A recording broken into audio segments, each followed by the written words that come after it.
Good. Billy. Just tuning in. 9 out of 10. Voice of a generation.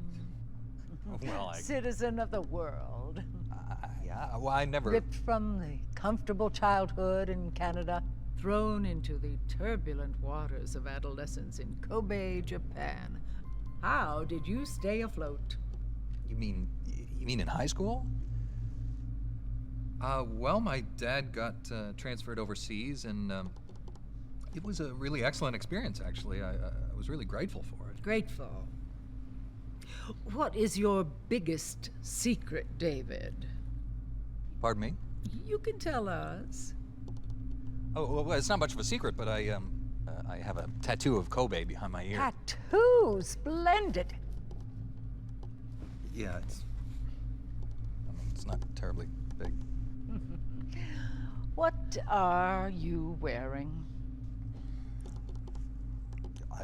What do you mean? Why are you here? Oh, well, I was hoping to promote my new movie. I'm just coming off of the set. No, David Hayter. Why here, wearing an eye patch?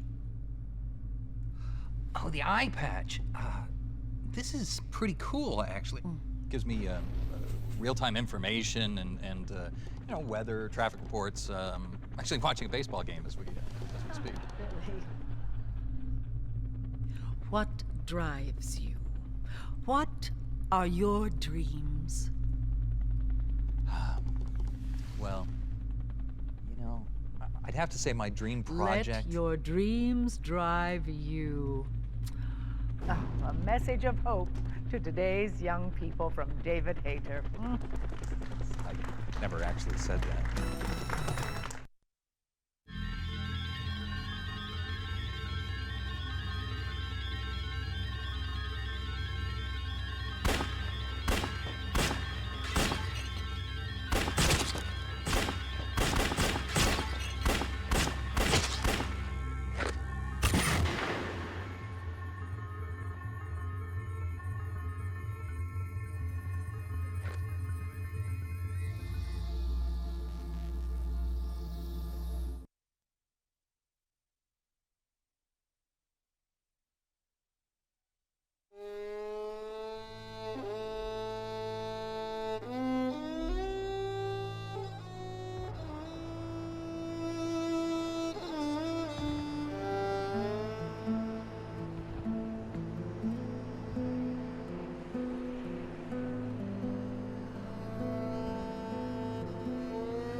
Changed.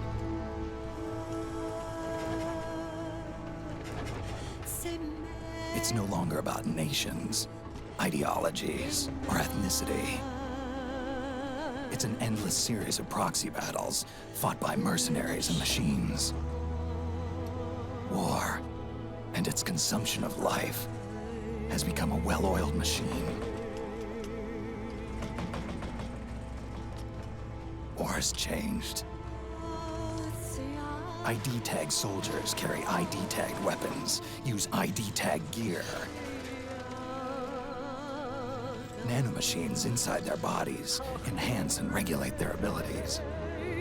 Genetic control, information control, emotion control, battlefield control. Everything is monitored and kept under control. War has changed. age of deterrence has become the age of control. All in the name of averting catastrophe from weapons of mass destruction. And he who controls the battlefield controls history.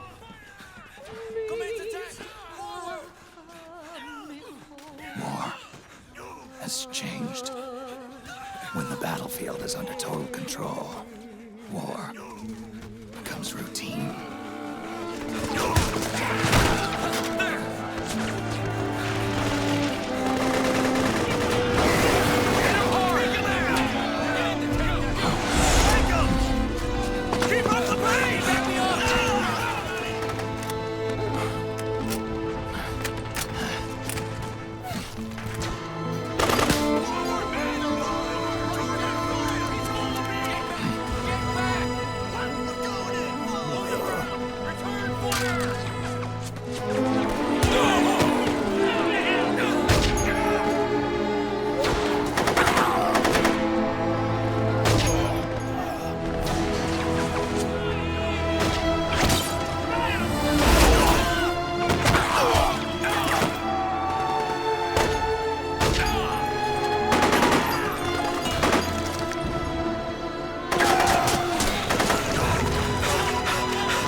Snake, we've got to go.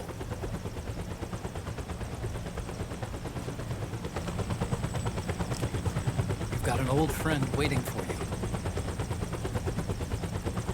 Otacon.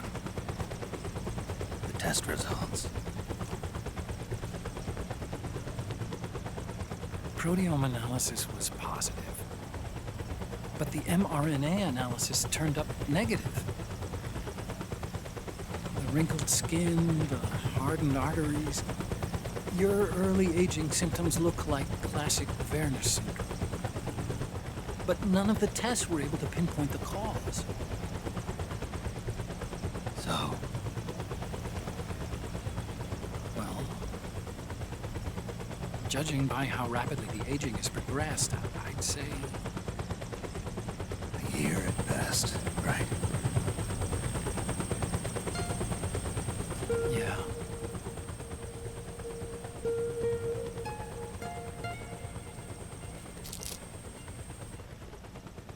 Snake, let's try another doctor. It won't make any difference. I'm not an ordinary man to begin with. Not to mention Fox die.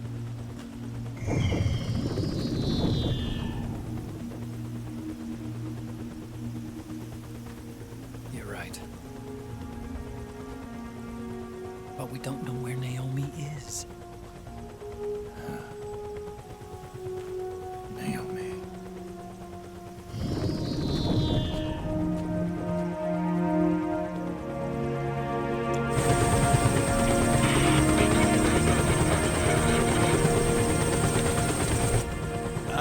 Snake!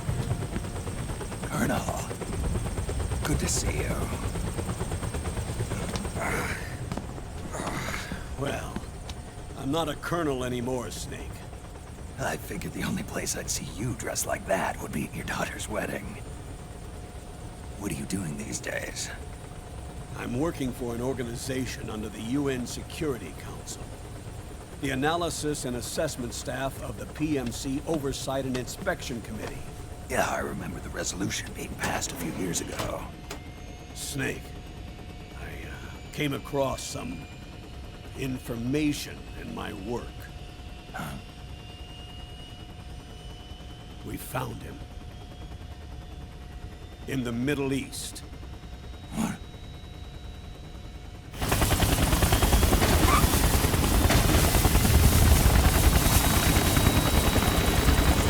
I'll explain along the way. We've got to stop him. Now. Before it's too late. Liquid's made his move. We've found him.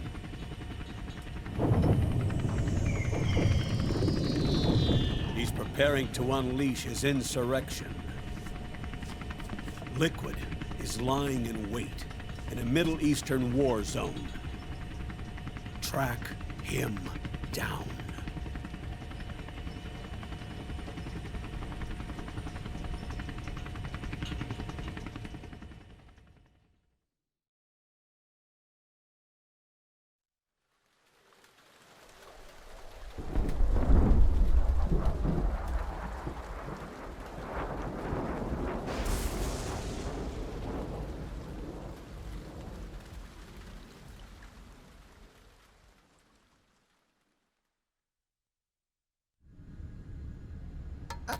Only 2 eggs today? Solidus must have taken the day off. 7, 8, 9, 2, 5, 9, 0, 3, 6, 0, 3, 3, 0, 5, 3, 0, 5, 4, 8, 8, 2, 4, 4, 6, 6, 5, 2.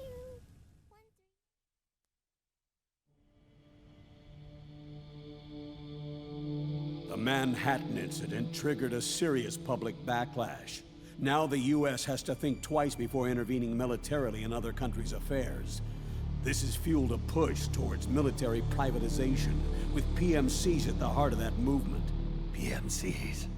Private military companies? That's right. PMCs have no basis in nations or ideologies. They are private enterprises, driven by profit.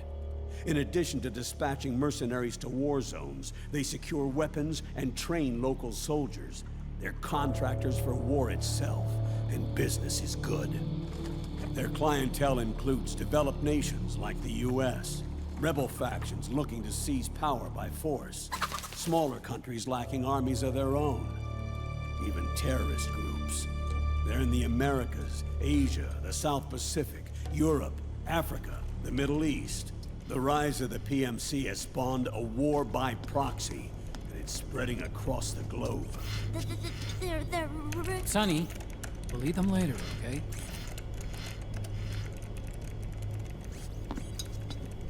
Every age has its mercenary. These PMCs are nothing new. We've been dealing with them since before the turn of the century. No, Snake. They're nothing like the mercenaries of the past. they're ready. Sorry, I'm a little busy right now.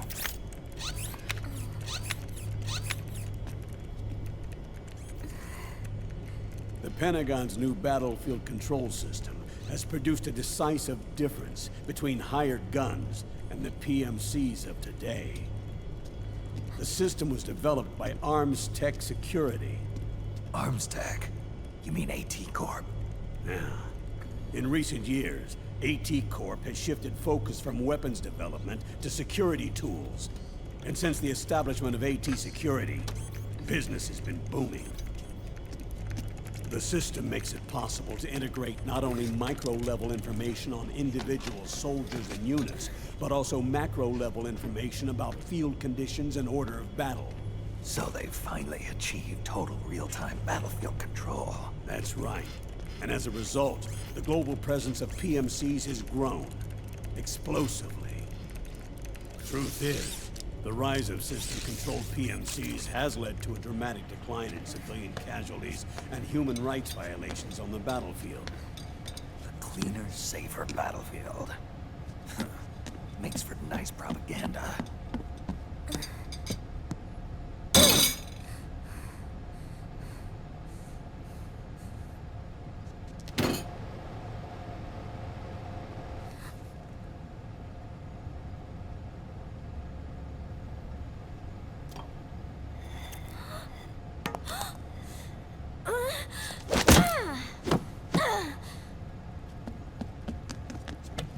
Snake!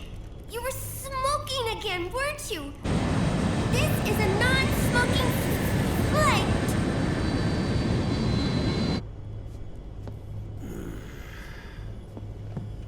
There's more. State governments and rebel groups can't match the maintenance price of standing forces. PMCs, by comparison, are reliable, easy to use. It wasn't long before everybody had them on the payroll.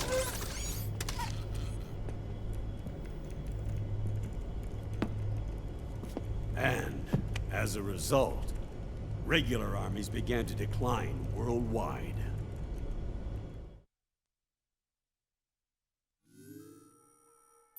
It's hard to believe, I know, but PMCs are beginning to overtake conventional armies in terms of scale. Nowadays, it's the PMCs who serve as standard battalions. They already make up 60% of all combatant forces in zones of conflict. 60%? The fact is, the world now depends largely on PMCs for waging its wars. I thought it was the UN that authorized the PMCs in the first place. The US abstained from voting on that resolution. In effect, Washington was endorsing PMCs without ever revealing its true intentions. Until they got wind of the uprising, that is. The US has exported too much military power. And now, she's paying the price. That's exactly it. America has now turned war into a form of economic activity. Analysts are calling it the war economy, in that it's picking up the slack for the downward-sloping oil market. But I, for one, don't intend to simply stand by and watch it happen. For the PMCs, market expansion entails fanning the flames of war. It means more refugees. War orphans. Child soldiers. Yes. Even as PMC soldiers get more specialized, they're also getting younger. Mercenaries spun off from state armies, unmanned weapons, child soldiers, proxy battles in a new Cold War. There are hundreds of PMCs in business worldwide, and their numbers are growing. Currently, 5 of them are big enough to be labeled global powers, 2 in the US, and 1 each in the UK, France, and Russia. Reconnaissance has revealed that those 5 PMCs are run by a dummy corporation that acts as a single mother company. This mother company embodies the 5 largest PMCs. Her name is Outer Heaven. Outer Heaven? You mean? That's right. It's Liquid. Liquid? He's taken command of this immense army and is now preparing to unleash an insurrection. I watched him die. His will lives on, in the body of the man once known as Ocelot. He aims to fan the flames of war even higher, to create the perfect world once envisioned by Big Boss. The one world in which soldiers will always have a place. He must be stopped, before it's too late. Do you understand, Snake? Any means necessary. Just stop Liquid's insurrection. Even if it means killing him. You want Liquid dead. Isn't that right, Colonel?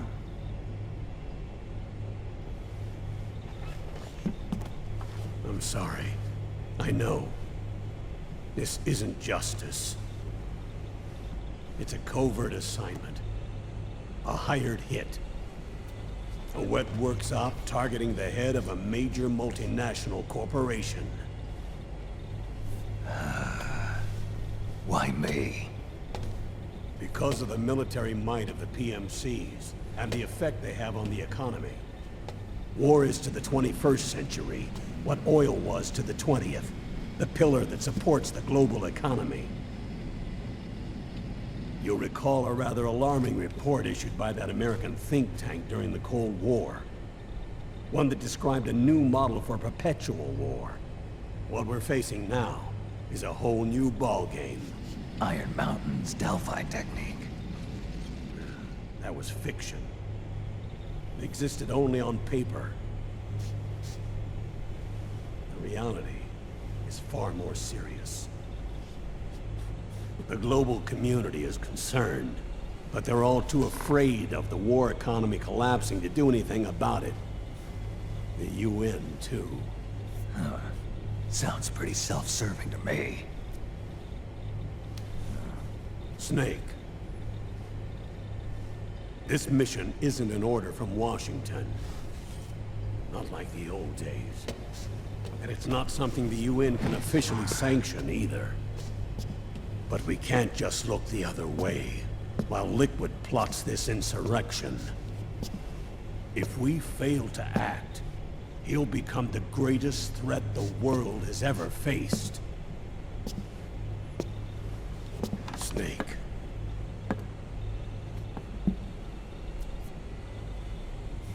You're the only man I can trust.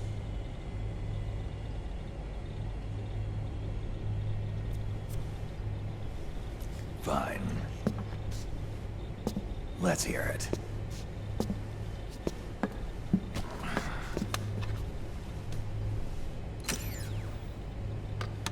Our intelligence on Liquid's uprising originally comes via reports from U.S. Special Forces, who were mobilized after we at the UN reported our findings. They're tracking Liquid's movements. About 18 hours ago, he was spotted in the Middle East. There's a rebel army in the Middle East, made up of ethnic minorities, waging civil war against the regime in power.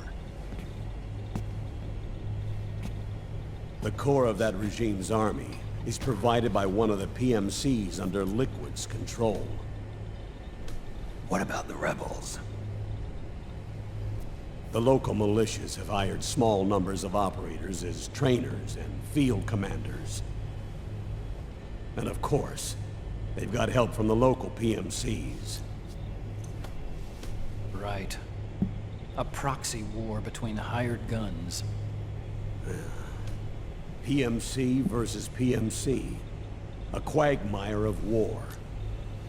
All too typical victims of the new world economy. Snake, you'll be sneaking into the conflict zone via transport truck, disguised as one of the rebel army's hired operators.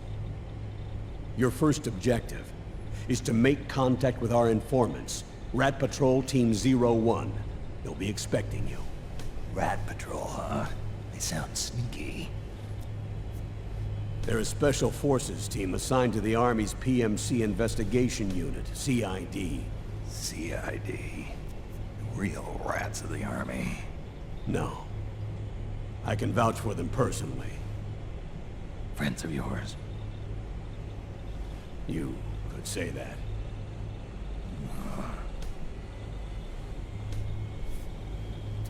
Transportation to the area will be provided under cover of a UN humanitarian aid mission, with support from the US military.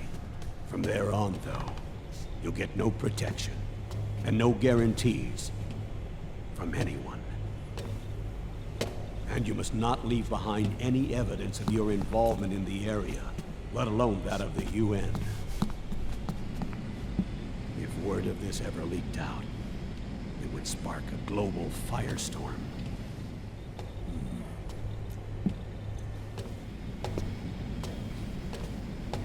Snake.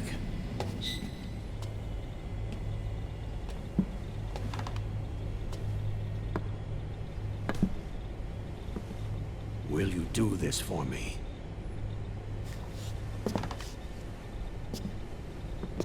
Will you terminate Liquid?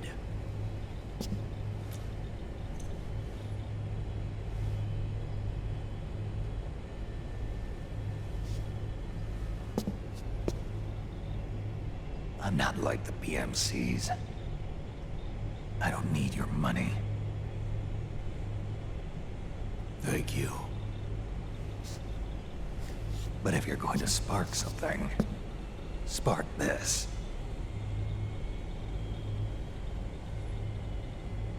Fine. I'll start my own fire.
This is Snake.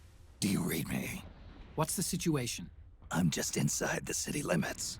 This place is crawling with lizards. Ah, AT Corps' unmanned bipedal weapons. Officially designated Irving by the US military. They've spread like wildfire among the PMCs. There are more of those things now in service than tanks. They've got tough armor plating and are highly agile to boot. Your best bet is to stay out of their sights. Unmanned. Pretty soon they'll have put living, breathing soldiers out of work. Even so, that's an awful lot of gecko for this scenario. Their numbers exceed the war price for that region. It must have something to do with Liquid's arrival on the scene. You really think he's here? You'll have to find the Army's operatives and ask them yourself. Oh, and Snake, I went ahead and used the Mark II to scout out the area before your arrival. You'll find it up ahead. Mark II? It's a remote mobile terminal. Sonny and I built it. The Mark II will provide you with a map of the area as well as any battle situation data. You should find it before you do anything else. Okay, got it. The rendezvous point is marked on your map. I'll be waiting for you there.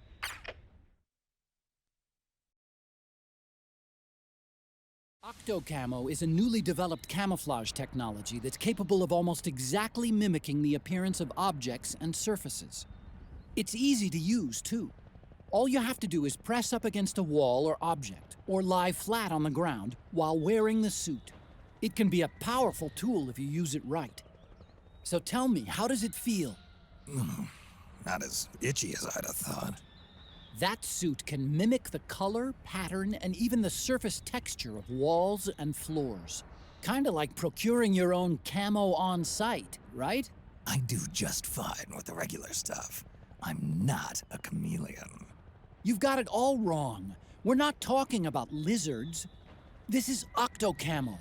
In other words, it's based on the camouflage capabilities of the octopus. Octopus are sometimes called ninja of the sea. They fool their enemies by mimicking not just the color of their surroundings, but also the shape of the terrain. That suit takes its cue from defensive deception found in nature. Besides, you may not have known this, but there is a snake that can change its body color too. It's called the Capuas mud snake. It's a poisonous reptile indigenous to the Capuas River on the island of Borneo. Its coloring is normally a reddish-brown, but sometimes turns to white. So, snakes can sport disguises too. Hey, what happened to stealth camo? You used to wear it all the time. All that does is create an optical illusion. It's no use against gecko with their infrared sensors.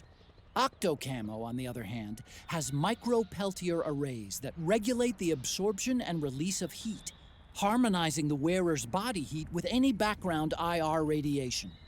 Which means it can offer you at least some camouflage protection against enemy infrared sensors. With so many unmanned weapons in the field these days, I'd expect it to outperform the old stealth camo. But if you start walking or running, or making a lot of noise, you'll risk getting spotted by the enemy. And get this, the suit also reduces the weight load on your body and amplifies muscle power. The inside lining sends a weak electric current through your body that stimulates phospholipid production inside your cells, improving circulation. That should make your life gauge recover more rapidly when you're hurt. In other words, Snake, it's a bit of a crutch. You can cut the senior citizen crap, Otacon.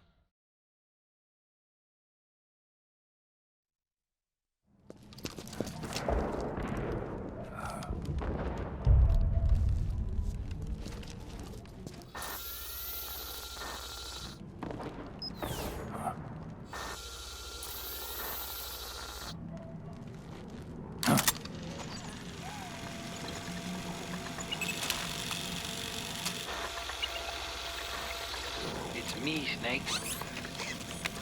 Snake, it's me. Otacon. Sorry to keep you waiting, Snake. Allow me to introduce Metal Gear Mark II. Metal Gear. That's right. Just like Rex.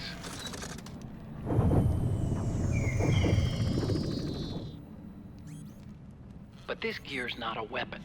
It's a remote mobile terminal designed to provide you with operational support. Where are you? I'm in the Nomad. Where else? I'll be watching you through the Mark II.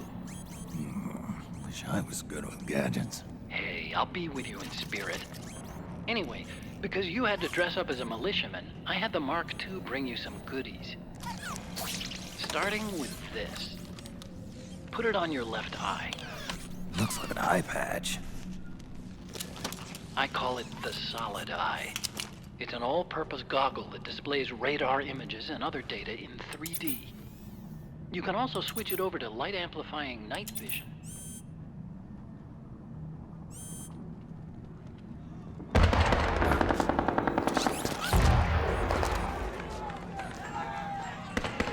The rebels are out there. It looks like they've got the government's PMC troops beat, at least in numbers. And this is their home turf. Snake, I know this is a sneaking mission, but you'll need to protect yourself.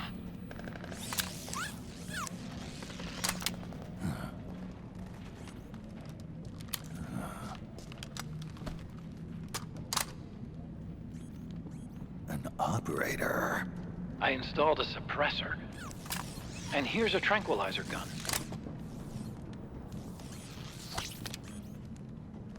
How thoughtful. It predates the implementation of the system. By some miracle, it was never recycled. It's getting tough these days finding decent guns that aren't controlled.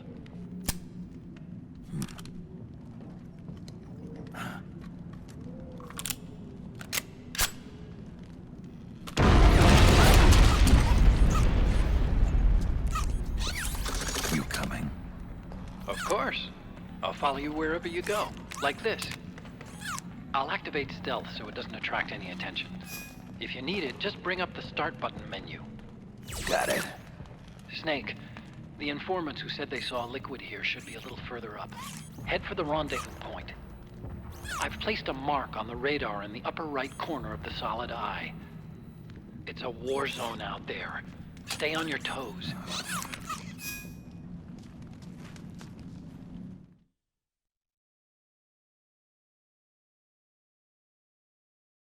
What the hell? Where are those freaks? What's that? You didn't see? There's 4. What are you talking about? The way they moved. It wasn't human. Roy. Beasts. They slaughtered us. Beasts? So many of them. So many. Okay, take it easy. Just don't try to talk. Hang in there! Intel indicates the enemy deployed some sort of special unit outfitted with unknown forces.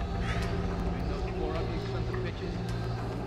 Sir, the appearance may be strange, but they demonstrated incredible combat ability. We've already lost several units.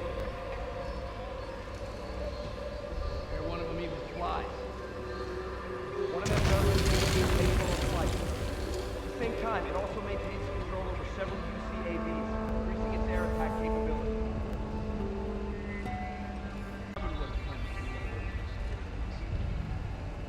Now, they appear capable of working together or acting independently. My guess is that they're building an aerial surveillance network. The more intel they have in the area, the more effective they can ram. Tell by the way they're placing their snipers. They've got an edge. They must be getting full terrain data on the entire area.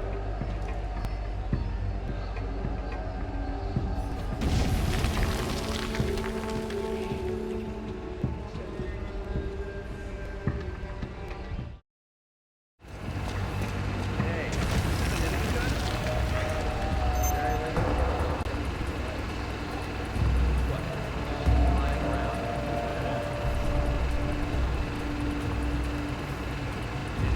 Got it unlocked. Yeah. That's one. How'd you manage that? I thought all the weapons were locked out. Normally?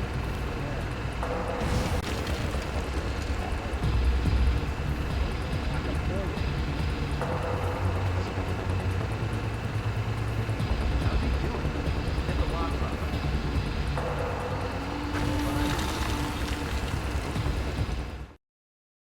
Removing the lock on a gun.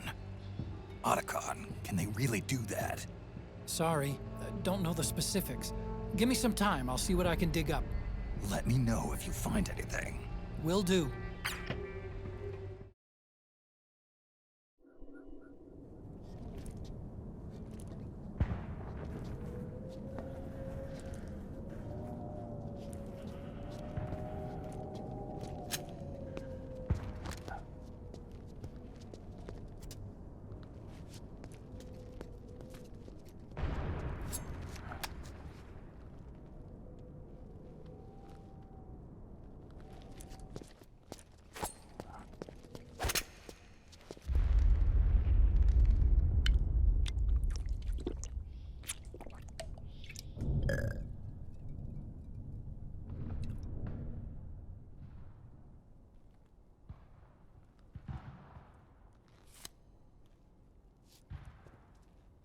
Pretty sweet, huh? Whoa, hold it. Watch where you pointing that thing.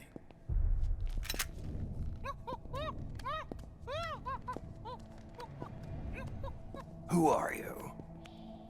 Neither enemy nor friend. Voila. You're not with the militia, and you're not PMC. I'm a weapons wholesaler. All shapes, all sizes. But there's no need to worry, because all my shit's been laundered. Laundered?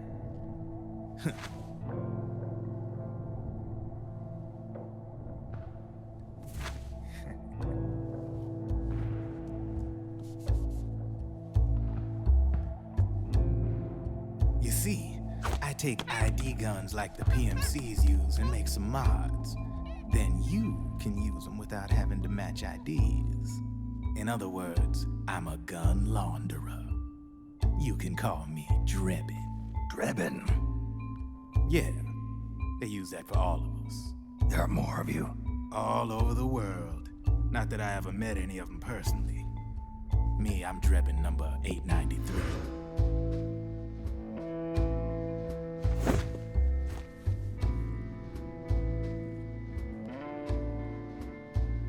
You ain't a registered PMC employee, are you? You need a guy like me.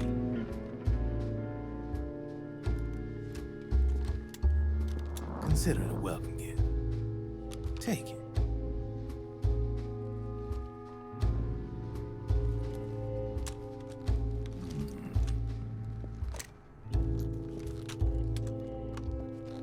The M4, the official carbine model used by the U.S. Army, developed from the M16 service rifle. This one's a top-of-the-line model, real popular with the big PMCs. High precision, not like that government issue shit. It's, free-floating, of course. Relax, that barrel's clean. Is the hider CQC compatible? The beauty of this sucker is that it's got a lot of customizable parts. Change it up the way you want to meet your everyday needs. Flip-up sight, rail system. Not bad. Yeah, well, you know, I get a lot of noobs around here. And if you need them, I got a wide selection of aftermarket parts as well. The frame's pretty rigid. No rattle. Go ahead, give her a squeeze. I can't pull the trigger. Really? That's weird. What's weird? Wait, I got it. I bet you're using an older generation of nanomachines. Older generation? Sometimes they don't really jibe with the new system. Seriously, who are you? Whoa. Slow down.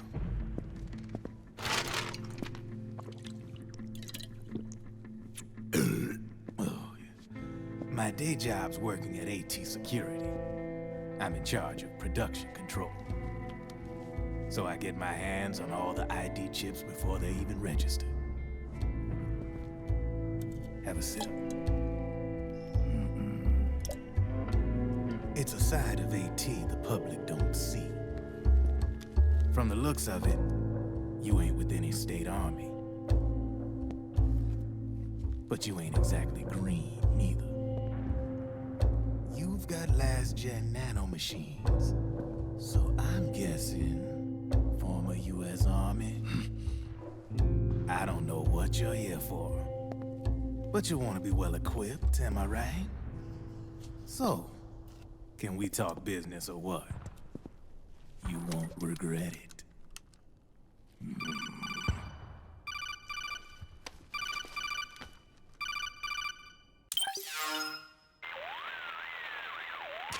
What's your take on Emoticon? I don't particularly like the guy, but it looks like we'll need his help with those ID guns. Sonny's been doing a little sleuthing for us. Drebin, a well-known gun launderer in war economy circles. He's a businessman who deals mainly in selling black market firearms to small PMCs and local militia. Somalia, the Balkans, Lebanon, Darfur, Chechnya, Timor, Peru, the Punjab, Kashmir, Colombia. This guy really gets around. How's he pull it off, anyway? You can create a non-ID gun by replacing the ID recognition chip with a counterfeit version. This enables you to bypass the ID recognition process and use the gun.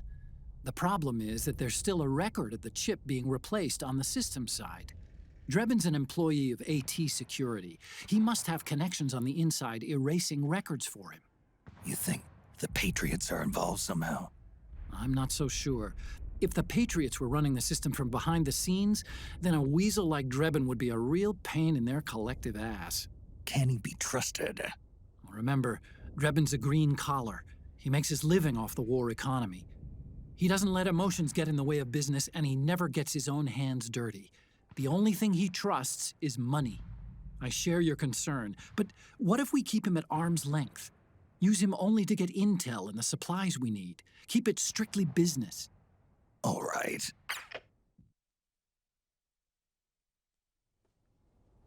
So, we ready to make a deal or what? Okay then, let's talk business. This is a war zone. There's product coming in here by the truckload. And you'll be picking up a lot of guns in the field, I'm sure. Whatever guns you don't need, I'll take and buy them off you.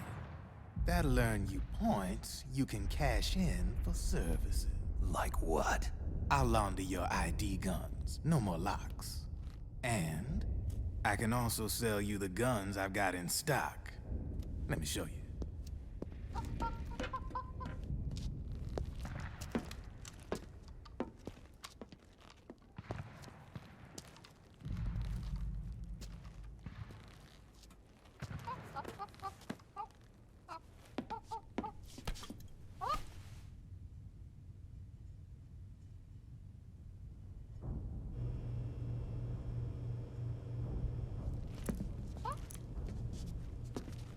To ensure you can use non-ID guns, I'm gonna have to suppress the old nanomachines you got in you. Otherwise, they'll interfere with the system. Here, stick yourself with this. It's full of suppressor nanomachines. Relax, it won't hurt. You're scared of needles or something?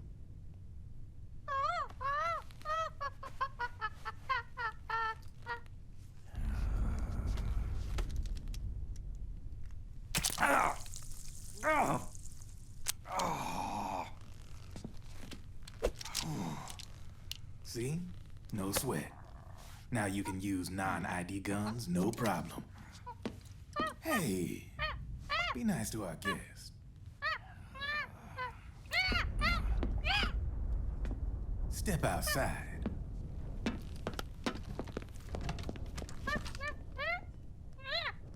Boo.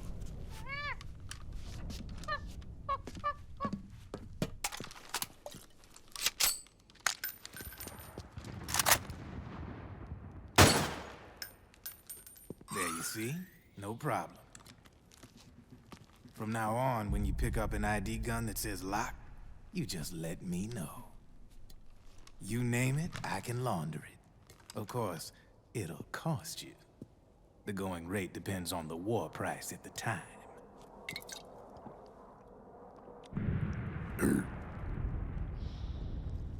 Man, I gotta give this shit a rest. Looks like you're doing pretty well for yourself. You might say that. What with the war economy and all, and the system clamping down on things. System codes are the law now, and control's essentially absolute, paving the way for fat profits if you're willing to bend the law. Demand keeps on growing thanks to the war economy. I sell ID guns to the PMCs and state armies, and naked guns to terrorist groups and paramilitaries. And these ID guns can't be sold on the black market. System's practically a license for us arms dealers to print money. Privatizing the military's made the PMCs big and bloated. The fatter the PMCs get, the line between civilian and soldier is gonna get real blurry.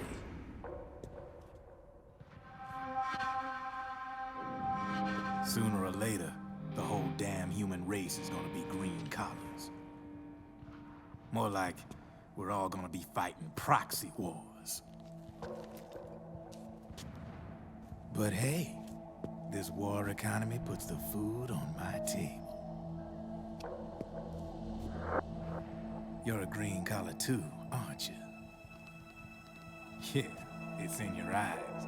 You've seen a lot of combat. What makes you think you know me? Nothing to be ashamed of. I'm the same way. I grew up here too. I got no interest in the outside world. All right then. If you need me, holla. We specialize in speedy service. Catch my drift?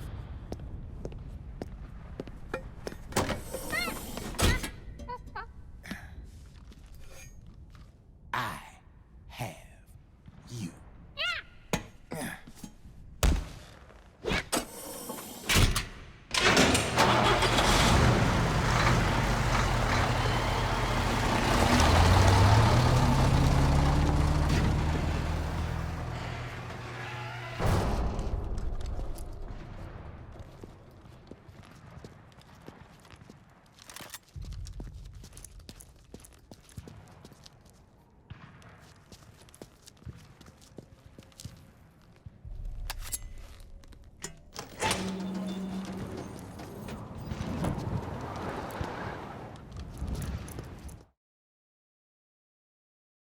I know what you're thinking, but Drebin does have a point.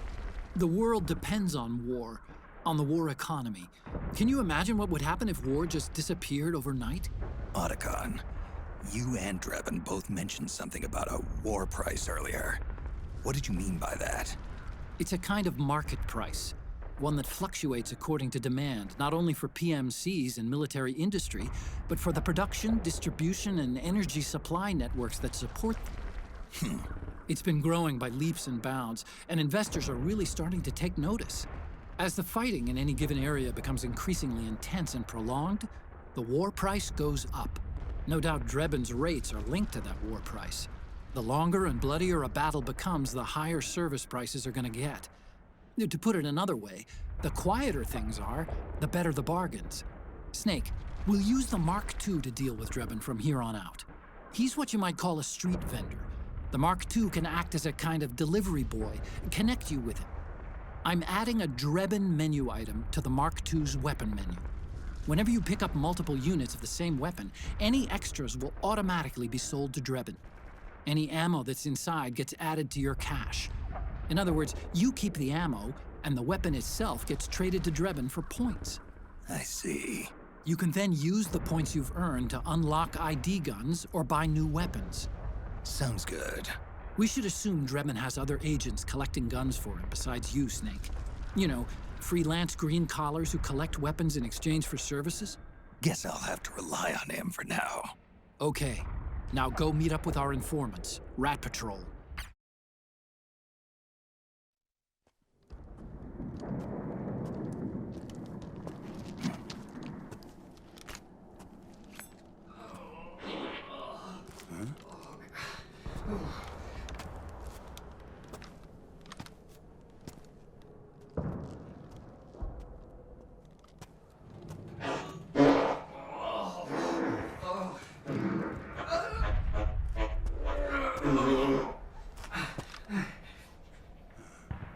Who's there? Go away! I'm not done yet!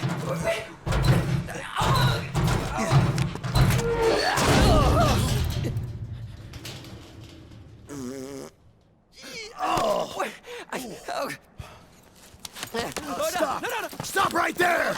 No! Get back here!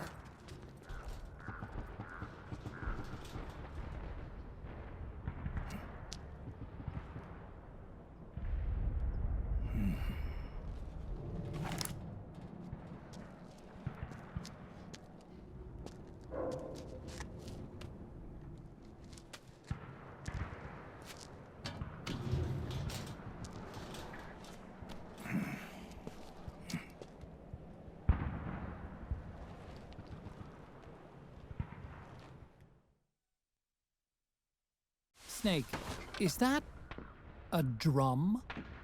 And what, pray tell, do you plan to do with it? It's bigger than you are. That's the point, Otacon. It has to be at least this size. How else am I going to fit? Fit? Oh, I got it. If the enemy's after me, I can hide inside until they're gone. And, unlike a cardboard box, in a pinch I can roll into a quick getaway. Say, that does sound pretty good. Nice find, Snake. No wonder they call you a professional procurer on site. Otacon, those two-legged machines, they're not like the Metal Gears I'm used to dealing with. Right. Strictly speaking, though, they're not Metal Gears. What are you talking about? The gears you fought before were all basically designed and produced to serve as nuclear platforms. Ray was an exception to the rule, but even that was an anti-Metal Gear weapon designed to defeat the Metal Gear clones popping up all over the world. Its value was still measured in terms of the framework of nuclear strategy. It's been 25 years since the end of the Cold War. We live in a world of regional conflict and asymmetric warfare, and it's getting worse every year. The age of the war economy is upon us. The value of Metal Gear as a weapon, the very concept itself, has changed with the times. You might even say it's evolved. Nowadays, a Metal Gear needs to be more than a nuclear attack platform. It needs to be adaptable, well-suited to fight in large numbers, traverse urban settings, and work alongside infantry. The Gecko were the answer. There are different types of Gecko designed for different missions, and not all of them are equipped with nuclear capabilities, so technically, they're not Metal Gears. Of course, there are still some of the old Metal Gears around. Their primary job is to launch nuclear strikes. But these days, Gecko are the first name in bipedal war machines. They may have gotten smaller, but they're as ferocious as ever. Whatever you do, don't underestimate them. Don't worry, I wasn't planning on it.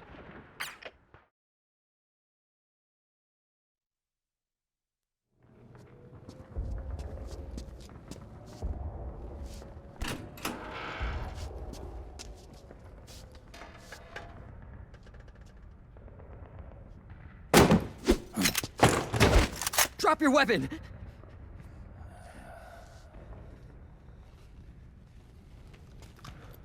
Drop your weapon!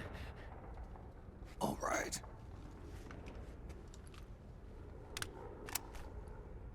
Here. Easy now.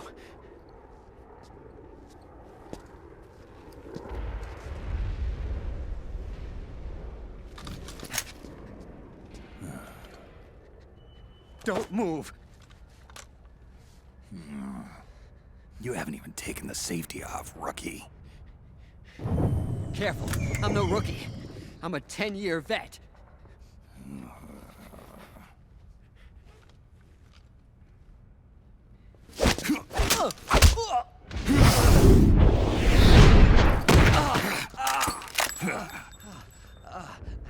How the hell did you ever survive 10 years? Don't move!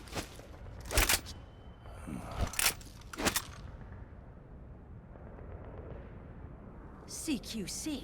Real big boss, huh?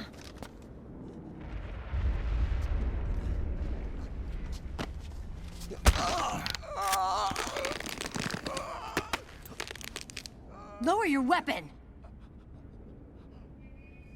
Slowly now. I wouldn't try anything funny if I were you. Fox. Snake? Snake? Meryl. Is that you?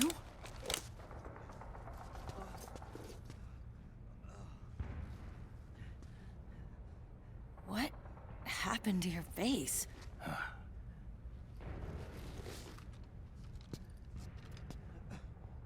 Accelerated aging.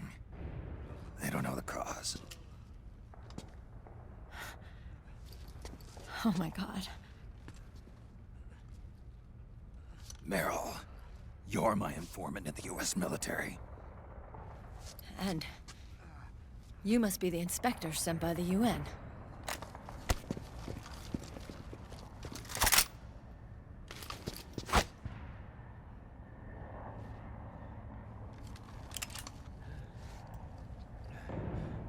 Akiba! Commander!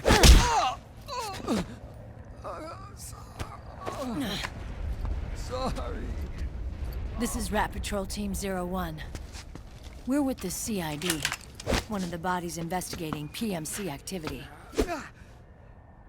First hounds, now rats. Here, you can have this back.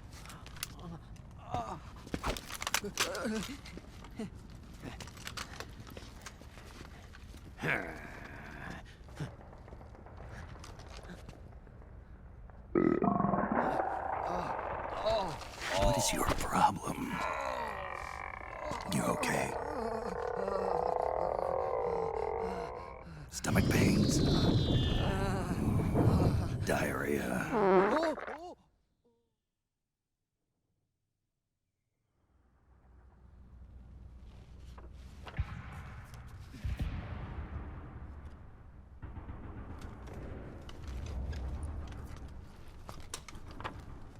It's been 4 days since Liquid arrived in the area. And since then, this woman's been with him. She doesn't look like a combatant. Probably some kind of advisor, maybe a scientist.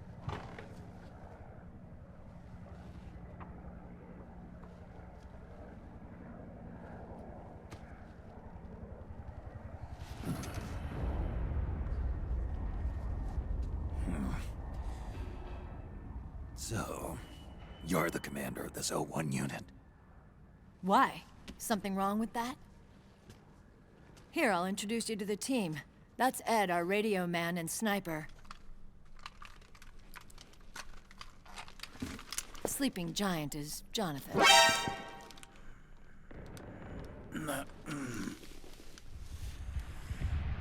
Don't stand behind him.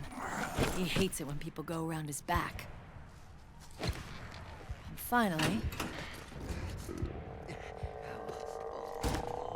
Johnny. Everybody just calls him Akiba. Commander, I've finished installing the sensors.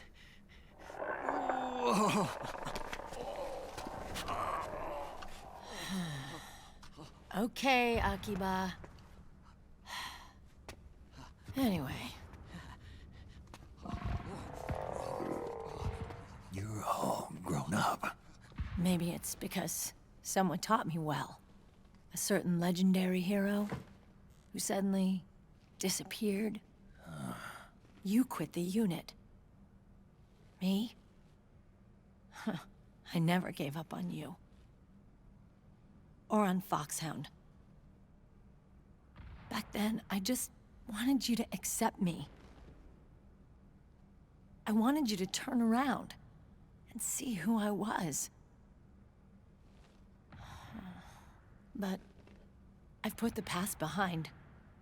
I'm done playing little love games.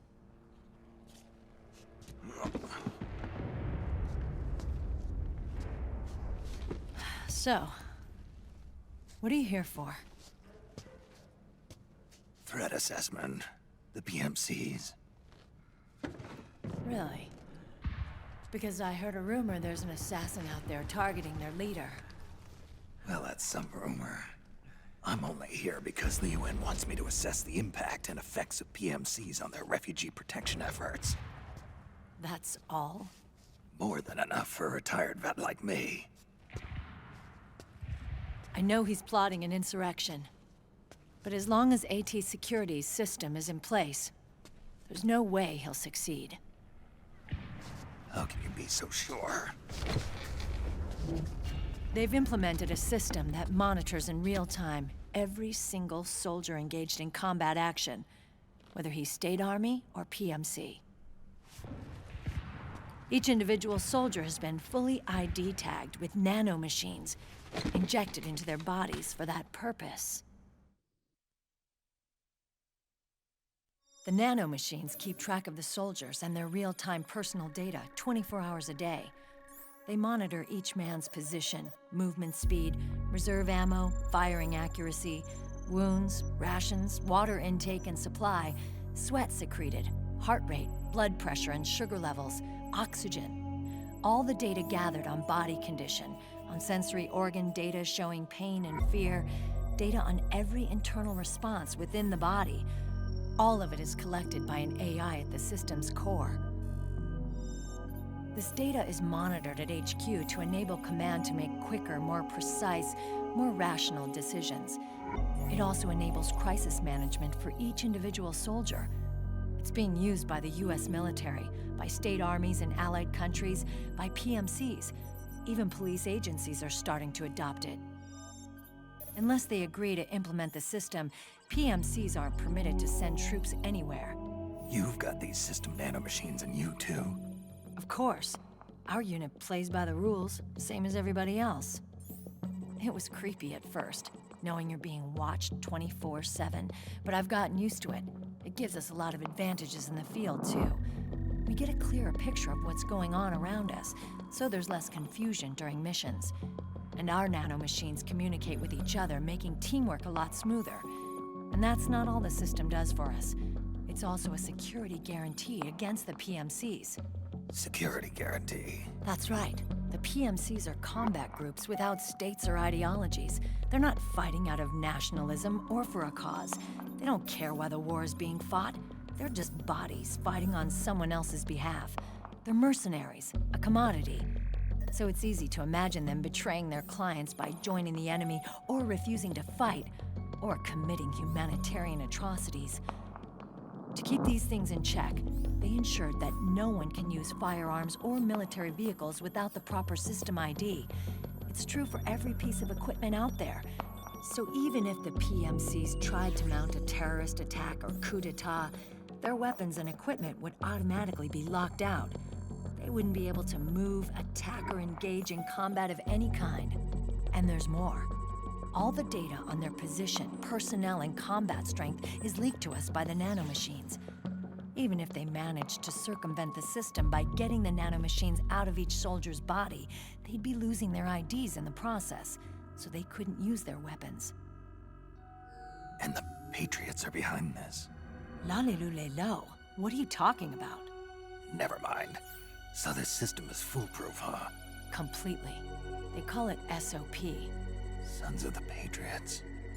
The AI that controls it is a tightly guarded secret, both at Arms Tech Security, where it was developed, and at the Pentagon. There's no way a third party could get control of it. I just met a guy who said he can launder ID guns. The system does have holes.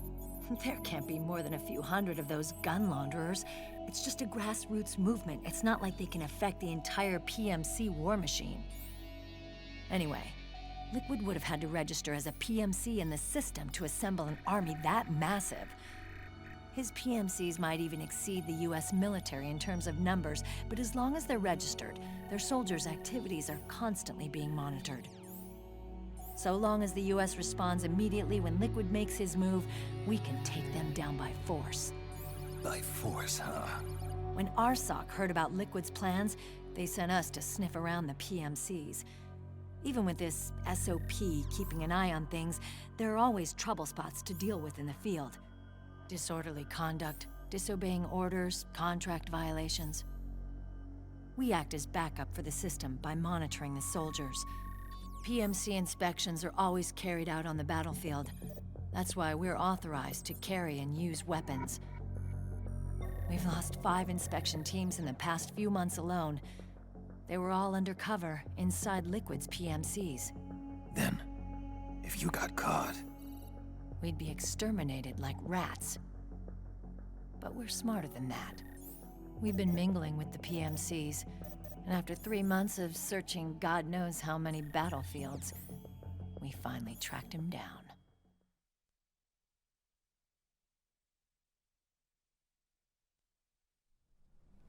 When we reported that we'd found Liquid, our superiors ordered us to provide the UN investigators with intel. But I didn't know it'd be you.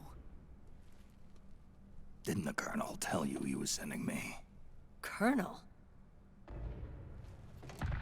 Don't tell me it's Campbell! Yeah. He put you up to this? You didn't know.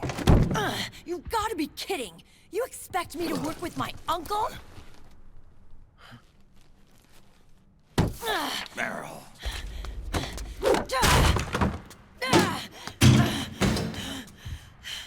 This is Bullshit! He's not my father.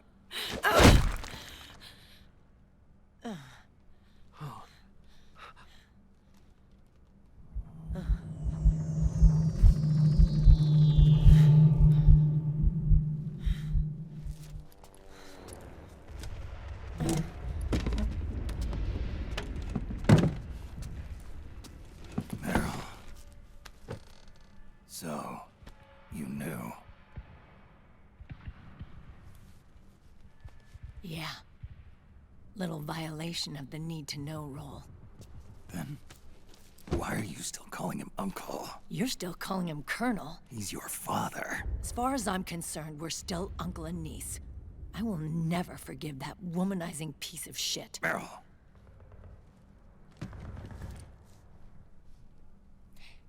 He, remarried. Really? His new wife's about my age. I hear she's even got a kid. It's as if he's given up on making up with his own daughter. Men. Selfish, egotistical pigs.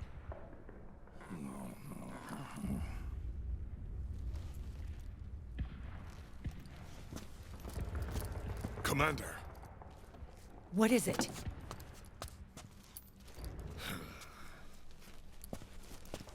There's 20 of them.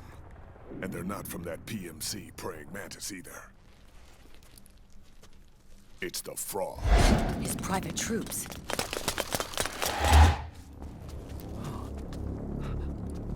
Oh, crap. This is not good. Were you being followed? No.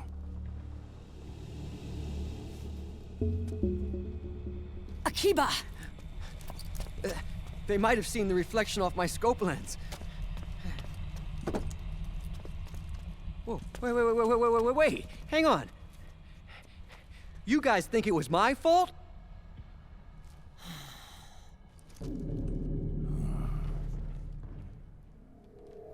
Oh, no. Oh, it wasn't my fault, I swear! It wasn't my fault! Oh, man. Oh, look, Dumbass! We're moving out. Meryl, where's Liquid? At a camp up ahead. I'll fill you in later. If we're still alive.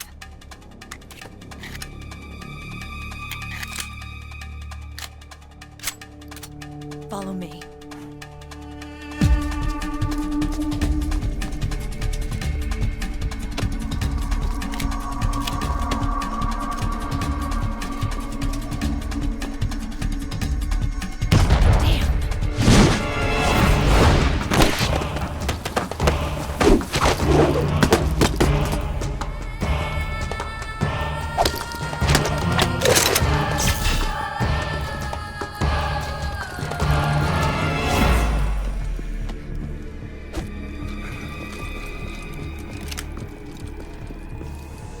Eye contact.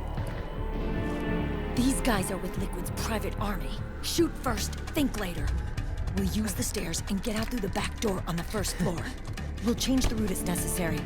I'm on point. Stay close. Got it? Got it. Akiba, breathe deep. Got it. We've got a real live legendary hero with us. Try not to choke. Move!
Jump already!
The nanomachine network inside each unit member's body lets us share each other's senses. They can see what I see. And it helps control pain. Is that part of the system, too? With SOP, my team can literally operate as one. Well, except for a certain someone who's not much of a team player. So, what do you think? Is your age of heroes finally over? I'm no hero. Never was. Never will be. You haven't changed at all, Snake. But... your body... are you gonna be all right? This getup doubles as a muscle suit. I can still get around. Liquid's camp is up ahead. I'll mark it on your map. Thanks.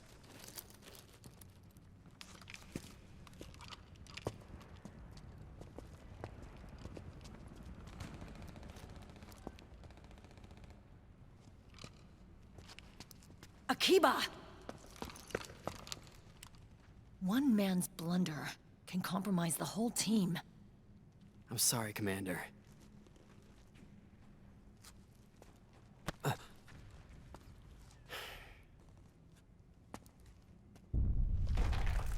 Be careful, Snake.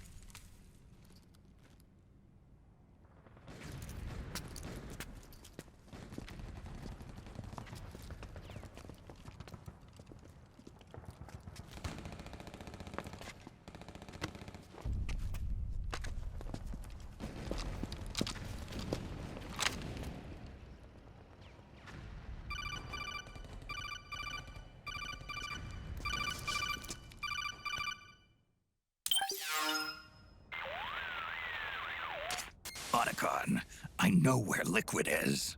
Yeah, I'm confirming the location. It's to the north of where you are. Meryl's really changed, hasn't she, Snake? She's a lot more self-assured. I wonder how much of that has to do with the system. The senses you used to develop through extended training and experience can now be obtained without even working for them. Seems once you're under the system's control, you don't even need experience at all. It even beats that VR training that was all the rage a few years back. Yeah. The growing need for PMCs has led to the creation of a more reliable, cost-effective supply of elite soldiers. It's also made the child soldier phenomenon more problematic than ever. Can the nanomachines do anything to counteract post-traumatic stress disorder? Good question. They might provide a degree of psychological stability. You'd think so? That geek kid, Akiba, He was really starting to lose it. And technologically, the system should be able to optimize each soldier's personality traits. And that big guy, he didn't seem to be feeling any pain at all. Augmenting the soldier's existing experience and psychological fortitude. But a soldier's gotta have more than that. The times have changed, Snake. Just like Meryl. Snake, hurry to the PMC camp. Based on what Meryl told us, Liquid should be there.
Those things just wipe the floor with the militiamen. Must be the special unit that wounded militiaman was talking about. And now the wreckage is blocking the way. Snake, head straight for Liquid's camp. Hey, Snake. That emblem on Meryl's uniform, that's Foxhound, isn't it? Yep. I thought Meryl was with the 01 unit. I mean, I know she's attached to Foxhound and all, but still. Covert Special Forces units do this kind of thing all the time. They use emblems that don't mean anything, like skulls and stuff. Like disinformation? Something like that. I wonder if that's really all it is. Maybe she's still got some lingering attachment. You think so? I meant to Foxhound. I knew that. It's okay if Meryl wants to cling to the past. I just want her to be happy, that's all.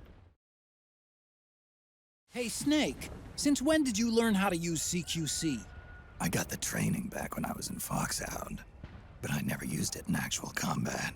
You had those skills all this time and never used them? Why? The man who taught me was my former commander in Foxhound. Big Boss? Never felt right using a technique learned from a man who'd betrayed his unit. Thinking back, CQC as a concept was way ahead of its time. Nobody was using it yet. Not the Green Berets, or the SEALs, or the CIA paramilitaries. And then earlier this year, the Pentagon declassifies Big Boss's file for some reason. All of a sudden, his story is the stuff of pop culture. Books, magazines, the net. And now people are taking another look at CQC. The war criminal, reinvented as a hero. Big Boss's exploits as a Cold War secret agent back in the 60s have made him a legend. The less people know about the truth, the more they can fantasize. Is that why you finally decided to use CQC? Because it's no longer just his anymore? The CQC soldiers use nowadays is a pale imitation. They're learning from reading about it. I learned through doing, and there's a world of difference. Then you want to teach them the real thing. The way you learned from your Big Boss. That's not it either. Some things aren't meant to be passed down to future generations. When some guy comes at me using that cookie-cutter imitation of CQC, my body just reacts naturally, that's all. Ah, I get it. An eye for an eye. Well, maybe not quite. I reckon they'd lose more than just an eye when going up against you. Are those gecko on that truck? I always pictured gecko as these big, hulking things. But I guess they can fold up pretty small, too. Imagine that. I'll bet I could fit one through my front door if I tried. What do you think? Thinking about redecorating? Come on. You don't think I'm that weird, do you?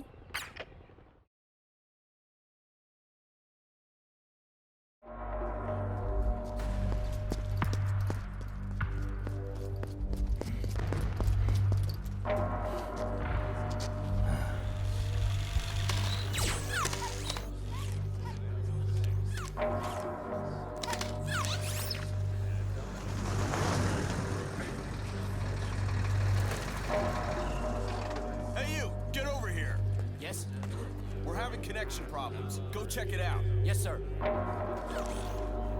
Otacon, wait here.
I knew it. Snake, you're here to kill Liquid, aren't you? That's the mission. Are you going to stop me?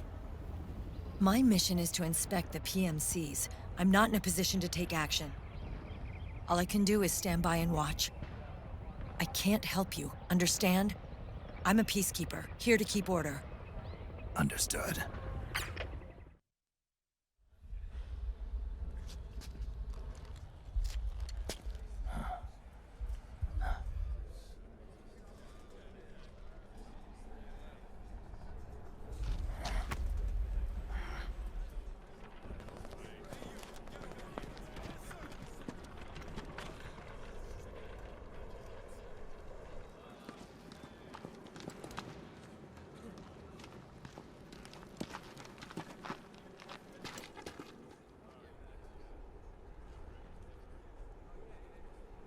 Activate it.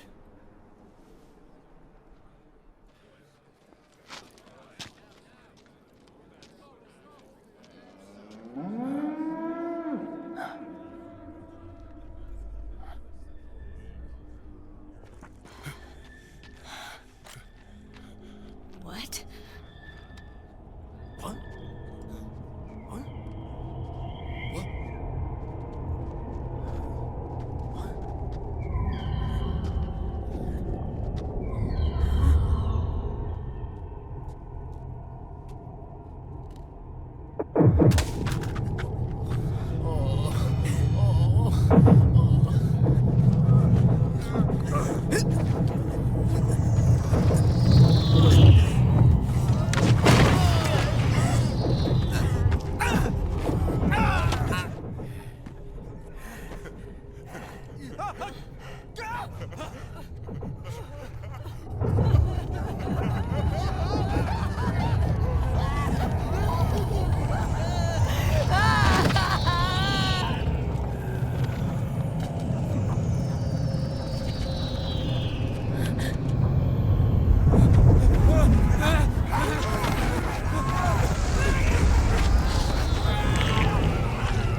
Commander!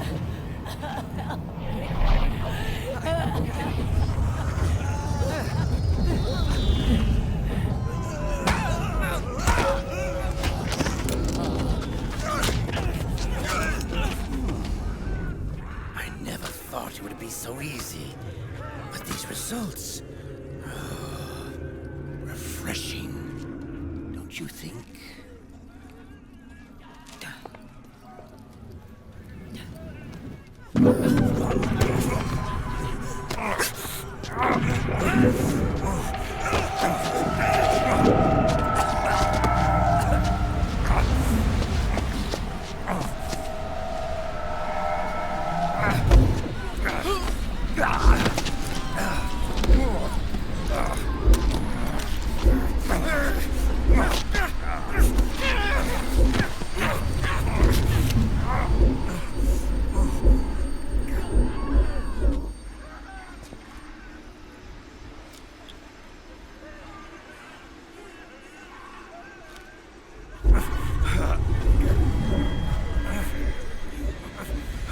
Brother!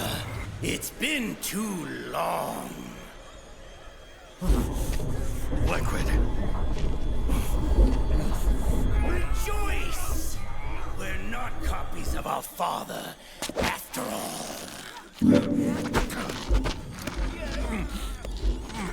Are freed of the shackles of fate. Snake. Brother. We are free.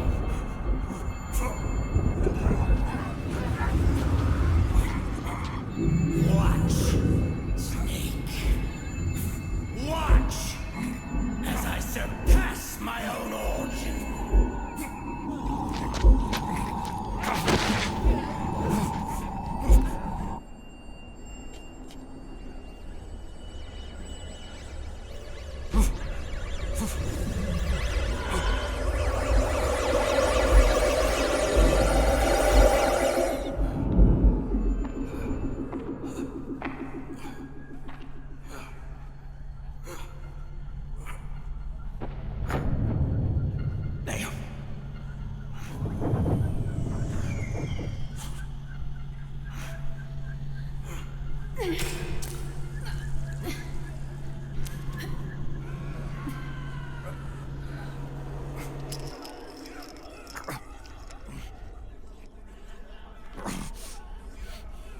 Snake, if you won't be a prisoner to fate, then go. Fulfill your destiny.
Grab on.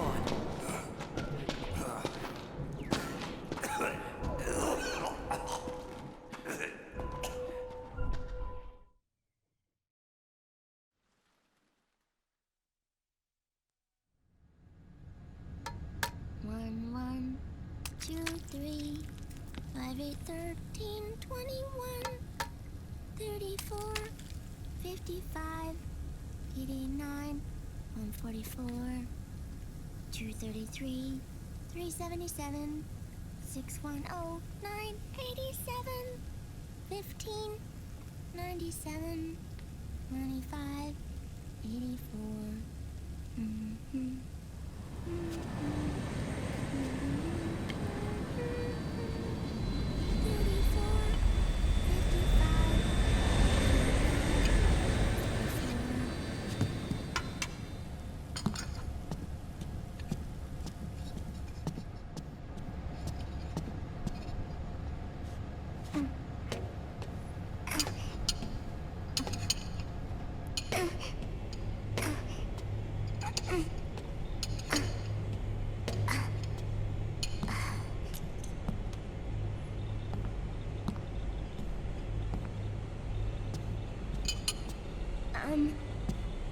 Uncle Hal? The eggs? They're done. Thank you, Sonny. Snake! So, back from the dead?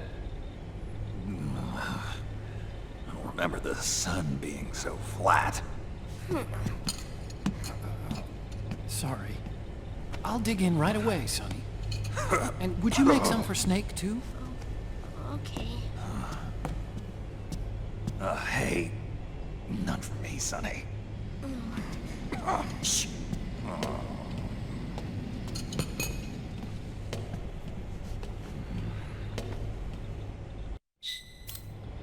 How long was I out? A whole day. Someone saved my life. Yeah. It could have been Meryl and her boys. Don't worry. They're doing fine. Liquid got away. Are you okay? My body just seized up all of a sudden. This is normal. It's not my joints or muscles. It looked like the PMC soldiers all went haywire en masse, too. I thought it might be a form of ADS, but I didn't detect any aberrations in the EM field. You were lucky. Some of those guys' hearts simply stopped.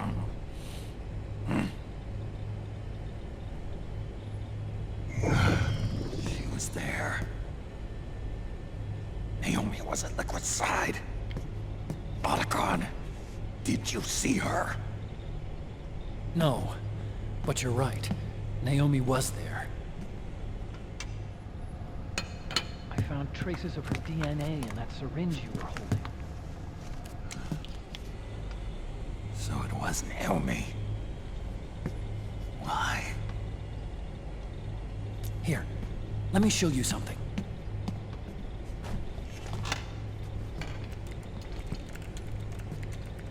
Right after it all happened, I got a video mail from Naomi. It was sent to my old address.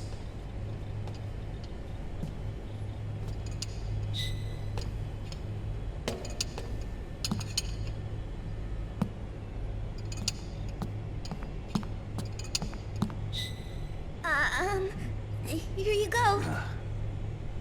Thanks, Sonny. They're delicious.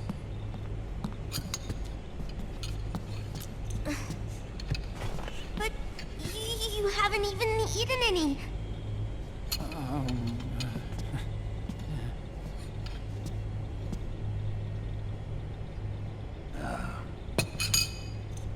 We grown-ups have to watch our caloric intake, you know.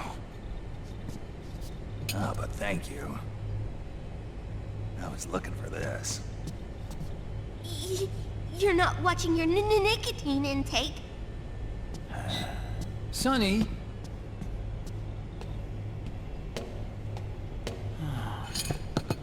You really hurt her feelings.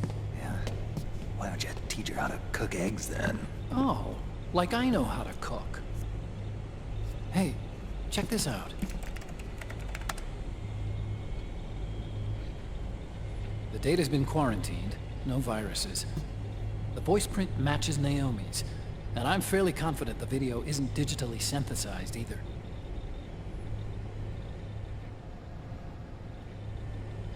Snake, I'll make this quick. I'm in South America. I've been captured and forced to do research. It's Liquid.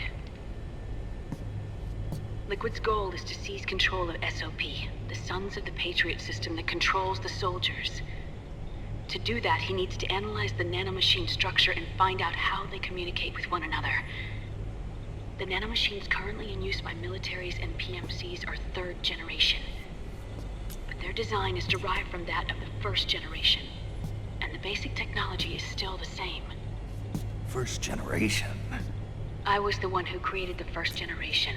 A nanomachine colony, part of which was Foxdie. 9 years ago, at Shadow Moses, I injected it into your body, Snake. The technology used in Foxdie was incorporated, inherited really, by SOP. That's why Liquid has me helping him hijack the system, because I know how Foxdie works.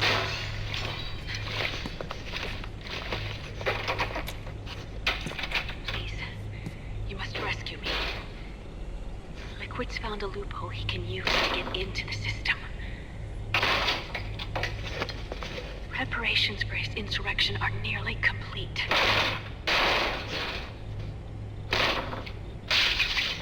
There's no time to waste. Snake, hurry!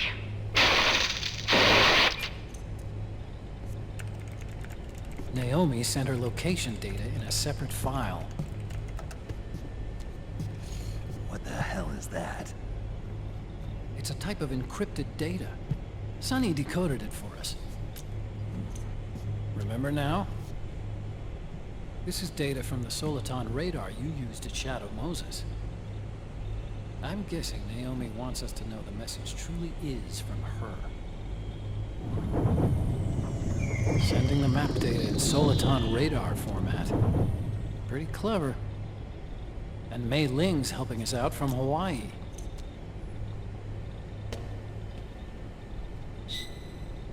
The data she sent was 4D sound data. I don't know how Soliton radar works, but all I had to do was change the audio data into video data. It was easy. This Naomi lady seems pretty cool.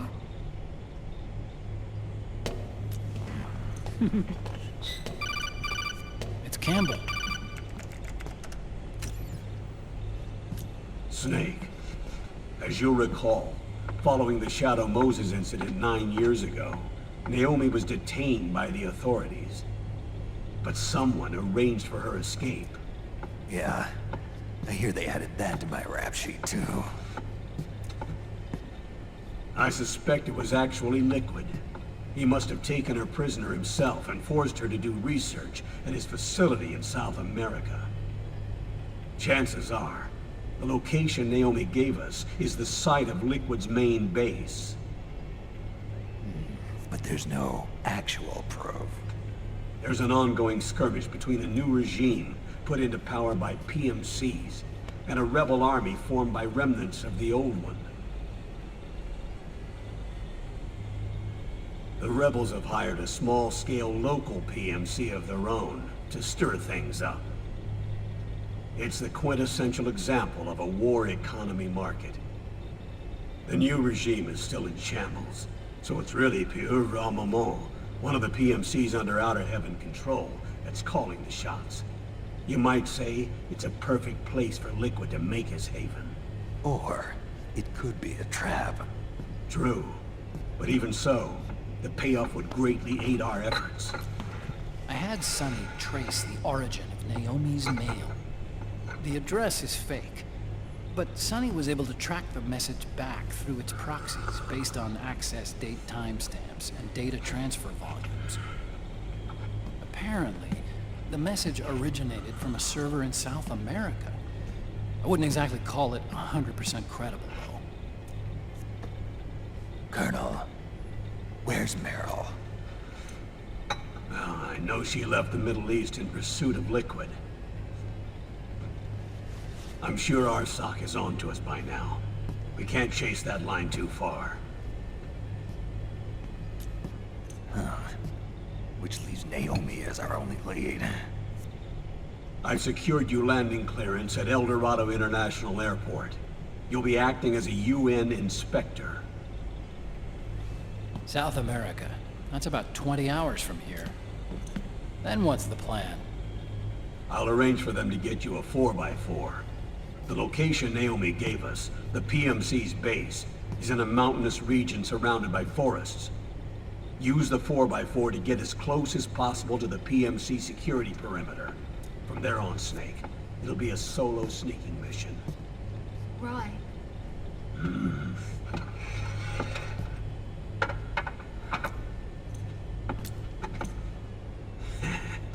Thanks. The rebels are still pitched in battle against the PMCs.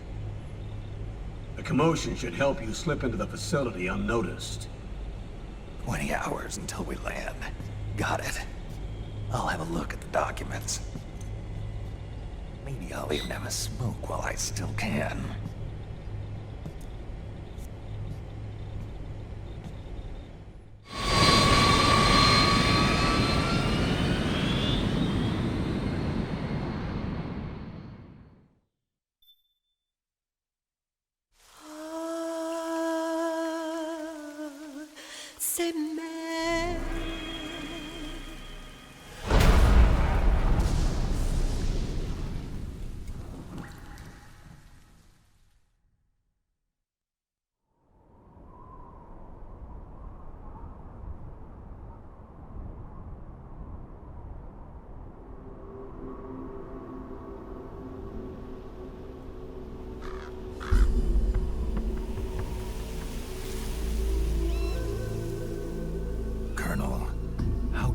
Are they involved in all of this? The Patriots, you mean? The data we got from Arsenal Gear was a load of crap. 12 founders who have all been dead for 100 years. Give me a break. We know they exist today. If the purpose of this battlefield control system is to control IDs, it fits in with their plans perfectly. Seizing control of the world's ID systems, and then using them to manipulate the economy and information flow. For the Patriots, that's the ultimate prize. You might say the Patriots are the embodiment of the war economy. Everything that Solidus feared 5 years ago, it's all come to pass. The Patriots are trying to protect their power, their own interests, by controlling the digital flow of information.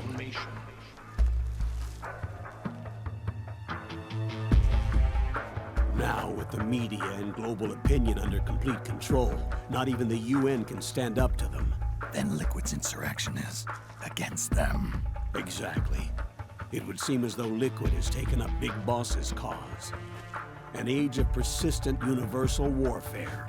A world where mercenaries are free from domination. In a sense, the Outer Heaven Big Boss envisioned is already a living reality. You mean the PMCs and their war business?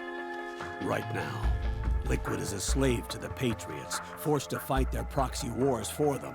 He must be dying to break free of their spell. Beneath the surface, a new Cold War is brewing between Liquid and the Patriots over who will survive. And no matter who wins, the world has no future. Until we stop Liquid and destroy the system, we'll never be free. Snake, what we call peace is an equilibrium kept in check by the war economy. Destroying the system means wiping out the information society, the end of modern civilization. Like it or not, we may have no choice but to protract the system.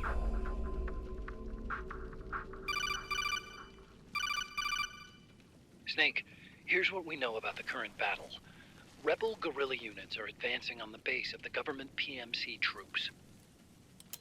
That base appears to be Liquid's safe house.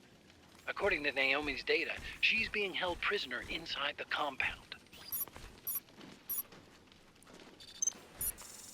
That's where she is. Assuming the data is correct. And one more thing. What now? The government PMC troops have been operating at high altitudes. We have reports that it's starting to upset the balance of the nanomachine control system. Meaning? Meaning the low blood oxygen content seems to have an effect on their nanomachines, giving them a slight edge in battle. Be careful. Steer clear of altitude sickness. Got it.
Leave one.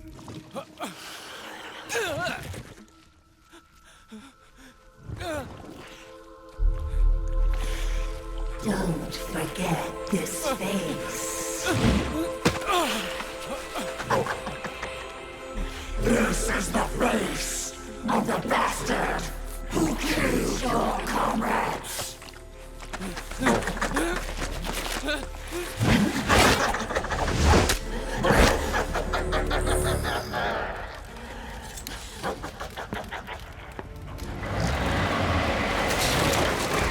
More guerrillas will be coming to storm the safe house. He must be among their numbers. Sooner or later he will come. Don't let down your guard.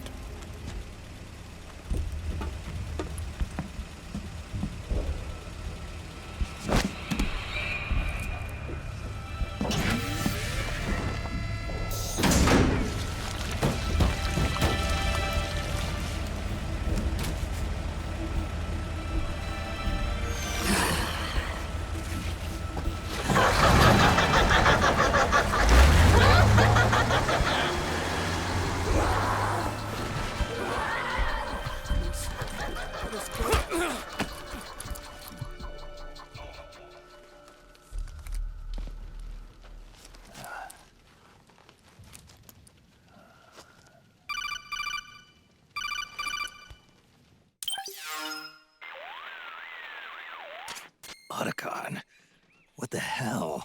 That was Vamp. I'm sure of it. I'll never forget that face. Those were PMC soldiers with him. Is he involved in Liquid's plan? We watched him die in Manhattan. Damn it, he won't leave us alone. Snake, could Vamp be immortal? Not a chance. This is the real world, not some fantasy game. I swear, the next time he shows up... Not now, Otacon. Right. I know.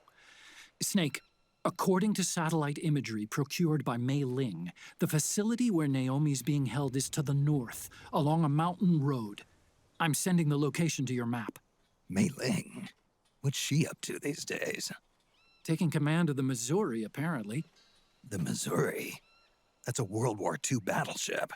The museum contract in Hawaii expired some time ago.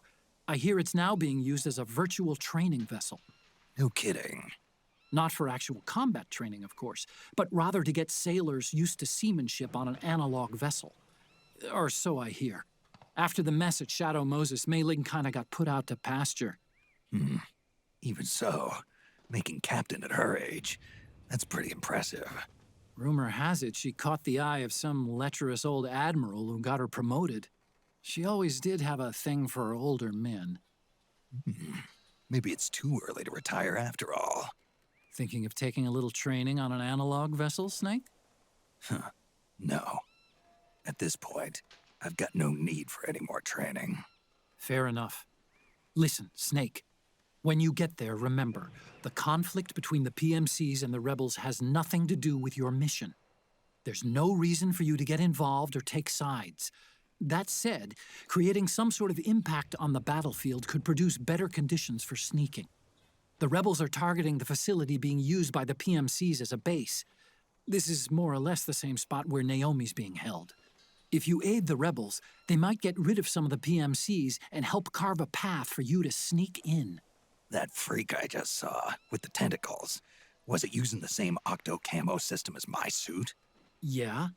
I thought that technology was of your own design.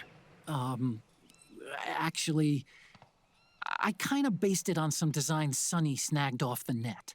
And the data came from? DARPA. So in other words, we're on equal ground technologically. Sorry. I guess I should have told you. And by the looks of things, they know I'm coming too. Yeah, it could be a trap. Stay sharp.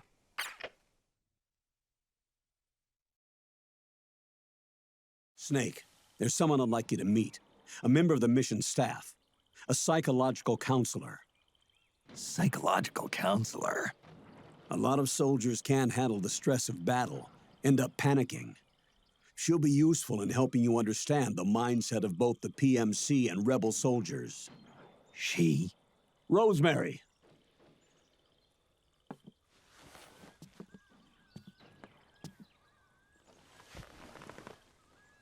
Nice to meet you, Snake. This is Rosemary. She used to work as a data analyst at the Pentagon, but moved to combat support during the Big Shell incident. Yeah. She was in charge of Jack's files, wasn't she? After that, she studied psychology. And now she's a counselor with CSP, the Combat Stress Platoon. Yeah, I hear psychological counseling's the hot field these days. Increased combat efficiency and productivity, all without ever picking up a gun. I'll be acting as your personal counselor on this mission. Since the passing of the new millennium, one of the most important issues facing today's military is the mental care of its soldiers. I can also provide advice on soldier psychology from a threat assessment perspective. Contact me anytime. I'll be standing by here at home with Roy, but I'm on a different circuit. The frequency is 147.79. Her advice will have a positive effect on your psych gauge. Survival on the battlefield depends on your psychological well-being. Lose your cool and your body stops doing what you tell it to. Even a veteran soldier like you. I know. Mind, body, technique. Some things haven't changed with time. When your psyche is running low, ask her for advice. It'll help keep you in peak condition and focused on the mission. By the way, Colonel, isn't that your house? Well, yes. Then the woman you married, the one that Meryl was talking about. Is Rosemary, yes. Didn't I tell you before? News to me. What about Jack? Jack? Jack, from Foxhound. Codename Ryden. I seem to remember him being engaged to Rose. Oh. We lost all trace of him. Jack's gone. I used to work with the guy.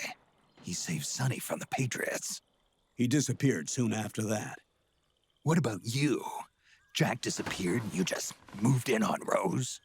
I was consoling her over her loss, and one thing just led to another. She's young enough to be your daughter. Yeah, lucky me, huh? Now I see why Meryl was so disgusted. Meryl said something about me.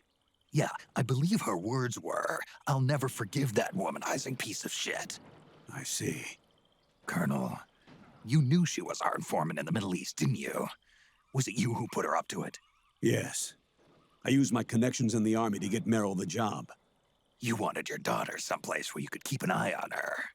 Look, everybody involved in the incident at Shadow Moses either lost their job and status, or in the case of Meryl and Mei Ling, got brushed aside. Meryl wanted to make a comeback, a difference. We can't all be as strong as you, Snake. Some of us can't bear living like pariahs. Since Shadow Moses, I've been branded a criminal. I think of it as my own small way of making it up to my daughter. My own flesh and blood. In any case, call Rosemary if you ever need advice.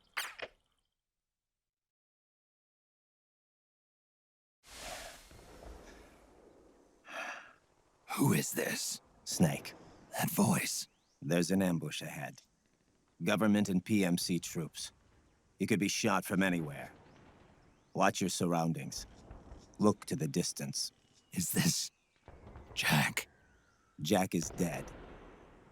Snake, I'm at your side. Wait.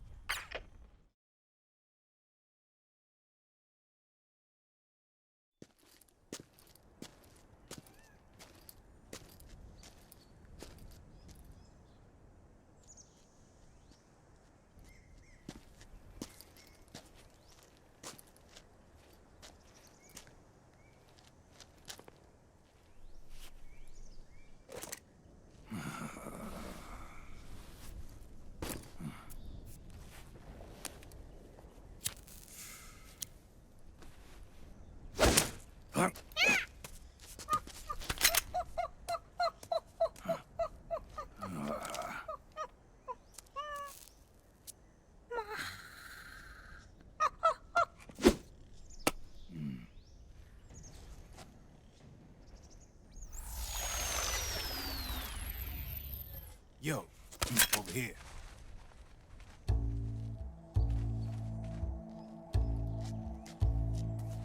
You. Come on, hop in. It's getting rough out there. I don't think so.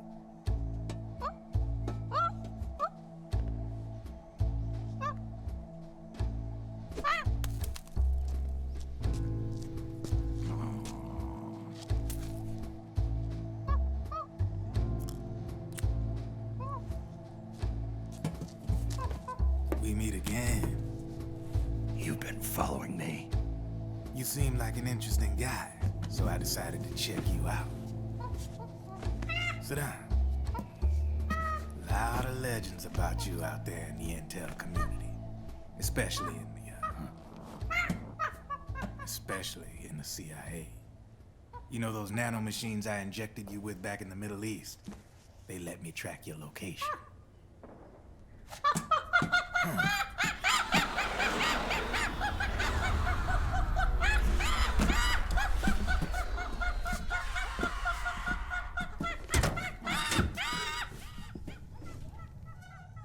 Figures. The B&Bs are here. Things are about to get hairy. B&Bs? You never heard of them? They're Beauty and the Beast. Together they're called the B&B Corps. They're a squad of enhanced female soldiers, belong to the PMCs. Anytime there's a mess that needs cleaning up, they're on the scene leading the elites. That's a female? Probably freelancers hired by the PMCs. They're run out of a separate parent organization. Guess it's time for good old Drebin to let you in on a few things. Ever since you showed up in the Middle East, the B&B Corps has got orders to kill. Their #1 priority is to eliminate some guy on sight. A guy named, Solid Snake. But from where I'm sitting, Old Snake seems a little more appropriate. Old, huh? Cheer up. That's the bad news. Word on the street says that beneath those ugly-ass suits, the B&Bs are real babes. Drop dead gorgeous. They also say each one of them's been traumatized by war. Badly. They weren't even soldiers to begin with, you know. More like victims of war. They suffered shell shock on the battlefield. Post-traumatic. It damaged their minds pretty much beyond repair. So the only way they could cope with the reality of battle was to become war machines themselves. The remnants of their human side are buried deep within. The beast, that's what you see on the outside. War transforms a snake into beasts.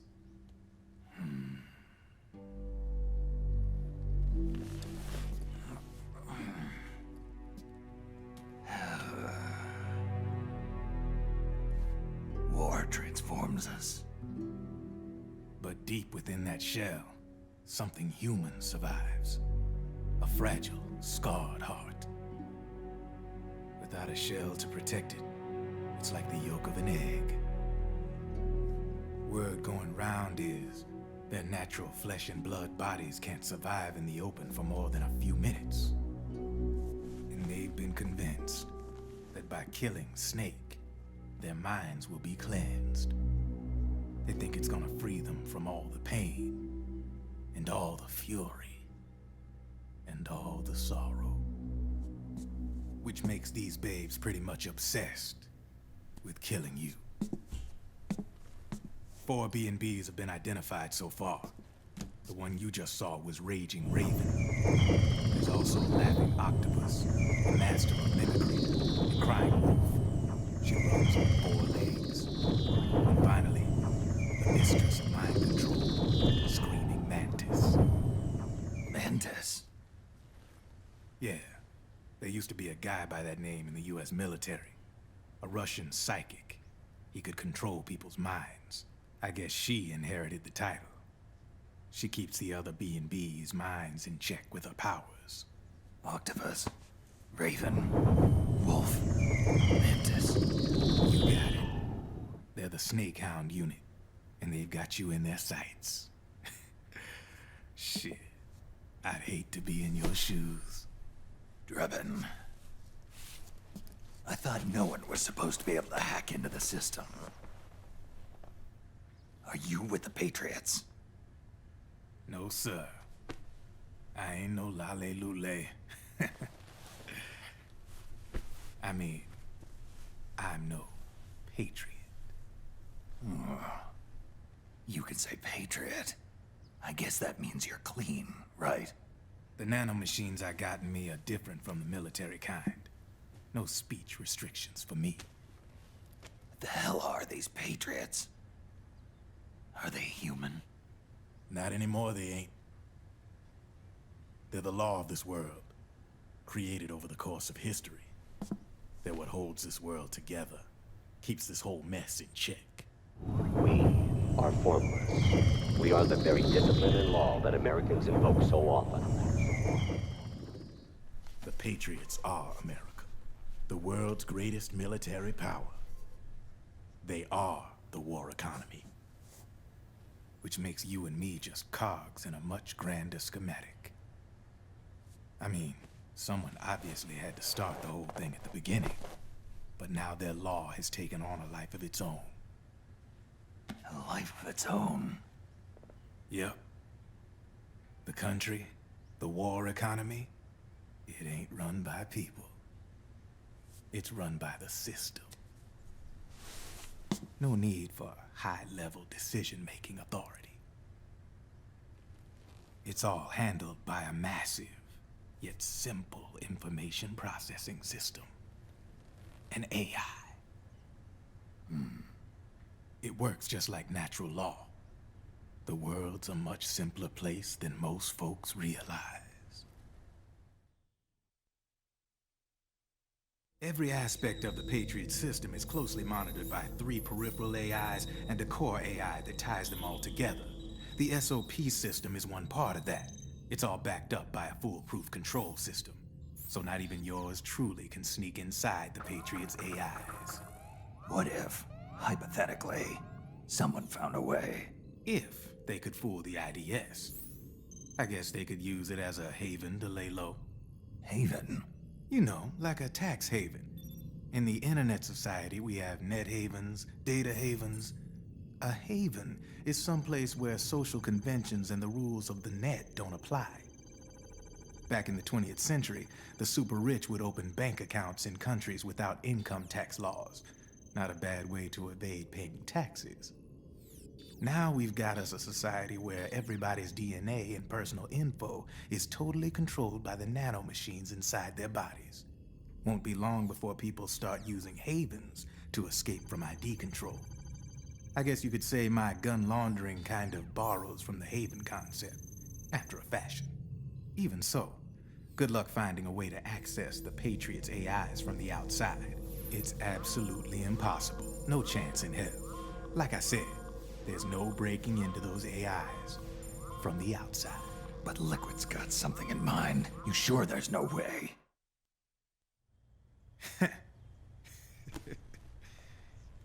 I'm just a gun launderer.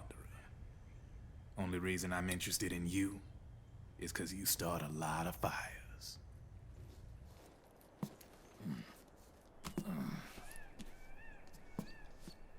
All right then.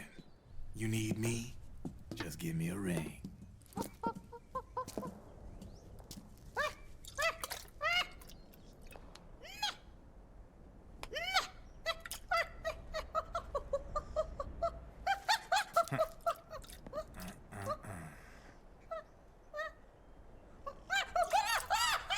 Go on. Get your ass back inside. Now! I have you.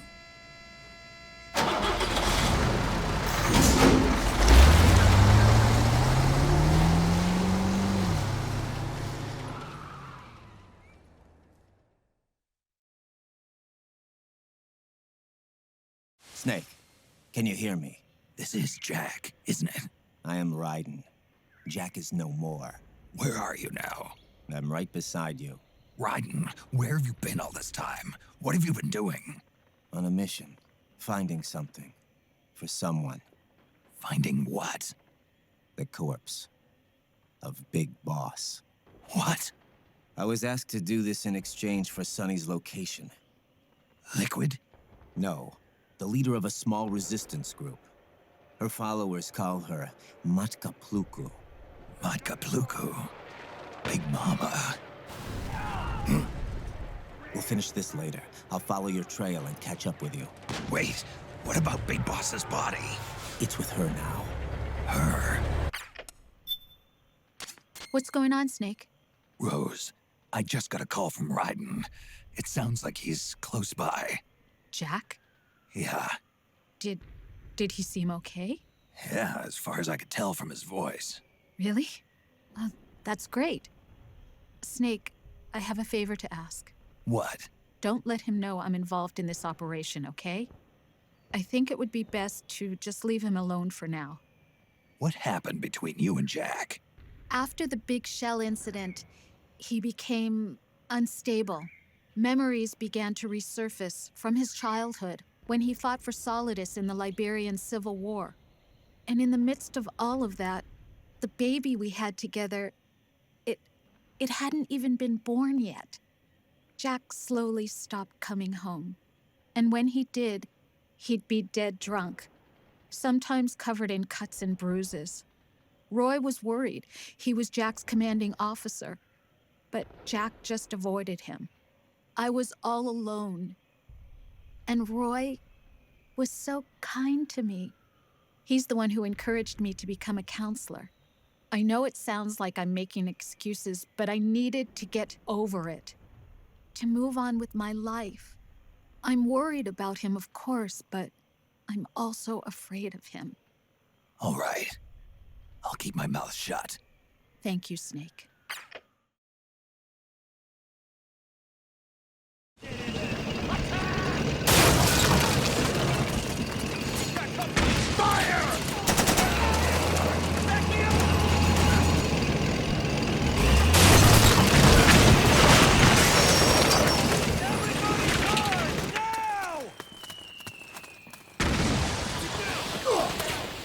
What are you trying to do? Naomi's lab is somewhere inside those mansion grounds. Proceed immediately. Infiltrate the place and find out where she is. Snake, you're right next to where Naomi is. But according to the data she provided, your elevation is just a little bit off. She must be up above you. Is there a ladder or something? If there is, use it to get up there.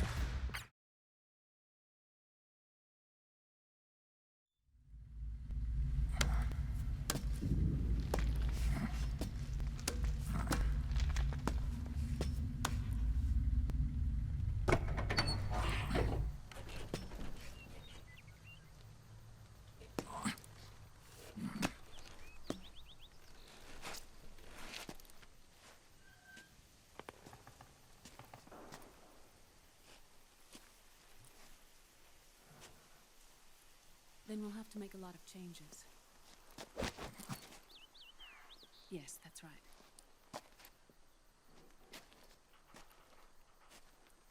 We'll need another go at it. That won't be a problem. Yes. I've taken care of it.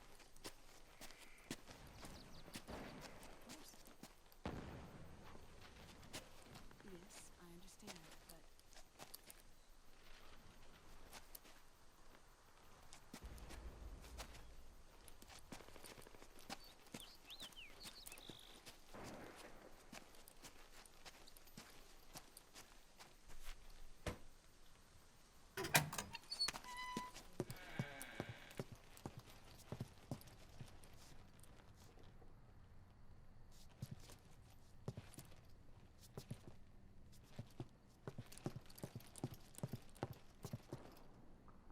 Yes, the next test. Naomi. And things on your end? I see. We're on schedule here as well. I know. Me too. Until then.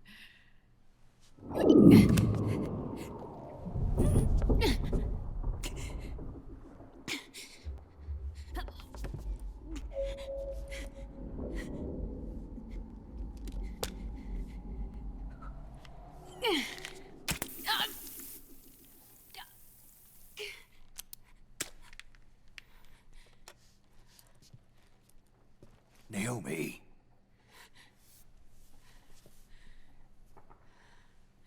Snake.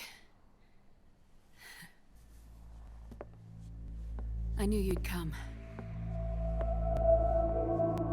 You and I, neither of us can escape our fate.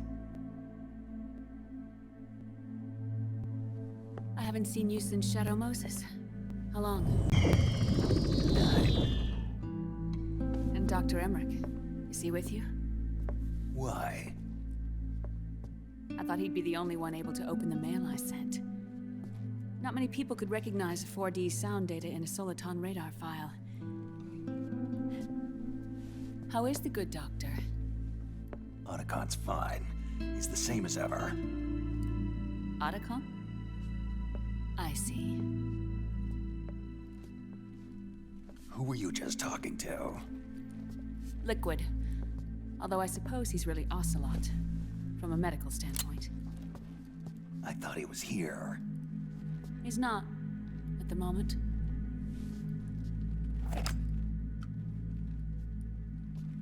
all the guards.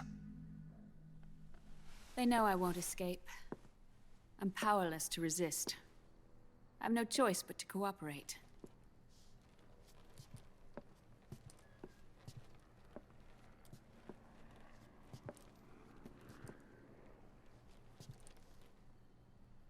Naomi, what happened in the Middle East?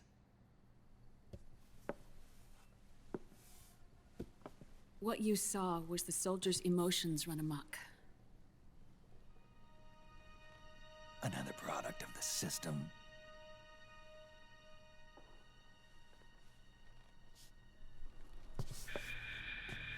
You don't trust me? I'm not sure yet. And if I answer your question? Let's hear it first. Liquid... We thought the SOP was an ID control system designed primarily to maintain order and control in battle. And we were right. But only partially. SOP had another function. To control people's senses.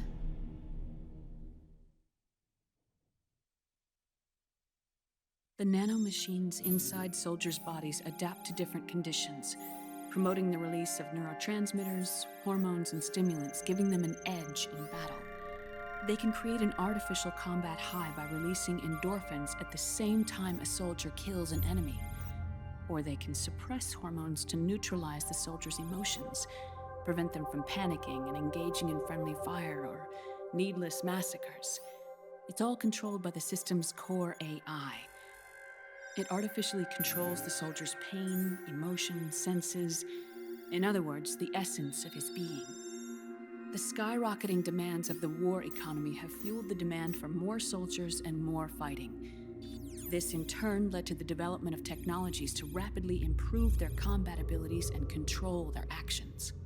The system ensures a steady supply of battle-optimized soldiers at a minimum of cost. But you, of all people, must understand, Snake, that unlike combat technique, a soldier's senses can't be taught. They must be earned through experience. Does this have something to do with that test of yours? The goal was to release the soldiers' nanomachines from the system, but we didn't know about the mental control. And the nanomachines went berserk? No. Our test was a success. At least it confirmed our hypothesis at the time. Just as we predicted, the nanomachines stopped functioning, and the PMC soldiers were freed from the grips of the system. But the moment the system stopped, all the pain and fury and sorrow, all the trauma and stress, all the hatred, regret, guilt, all the sensations that had been suppressed were unleashed within their hearts. Their memories, unlike their senses, weren't erased. Each enemy soldier they'd killed, each lost comrade, each threat of violence against the innocent, every act of war they'd committed was etched firmly in their hearts. In suppressing the user's mind, the nanomachines exact a heavy burden on his heart. The user's body rejects the nanomachines. This reaction must then be suppressed with drugs. Before the user knows it, his mind is in complete shambles. Snake, remember Frank? Frank Yeager. Gray Fox. They twisted his body for their experiments and nullified his broken heart with nanomachines. SOP has taken it even further and applied it to living human beings. The sins of war these soldiers carried inside them returned to assault them in the form of unimaginable shell shock.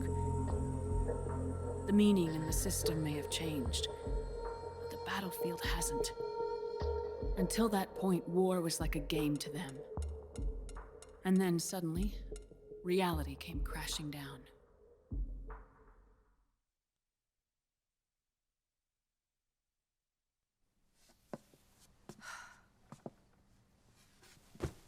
Ordinarily, our hearts are hardened through experience. Even the most grizzled veterans live with an inescapable guilt they've had to overcome bit by bit through the years. And even then, it never truly goes away. For a mind lacking that essential experience, it was simply too much to bear.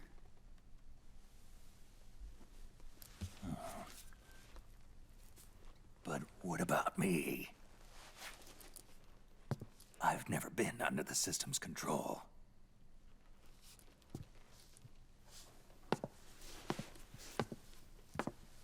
That's why I want to examine your body. You need to know too.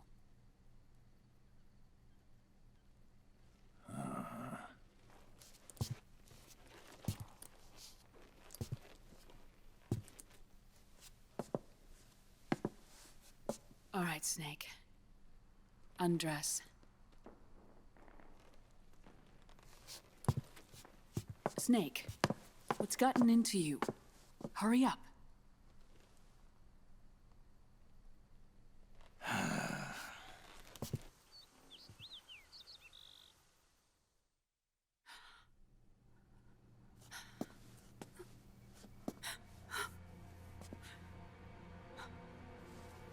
Oh my God.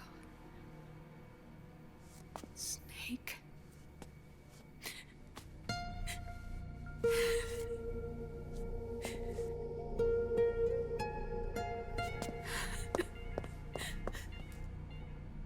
All right, let's just get this over with. Yes. Of course. I'm sorry.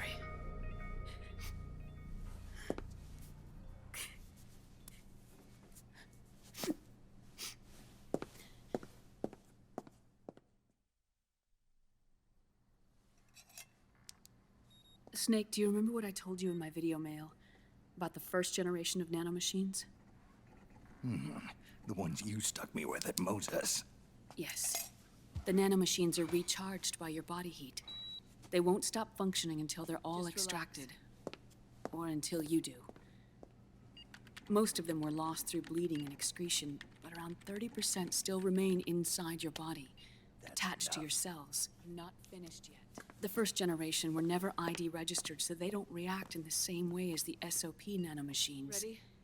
But they may be interfering with your body, and with your heart. So, does the aging have something to do with Fox diet too? No. Your telomeres were intentionally set up to be short, regardless of the age of the original. One of the genes that inhibit reproduction and aging, the Clotho gene, was intentionally mutated as well. But more importantly, your chromosomes, like liquids, were provided with terminator genes to prevent them from making copies. Why? Your clones created for one purpose: war. And so, in order to prevent you from being abused by clients or stolen by the enemy, they shortened your lifespan and removed your ability to reproduce. It was a safety device to ensure that the seed of Big Boss didn't end up in the hands of others. The reason you're aging so rapidly isn't because of disease or faulty research or Fox die. It's how you were born. It's your natural lifespan.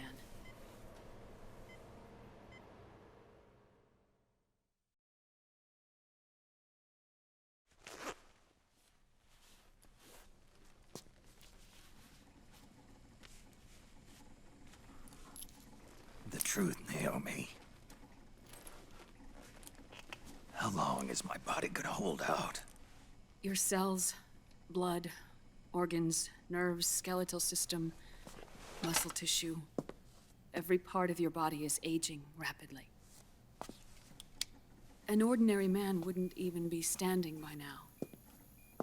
Snake, the only thing keeping you together is the strength of your will.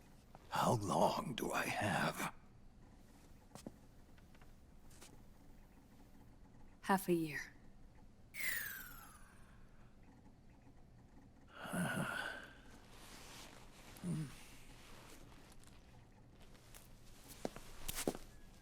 Don't.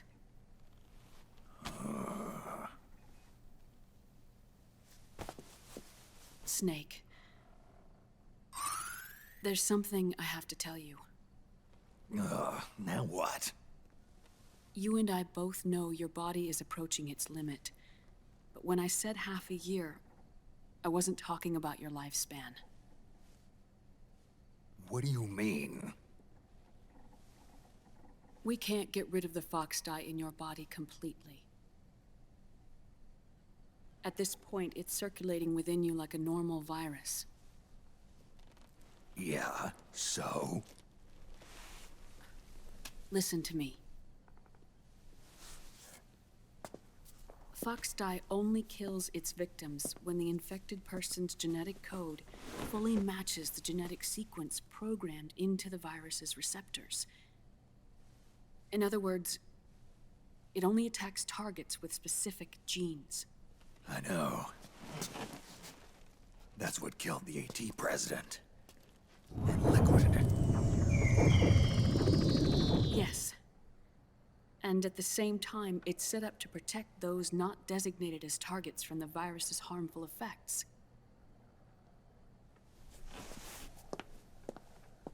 Here, I'll show you.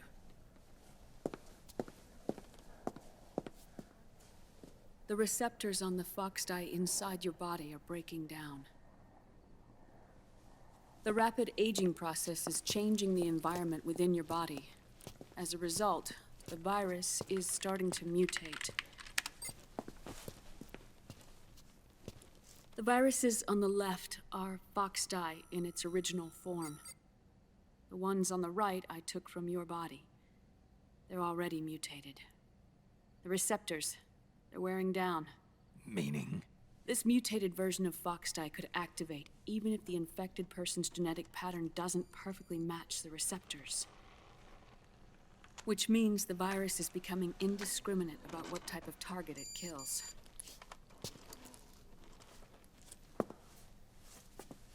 Ever since Shadow Moses, fox dye has been breeding continuously in the nanomachine colony inside your body and dispersing into the air. But there are no more targets to attack, so there haven't been any more outbreaks. However, if the receptors continue to wear down, it'll become a killer virus that attacks untold numbers of victims. What if we kill them all? Remove them from the body? There are no antibodies either. I don't know what percentage of the receptors have to break down, or how many people will be targeted when that happens. But what is certain is that people will begin to catch fox dye through airborne transmission. It'll start with those closest to you. Then, one by one, they'll lose their lives. The part of the virus that distinguishes between individuals will start to break down in about... half a year. No. 3 months at the most. 3 months? Ironic, isn't it? You've spent your entire life saving the world from Metal Gear, from nuclear annihilation. And now, you're becoming a doomsday device yourself. I can't predict exactly how devastating the epidemic will be. Whether just 1% of the human race could unlock the broken receptors, or whether we all can. In either case, 3 months from now, you'll be a walking biological weapon.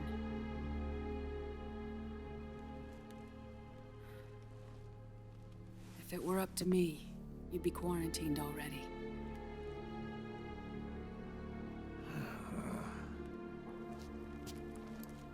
It's not over yet. I know. You still have a job to do.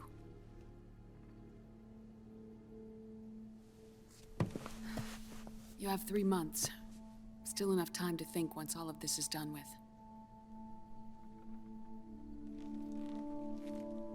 And if I choose death first,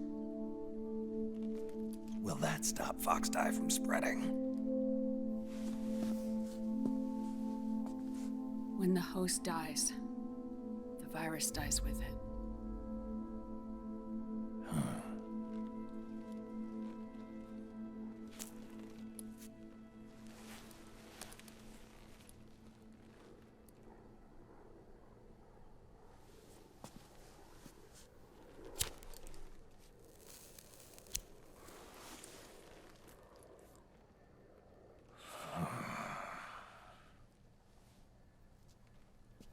Snake, tell me one more thing. Have you been to a hospital lately? Yeah, While you were there, did they give you an injection? don't they always? Take a look at this. These came out of your body as well. It's a new strain of fox dye, one I've never seen. Someone must have put them in you recently. Do you have any idea who? Him. The new fox dye strain is starting to multiply rapidly. What's in it? I can't say for sure. I'll need to do some more tests. Here, take this. It contains the same substance the soldiers' nanomachines secrete inside their bodies. It's a drug that inhibits the nanomachine's ability to regulate the senses. The nanomachines inside the body malfunction when the system interferes with them. It triggers a reaction in the body, which is why you're having the seizures. Give yourself a shot whenever they get bad.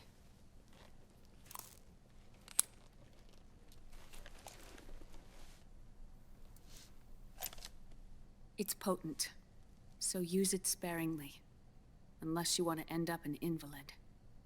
It may restore your psyche for a short while, but use it too often and the amount restored will start to decrease.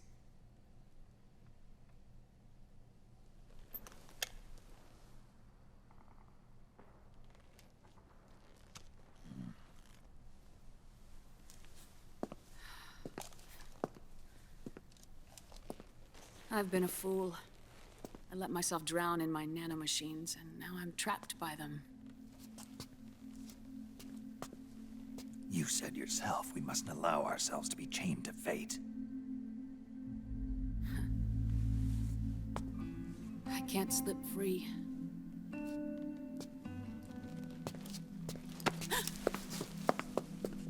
Then I'll free us both. Where's Liquid? I can't tell you yet. Not until you free me.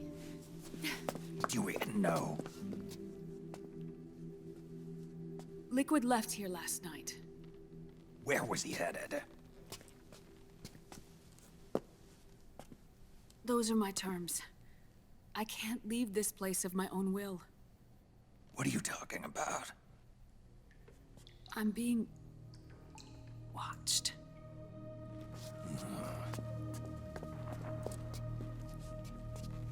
Liquid has altered his plan. Removing the system will only cause his army to collapse from within. So he's chosen to seize control instead. Liquid's objective is to hijack the SOP system. He'll use it to create the ultimate army of perfect soldiers and launch his insurrection against the Patriots. There's a name for his new plan. He calls it Guns of the Patriots. Guns of the Patriots.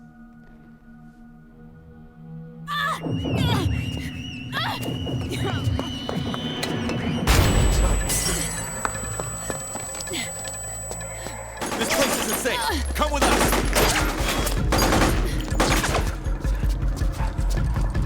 This way.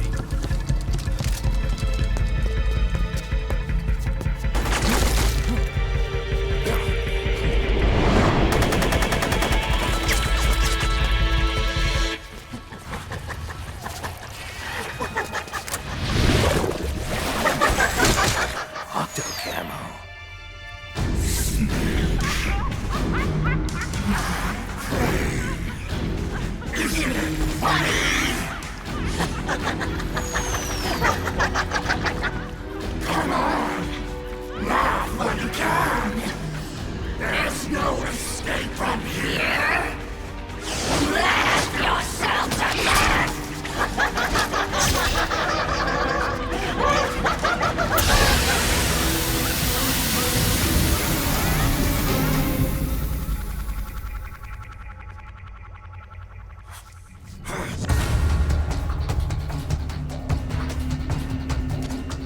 You're surrounded, Snake.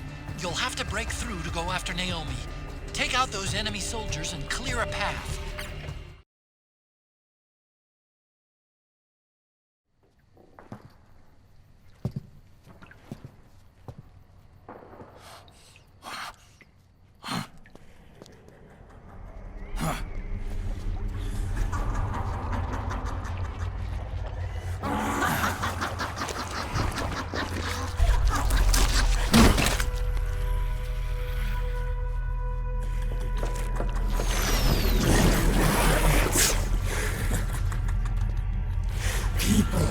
suffering.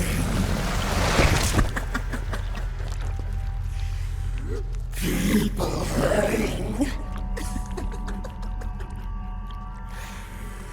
People dying. It's all so fucking hysterical.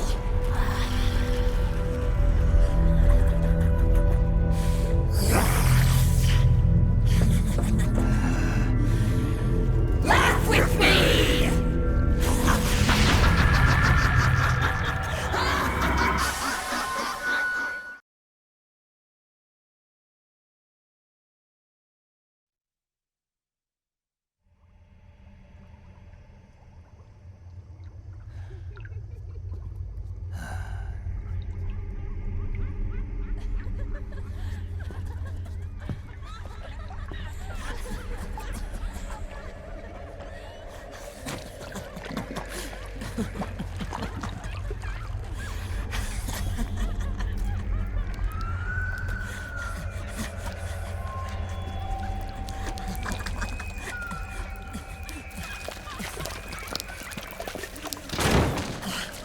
I am an octopus.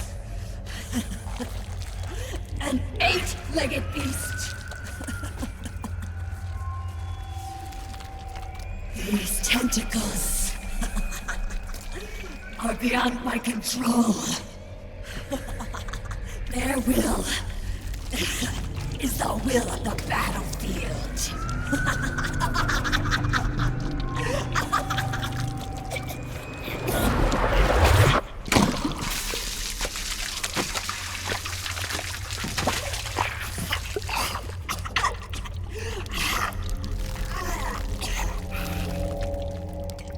Funny. So funny. It's all so funny. No. It's not funny.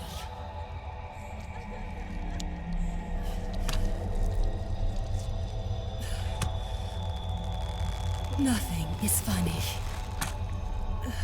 I shouldn't be laughing. I can't.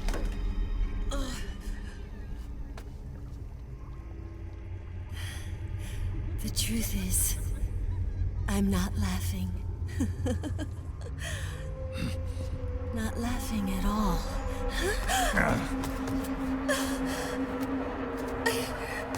I shouldn't be laughing. I'm scared. I'm really scared.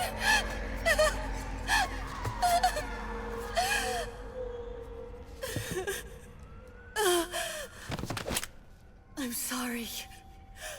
I'm sorry. So sorry I laughed. I'm sorry. I won't laugh anymore. I can't. I don't want to.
Yo, Snake, looking good today.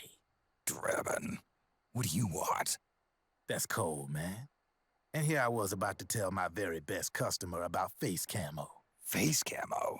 That camo skull cap you just picked up from Tentacle's shell.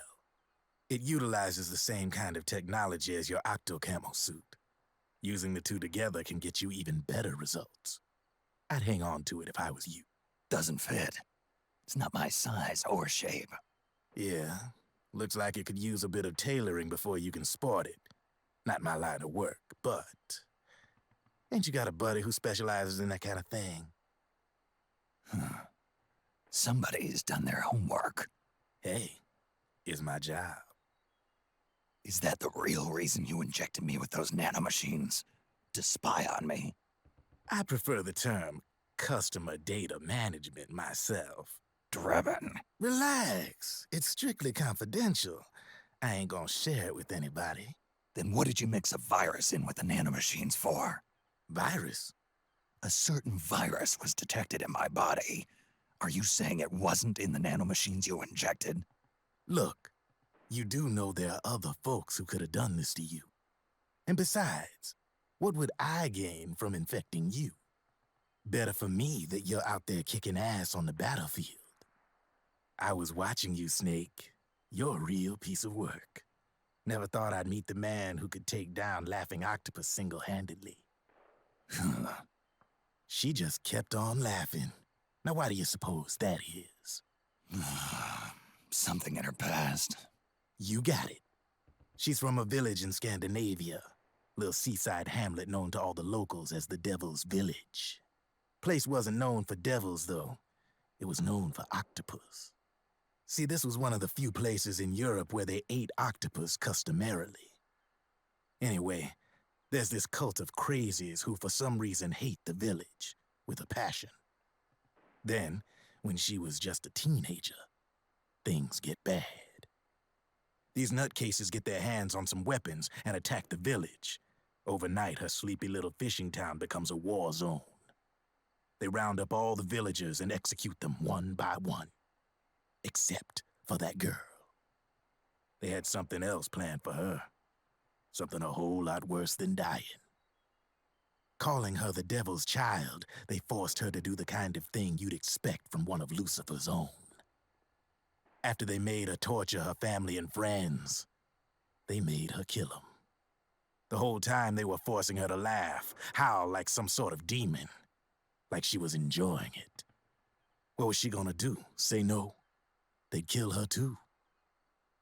So she let fear take control and did exactly as they told her. She butchered the bodies of the ones she loved and laughed while she did it. And as she bathed in their blood, it gradually turned from deep red to jet black. To her, it looked like the ink of an octopus. The experience scarred her deep. Ever since then, she hasn't stopped laughing. Only, that ain't really laughter. Why are you telling me this? You expect me to feel sorry for her? Nah.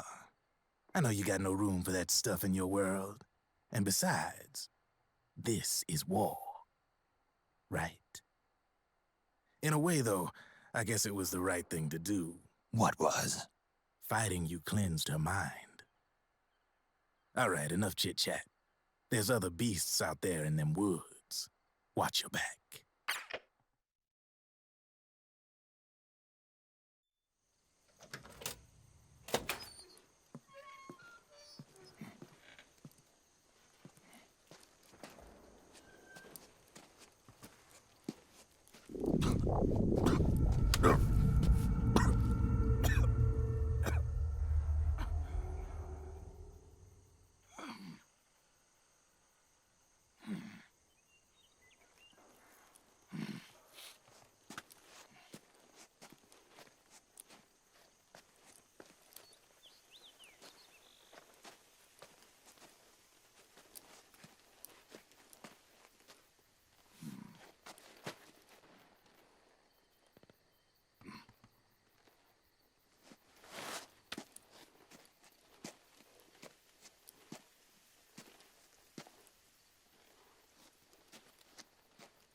Snake, have you lost sight of the target?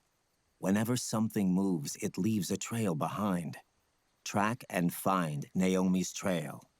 I'm not like Big Boss. Tracking isn't my strongest suit. When did you get so good at it? After saving Sonny, I drifted around the globe. In Alaska, a tribal elder taught me some scouting techniques. Drifted? You never went back to see Rose? Rose? She doesn't exist. No. Rose and I live in different worlds, different times. Her world has no place for someone like me. My place is here on the battlefield. Huh. Listen, Snake. Scouting is based on the principles of hunting. There are two fundamentals: awareness and tracking. Awareness? Awareness refers to locating a trail by paying careful attention to your surroundings. Tracking means to follow that trail.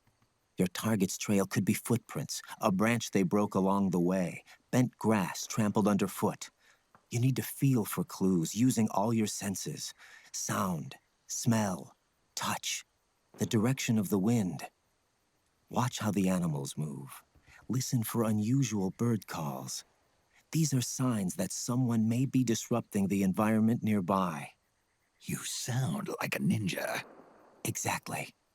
Ninja are the ultimate scouts. If your enemy is a skilled scout, they'll be doing the same thing. You may be the hunter, but you are also the hunted.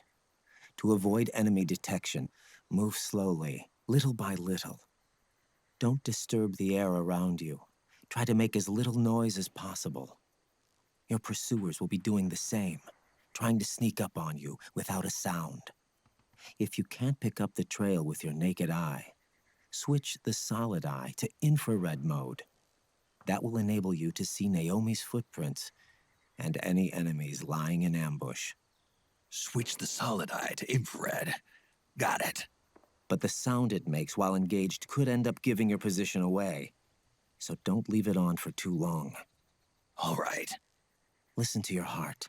Trust your senses as much as you can. And you will find Naomi's trail. I'll give it a shot.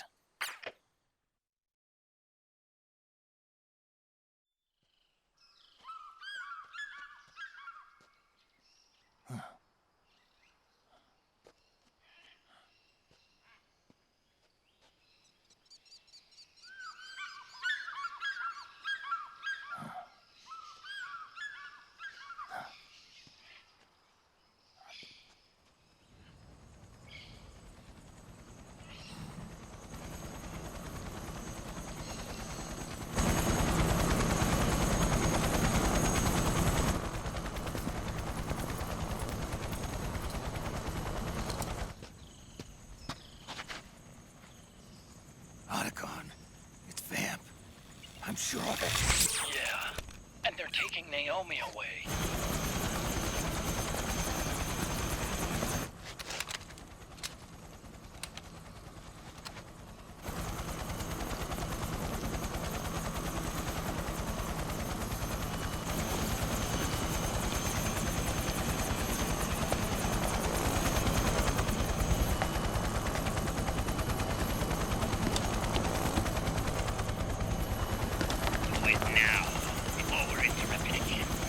What will happen?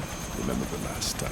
I'm willing to make a few sacrifices. As you wish. We'll begin shortly.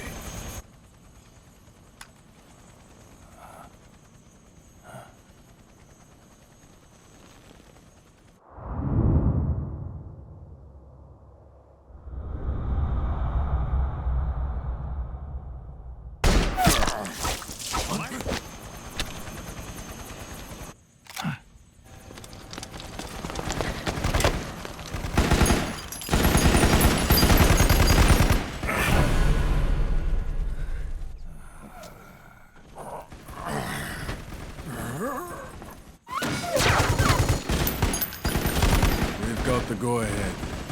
Begin. We'll use his blood. It could get intense. Brace yourselves. Shots, all of you. Yes, sir. I'll be taking a nap.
Need a lift? Grabbing. Get in already!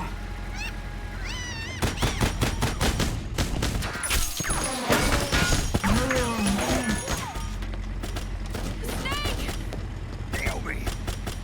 Jump! Walk.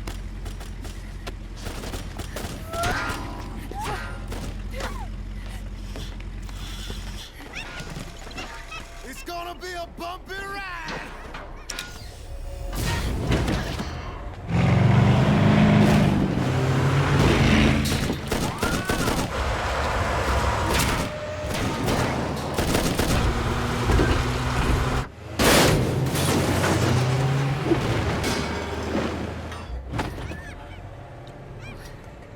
Okay. Thanks.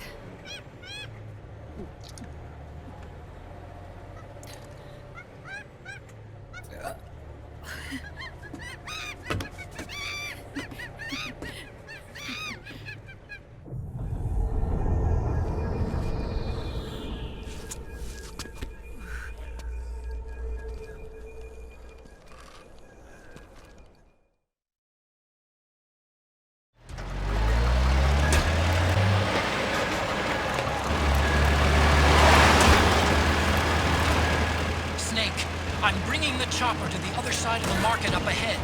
That's as close as I can get. You've got to make it to the market somehow. Out of my way! Access moving! Hang on! It's gonna get bumpy!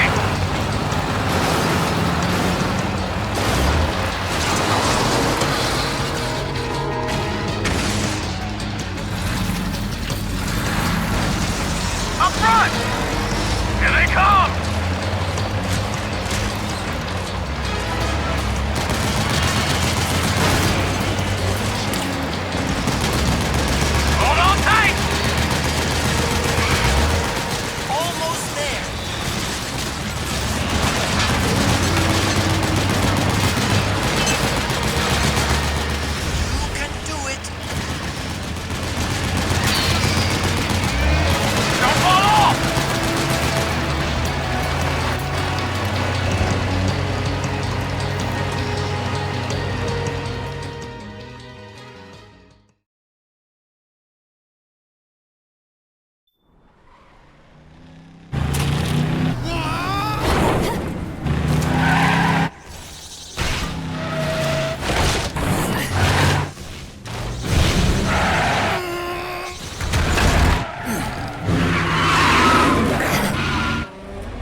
with me.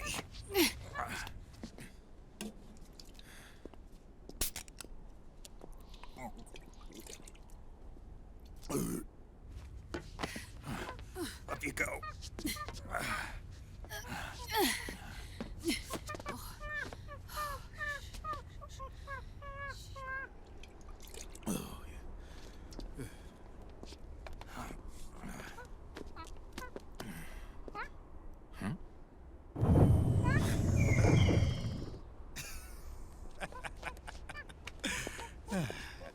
You okay? Yeah. Oh, shit.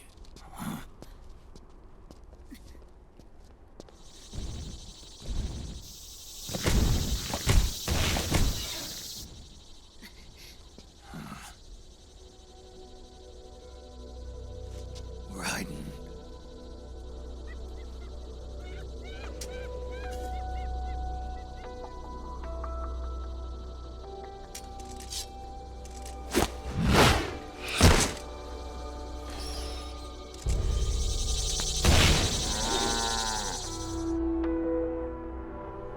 Go on, get out of here. Can you move? Yes.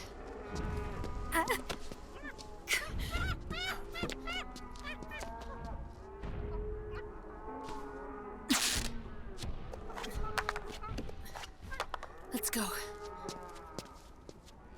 Here they come!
Snake. It's my turn to protect you.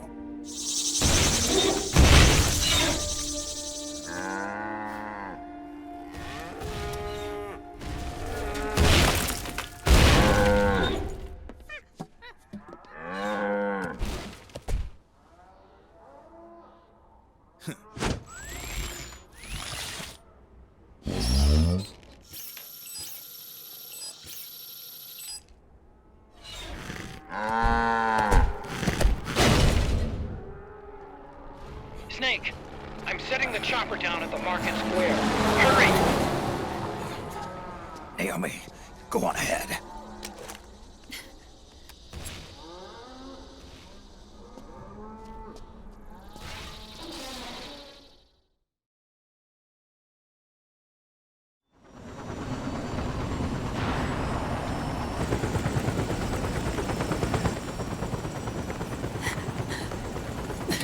I'm sorry.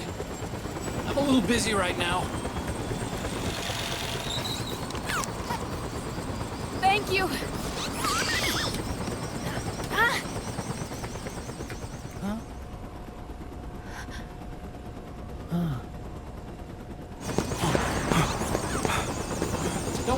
Mark II! Naomi, take care of this. Otacon, get us out of here! Where's Raiden? Still fighting.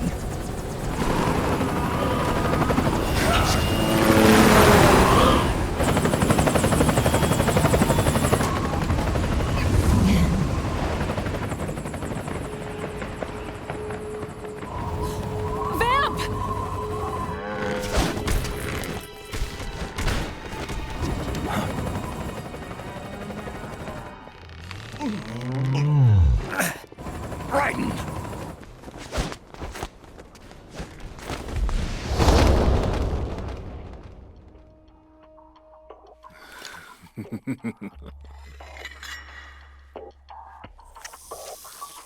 Yet again, our paths crossed.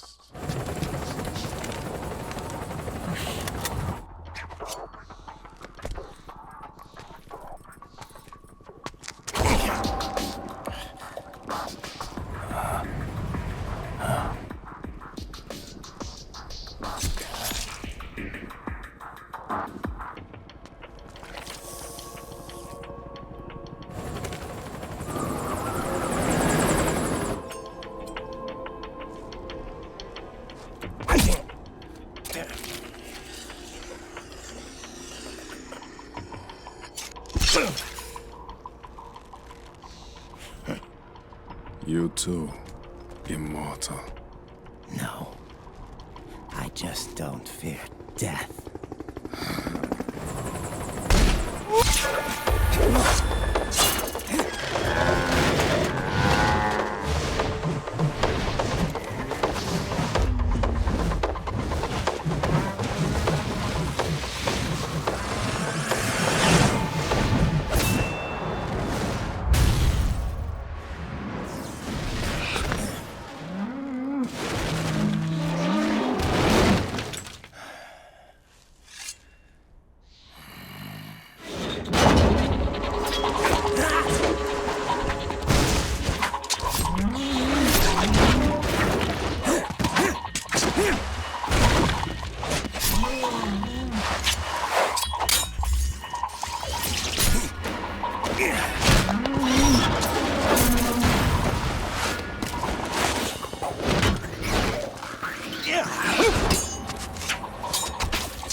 Could you be the one to finally finish me?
Boss, she got away.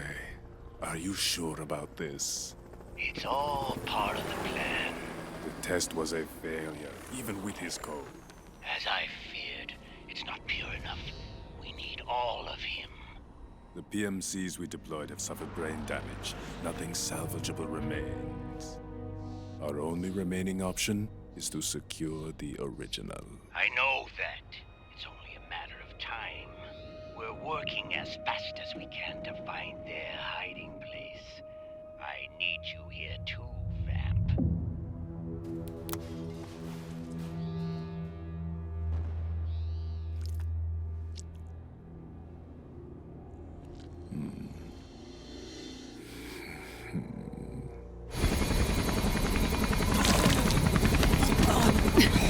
Hang in there! Vamp. He's got to be immortal. No, he's not immortal at all. It was my design that caused his body to be like that. Huh? What do you mean?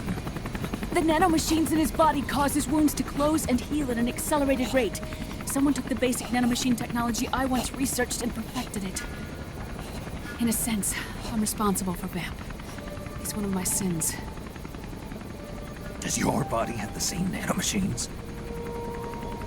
I brought a monster into this world. And I too am... Hold him down!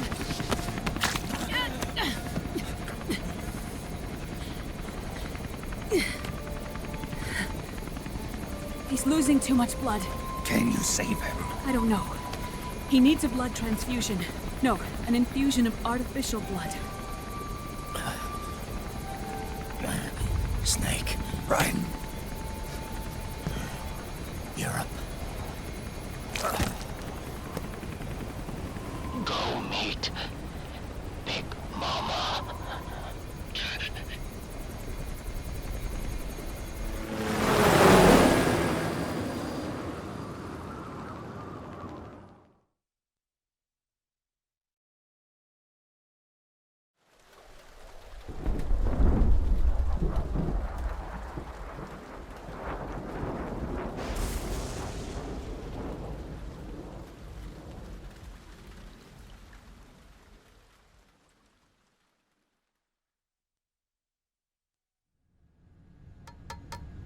Argon, boron, silicon, and neon, yttrium, fermium, plutonium, chlorine, fluorine, gallium, and xenon, thallium, strontium.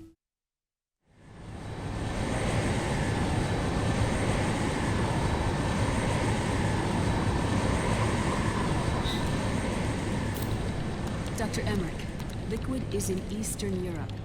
He's after the corpse of Big Boss. Huh? What for? It's the final key he needs to gain access to SOP. The keys to the system are Big Boss's genetic code and biometric data. Without them, there's no way to gain access. Wait, what's Liquid been doing all this time?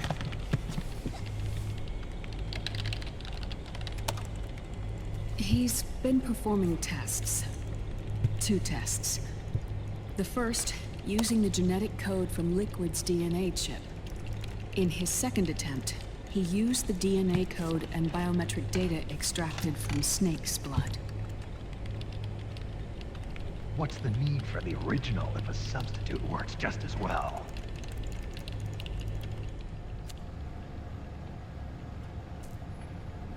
Neither your genetic pattern nor Liquid's genetic pattern is a 100% match for Big Bosses.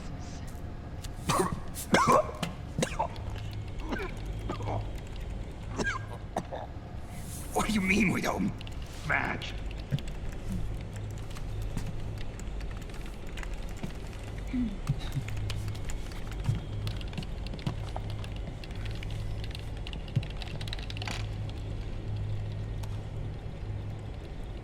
Emmerich. Hmm? Scientifically speaking, there's the markers implanted during the cloning process, the mixing of mitochondrial DNA within the egg cell, the intentionally altered Terminator genes, scientifically speaking. Both you and Liquid are as similar to Big Boss as you could possibly be, but you're still different. Different? Yes. So that's what Liquid was talking about. We're not copies of our father, after all. Which is why they created Solidus. But Solidus is dead. Listen carefully, Snake. This is the most important part.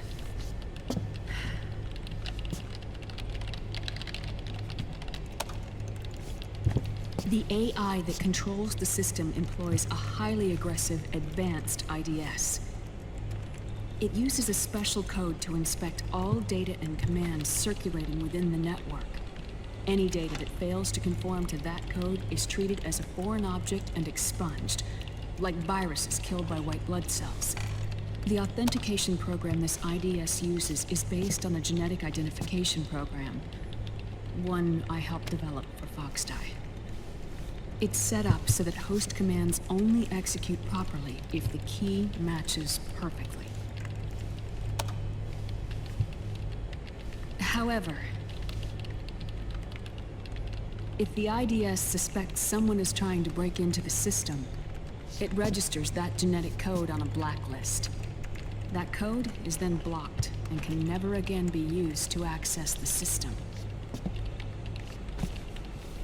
So, if you're going to use a substitute, you need to find a new genetic access code with each new trial. So when Liquid accessed the system in the Middle East and South America, it was only a test. I can't believe this. Snake and Big Boss don't have the same genetic code? Strictly speaking, Snake and Liquid aren't the same either. Which is why Foxdie only affected Liquid at Shadow Moses. And spared you. Let's put it this way. If Liquid uses Big Boss's genetic code, the original, he'll have the system completely under his control. Hold on. I thought having his code wasn't enough. You need his biometric data at the same time, don't you? That's right. And Big Boss is already dead.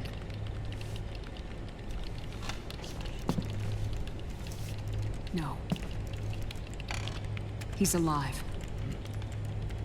Big Boss is alive.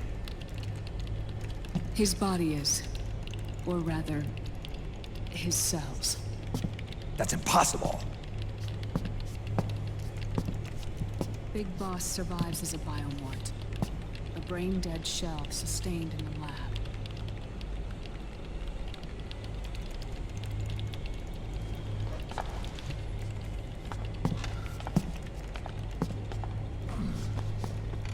Liquid has already left for Europe in search of Big Boss's body. Right from the start, he knew his experiment in South America wasn't going to work. Europe, huh? The test was a failure, even with his code. As I feared, it's not pure enough. We need all of him. Our only remaining option is to secure the original. If Liquid obtains the body, he'll be primed to make his final move. Allowing him total control of the system. Exactly. Unless we can stop him first.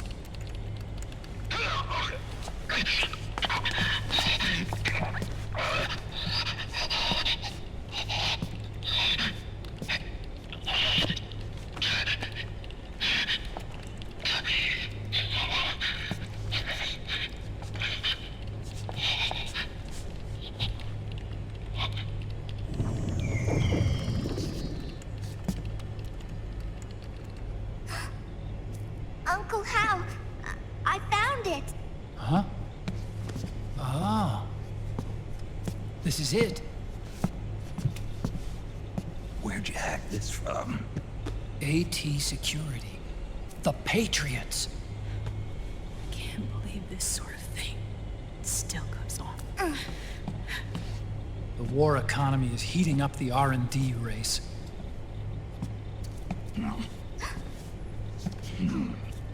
It's not just the PMCs either. Every corporation tethered to the military-industrial complex is losing its sense of morality.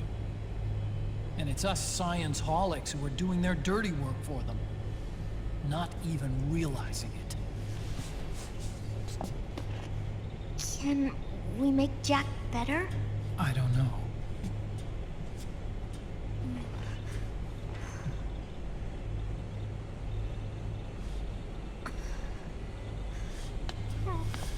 Sonny. May I?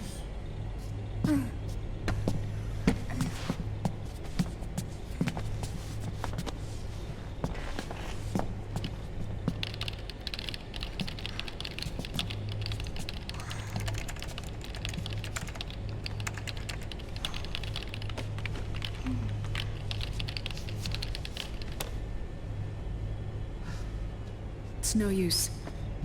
There's nothing we can do here. Hmm? What do you mean? Look at this.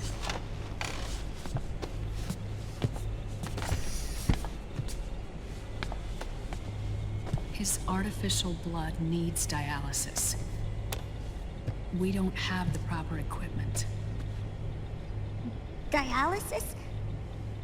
Getting his wounds healed is important too. But at this rate, he's not gonna last that long. Dialysis. Is that like what kidneys do? That's right.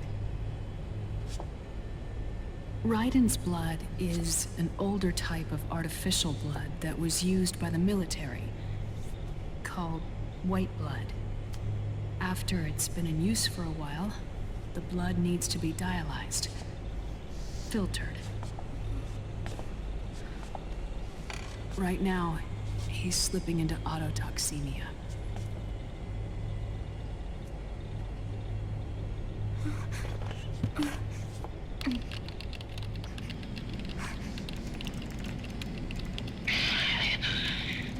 It's there.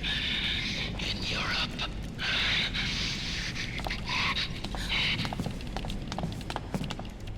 What do you mean? Eastern Europe. They have equipment that can heal me there. Where? The same place Liquid went? Dr. Magnar. He saved my life.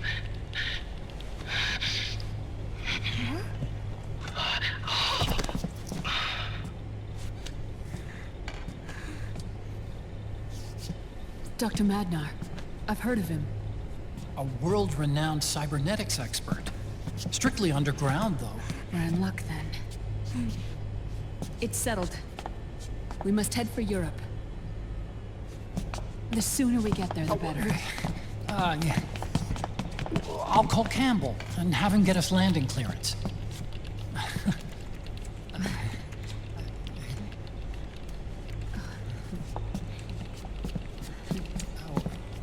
Oh, Snake! Where are you going? I'm gonna be spewing out poison soon enough anyway. What's one more smoke gonna hurt? This is a no-smoking flight.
Huh?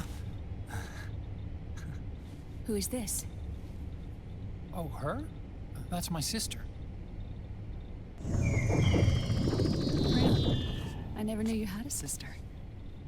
For a moment, I thought she might have been your girlfriend. No, I don't have a... Emma was a brilliant programmer. She wrote the worm that destroyed the Arsenal Gear AI. Then... Vamp killed her. I'm so sorry. No, there's nothing for you to be sorry for. Or me. I used to be an anime otaku. Oh. So that's where Otacon comes from? I was always fascinated by sci-fi anime. That's what got me into this line of work. It's too bad reality wasn't so simple. I never even imagined that science, that my own research, could cause so much misery.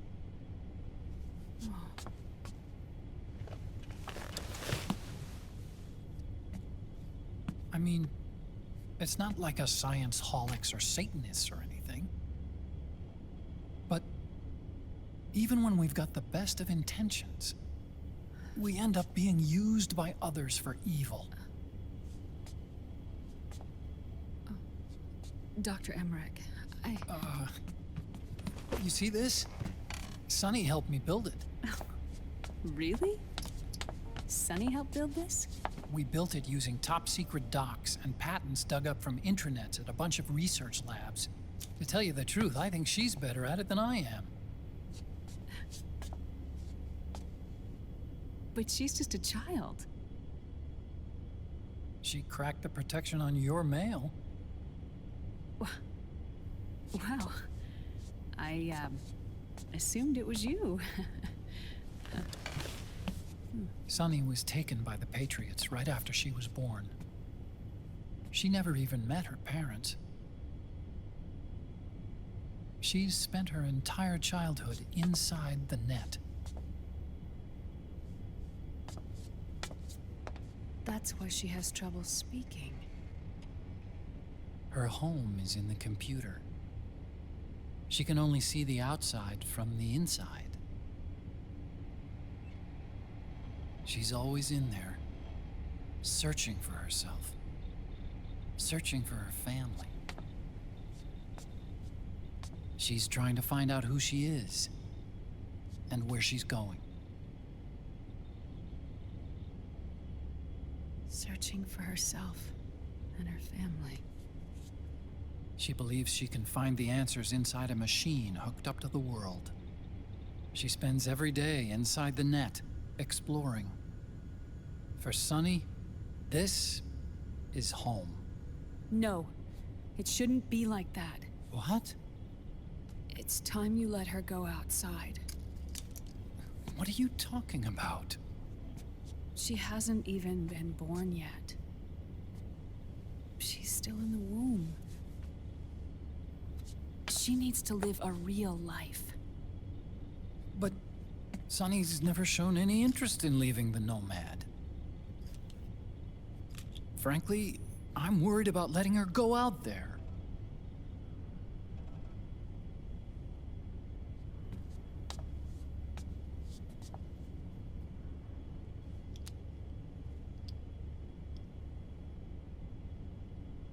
I have a feeling she'll do just fine. You really think she'll be okay going outside? That's not what I meant. I think she's got a good handle on her science. Sorry. Go on. Huh? You were about to say something. Oh, right. Would you mind if I helped Sunny with her cooking? Oh, of course not. Go ahead. But, about all we've got on board besides military rations are eggs. No. Leave them off. It makes you look handsome. You think so?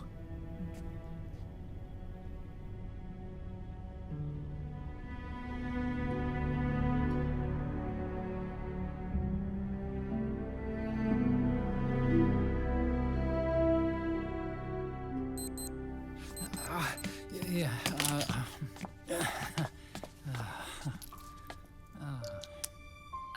Dr. Emmerich, huh? is it okay to sleep in there? Excuse me? Well, Dr. Emmerich,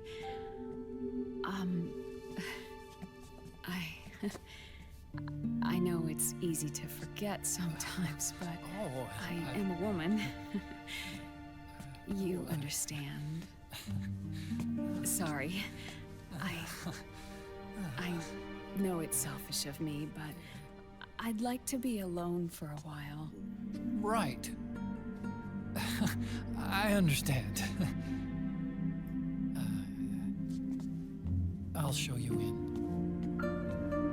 Thank you.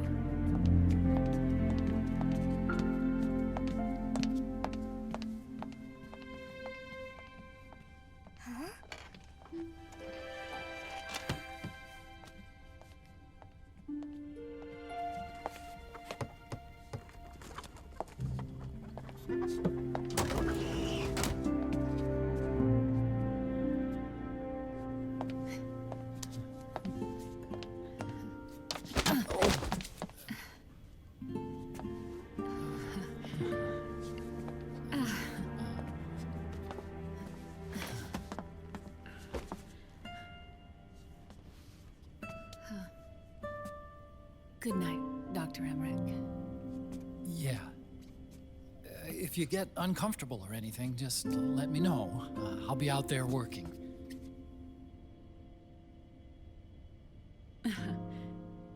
Thank you. Oh. Yes?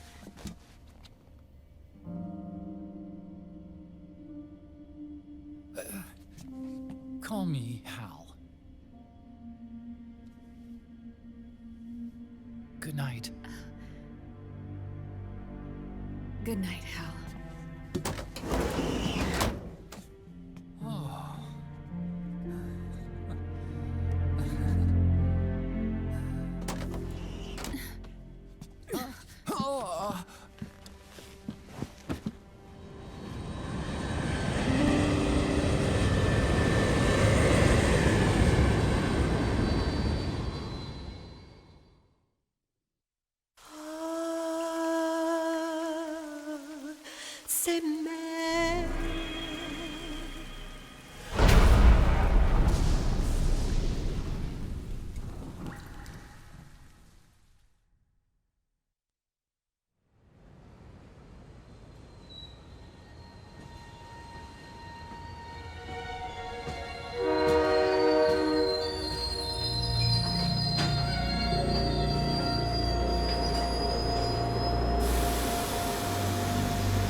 Snake, a national state of emergency has been declared in an effort to root out the local resistance. The hunt is being carried out by US-based PMC, Ravensword, one of the companies under Outer Heaven's control. Which means that Liquid's lurking somewhere behind the scenes. Right. And at the top of the target list is the Paradise Lost Army, the resistance group led by Big Mama. Snake, you'll be infiltrating the region where they are believed to house their base of operations. It looks as if the PMC's moved swiftly, cutting off Big Mama and company's escape routes. They should still be hiding somewhere in that area. Big Boss's corpse is bound to be with them. You've been added to the PMC's blacklist, so you're going to have to lie about your identity to get in. I've provided you with a way to evade the checkpoints. Make contact with the Resistance and find Big Mama. This is our last chance. We must reach Big Boss's body before they do.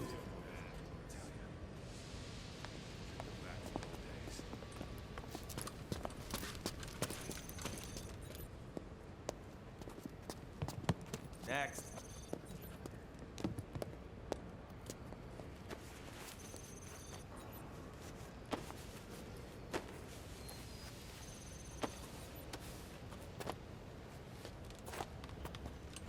Next.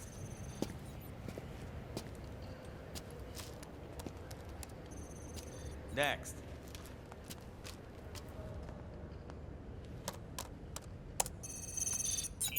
Next.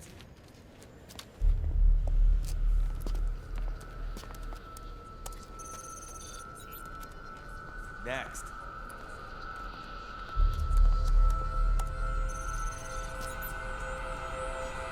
Next. Said next. You. Get your ass in the machine. Hey, are you deaf? Take him away.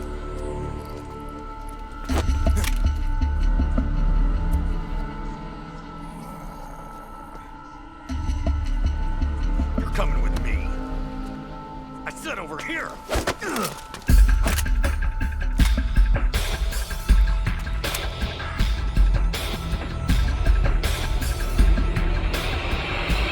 That's enough.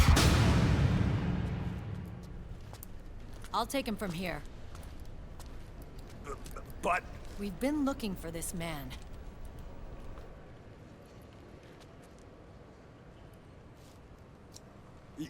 Yes, ma'am. Come with me.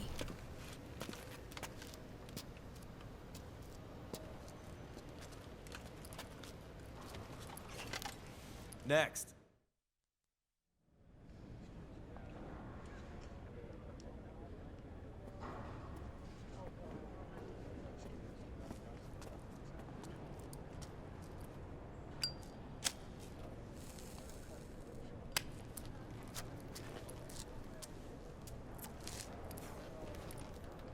You're looking younger. What's your secret? Face camo. A little present from tentacles. Huh.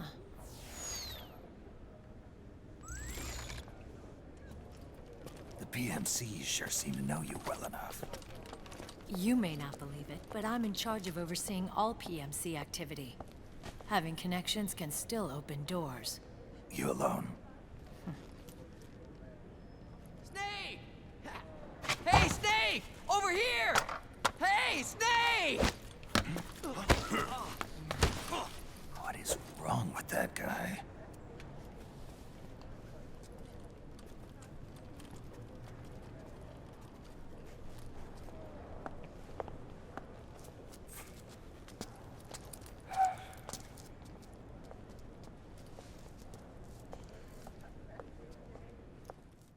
Listen to me, Snake. After reporting what happened in the Middle East to my superiors, I wrote up a threat assessment. The President's finally realized the danger Liquid's little rebellion poses and has called for immediate action. Now I've got more bodies than I know what to do with. A whole joint Army-Marines team. They're already on site, mixed in with the US forces here. We're ready to strike Liquid at any time. You're planning to take him by force? It's crazy. Look, things aren't that simple. Listen, old man. I don't take orders from you or from your Colonel Campbell. It's gonna be the Middle East all over again. No, it won't. If things get out of hand, we can put a total lockdown on the PMC's weapons. They won't be able to fight back. Don't forget, we control the system. I wouldn't rely too much on the system if I were you. We've got them beat in sheer numbers. Meryl. Look, Snake. Just leave this to me. There's no need for you to put yourself in harm's way. Don't risk your life for no reason.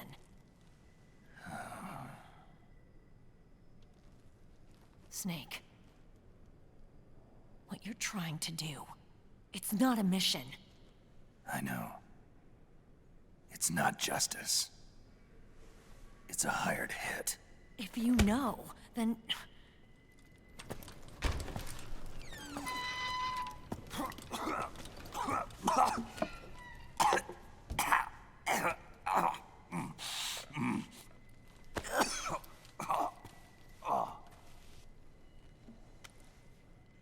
Look, our ways of thinking might be different, but to me, you're still a legend, a hero. I know all about the things you did when you were young. It was what kept me going. I can't bear to watch you die over something so pointless. Don't worry about me. Old soldiers never die.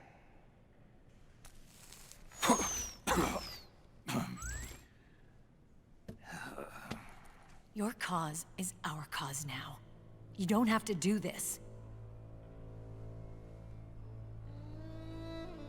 I'm no hero. Never was. I'm just an old killer, hired to do some wet work.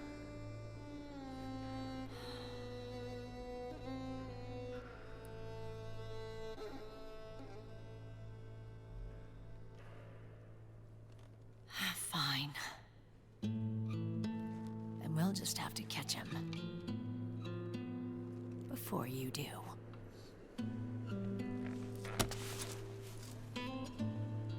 I may have loved you once. But now you're just too damn senile to face the truth. Wake up and face reality, old snake. And stay out of our way.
Otacon, they've seen this face too. Yeah, it might have been added to the PMC's blacklist as well. And Merrill was acting kinda strange. Things are going to get hairy once the American suppression troops get here. We'd better get to Big Boss's corpse, and fast. But first, we've got to find Big Mama. Snake, let's go over what we know so far. The streets are under curfew. The only people you'll find out there now are PMC soldiers and members of the Resistance. Yeah, I thought it looked a little too quiet to be a tourist attraction. The Resistance members are scheduled to convene at Big Mama's hideout. So our best course of action is to follow their lead. When you find the Resistance, tail them. Let them lead you to Big Mama. But how exactly am I supposed to find this Resistance? The PMCs have laid a dragnet for Resistance members that covers the entire town. They're using SOP to notify each other by radio of any info collected during their searches. By intercepting those signals, you should be able to reach the Resistance members' locations in real time. Intercept their communications? How do I do that? I've provided you with a new device for just that purpose. To hijack PMC communications, open the item window and select the Signal Interceptor. The interceptor constantly monitors PMC voice and data transmissions. When you've got the Signal Interceptor equipped and you hear the PMC's chatter about the Resistance, check your map. It should display the location. Got it. Oh, and Snake, I think we've found a way to treat Raiden. Really? Yeah. We got in touch with Dr. Madnar. Naomi and Sonny are on their way now. They'll be all right on their own? They're a few clicks north of where you are now. It's a non-combat zone, so there won't be any checkpoints. There's even a dialysis machine. It'll take some time, but I think he'll be okay. Good. Anyway, you need to hurry and make contact with Big Mama. I got it. If Liquid gets his hands on that corpse, it's all over. Follow the Resistance's lead.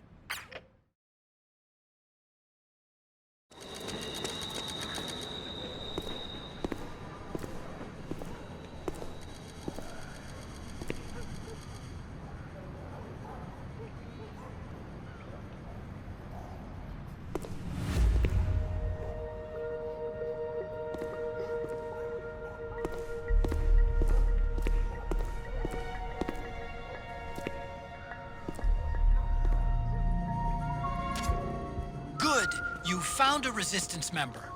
Now tail them without letting them know you're there.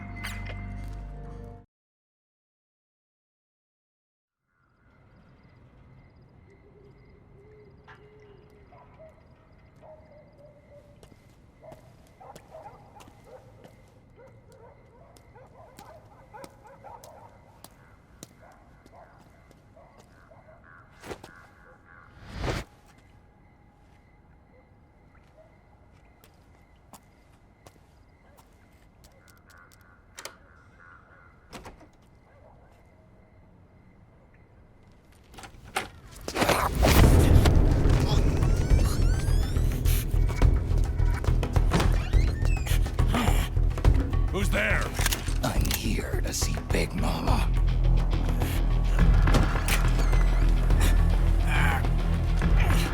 Is this the guy? What do you think? I didn't hear him coming at all. He's gotta be the one. Yeah. But look at him. He's ancient.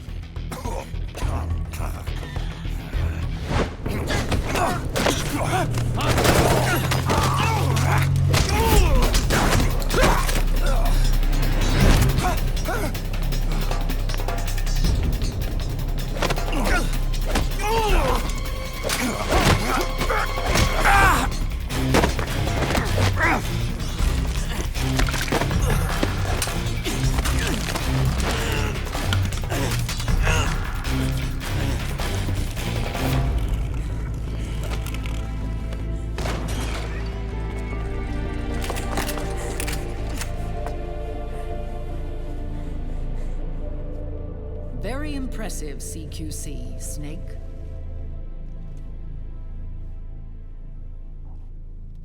No doubt about it. He is the legendary soldier.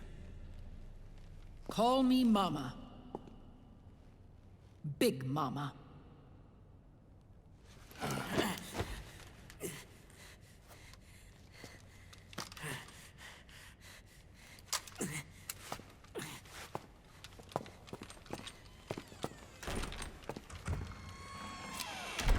I need to talk to you. Raiden sent me. My, how you've grown, David. It was you, not I, who was created from the rib of man. But I gave you life. I am your mother. What? Les enfants terribles. You can't grow a human being in a test tube, not even a clone. You need a woman's body to give it life. You mean a surrogate mother? That's an awfully cold way to put it. I am your mother.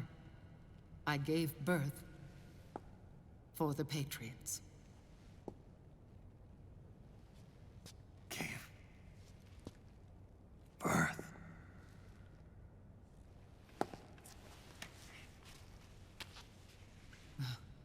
The forbidden fruit. Appropriate. No?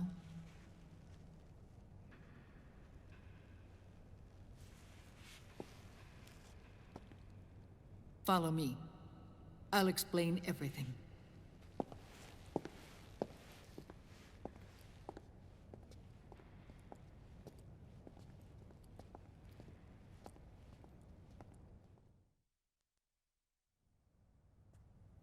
The man who wants me dead is Liquid, your twin. You think you know him, but I know him better. He was once Ocelot, but Liquid has taken control of his soul. And now he's locked in a bitter struggle with Zero. Zero? The founder of the Patriots. Founder? When did this happen? 40 years ago. During the Cold War, when the United States and the Soviet Union were still at odds. It was in that chaotic era that the Patriots were born. And I played my part. I was one of the founding members. You? Zero created the Patriots to manage and control the American state. That control endured long after the Cold War ended. The organization became an empty shell, continuing to function through AIs. Those AIs are responsible for the creation of the war economy, and they gave rise to the Sons of the Patriot system. But I am partly to blame. I bear some of the guilt for creating the organization. It was right after I first met your father, Big Boss.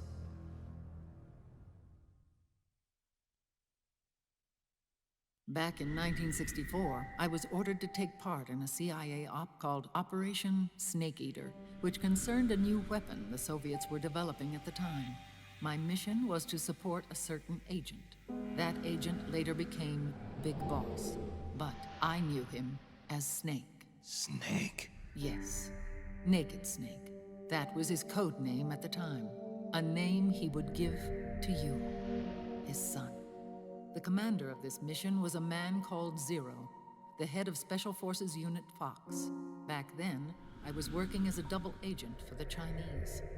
My objective was to secure the location of the Philosopher's Legacy, a massive cache of hidden wealth, and report it to Beijing. I was to acquire a microfilm showing the location of secret funds, funds amassed by the Allied powers during World War II. But I failed in my mission and was expelled from China. I took the apple from the snake and was cast out of Eden. After years on the run, I ended up in Hanoi. That's where I met him again.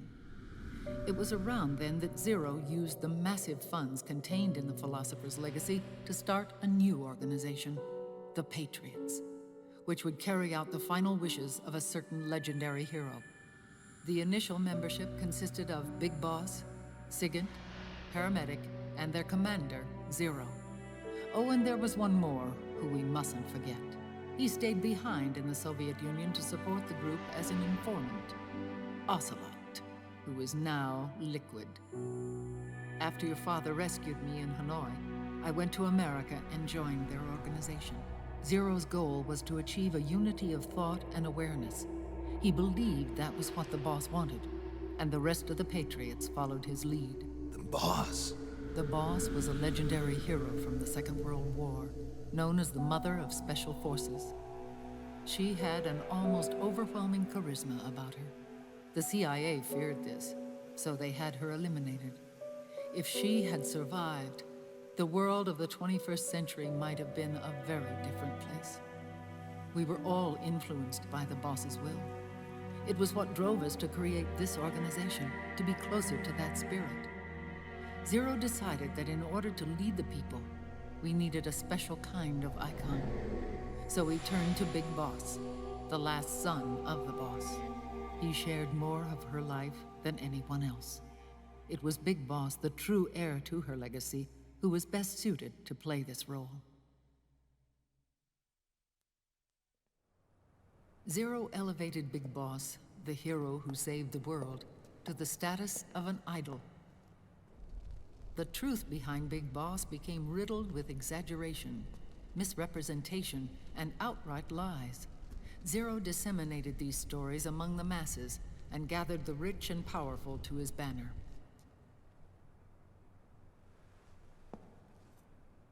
Every era needs its symbols to control the people, whether it be the stars and stripes, or the hammer and sickle.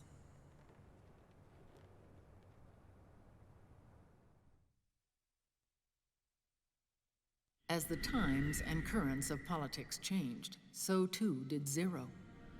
Eventually, he became a prisoner of his own lust for power, sparking friction between him and Big Boss, who resented playing the puppet.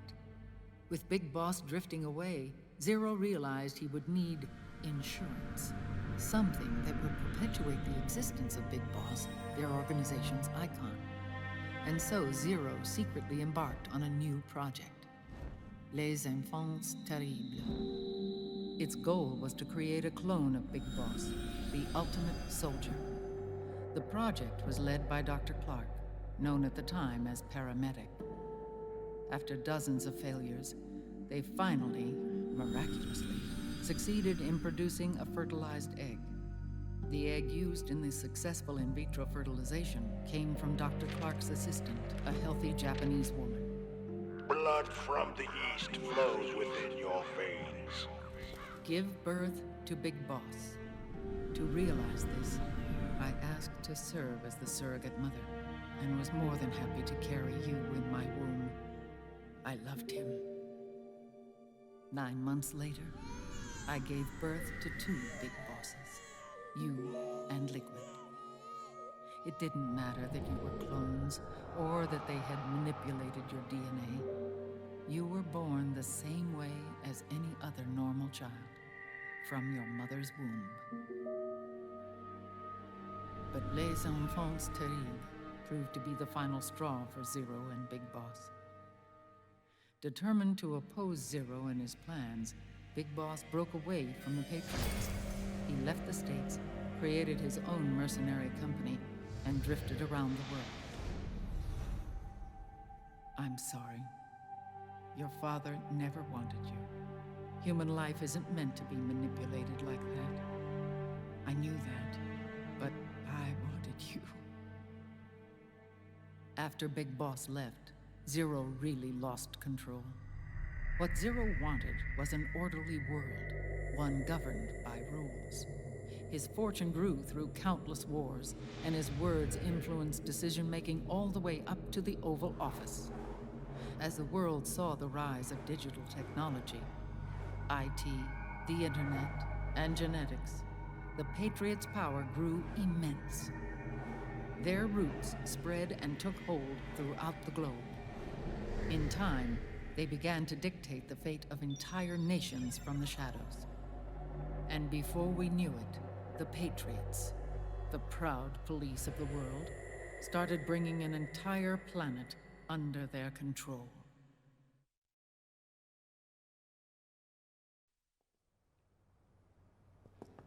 Their intentions were fair, but their execution was flawed. Zero developed weapons, amassed armies, used information for extortion, all in order to gain more wealth. He was obsessed with controlling awareness on the inside from the outside. But I cannot imagine that's what the boss would have wanted. They both misinterpreted her will.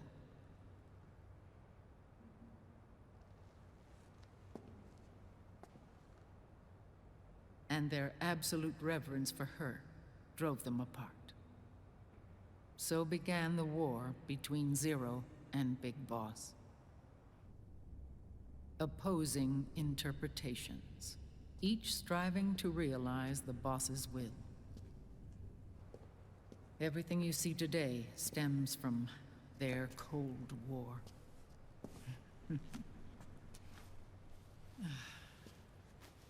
Differences in race, in religion, in ideology. This war they've caused is no different from any other human error in history. It all started with a tiny fork in the path and grew into a great rift.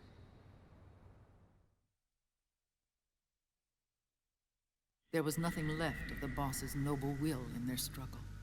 All that remained was hatred, a passion to destroy one another. Big Boss returned to the US with a plan in mind, and once again assumed command of Foxhound. In Outer Heaven, and then Zanzibar Land, Big Boss plotted coup d'etat against Zero. But you, Solid Snake, his own clone, foiled his efforts both times. Big Boss and Gray Fox, Frank Yeager, were left near death. Zero recovered their bodies. Frank Yeager's entire body was reconstructed through surgery, and he was reborn as the cyborg ninja. Big Boss, now a vegetable, became a prisoner of Zero even in death. For Zero, more than anyone else, your father was an irreplaceable icon. No, the truth is, for Zero, he was an irreplaceable friend. After Big Boss's betrayal, Zero could no longer believe in something so uncertain as life. He lost his belief in everything. Nations, organizations, individuals. Zero was no longer willing to place his organization in the hands of the next generation. Instead, he set up a network of AIs, a decision-making system formed from all the information he had accumulated. He built 4 AIs, GW, TJ, AL, and TR, as sort of a digital Mount Rushmore, and 1 core artificial intelligence to unite them, John Doe. GW. The same GW we destroyed 5 years ago. The same. Ever since GW was cut off, JD and the other 3 AIs have controlled all information on every aspect of global society. Economics, politics, law, morals, and culture. The war economy is no exception. In the shadow of the system and its complete control over the world, Big Boss isn't allowed to live or die. He's trapped for eternity in a brain-dead prison. To bind himself to his friend, to ensure his rule over the world, Zero transformed Big Boss into an icon, neither living nor dead. Sounds almost like a religion. Naturally, Ocelot and I plan to free him from Zero's prison. We enlisted Naomi Hunter, an authority in the field of nanomachine research, into our organization. And we used Frank Yeager to kill Dr. Clark. Ocelot tortured the DARPA chief, Donald Anderson, also known as Sigint, to death, and made it look like an accident. The Shadow Moses incident. With Paramedic and Sigint dead, Zero was the only one left. But we too paid a price. I lost Ocelot. Ocelot wasn't fighting for the Pentagon or the Russians, and certainly not for Zero. He was fighting for Big Boss. He idolized him.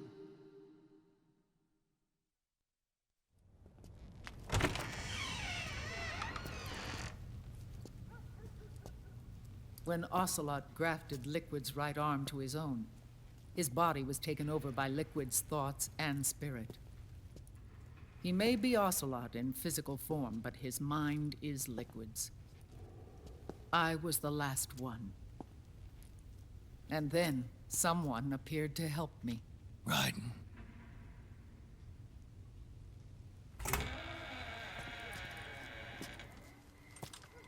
It was when I met him that I finally discovered the location of Big Boss. It was in the data he obtained from GW. Together, he and I retrieved Big Boss. But Big Boss was still asleep, as Zero had left him. Why did Zero keep him alive?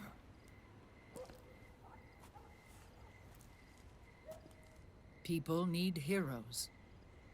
Zero wanted to create a messiah. A legend that would never die. Liquid is after Big Boss's body.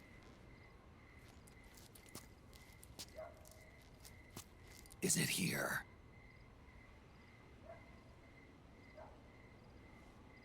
I'll take you to meet him.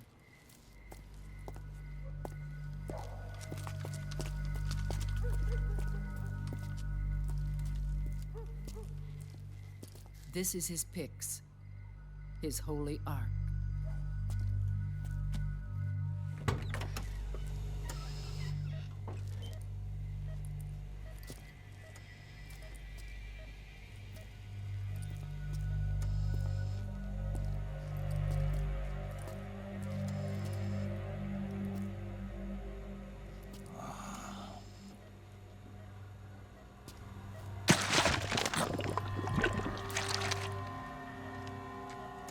His body is alive, but his consciousness is locked away by nanomachines.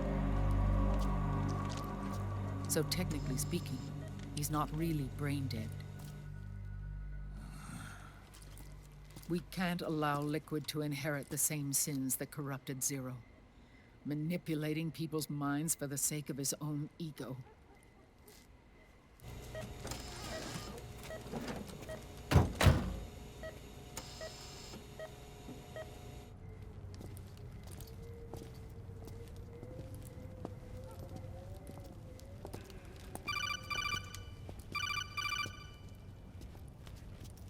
Otacon. Snake, it's Naomi. What happened? She's gone. She's not in the Nomad anymore. When? Less than an hour ago. She disappeared right after she and Sonny got back from Dr. Madnar's place. Why weren't you watching her? I didn't have my glasses on. Naomi said it herself. The experiment can't succeed without her. You think she went back to Liquid? What about Raiden? Good news on that front. We managed to get our hands on a dialysis machine and set up an ICU. We just started him on dialysis and treatment for his wounds. Will he live? Yeah, no worries there. Sonny's taken over for Naomi. But his treatment's probably gonna take 48 hours. Until then, Raiden can't move. Hey, you! Come here!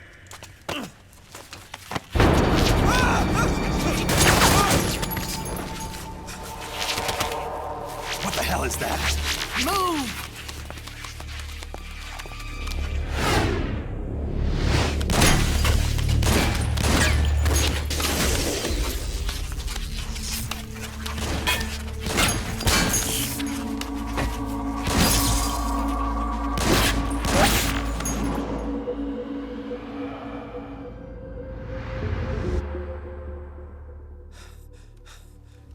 Scarabs.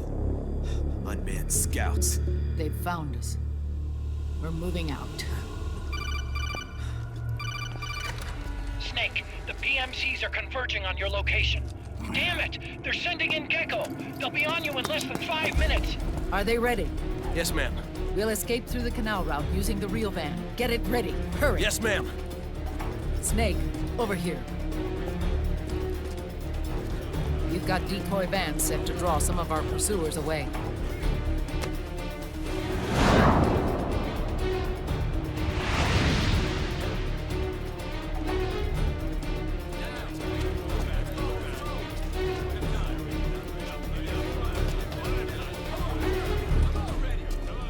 All of these children were orphans.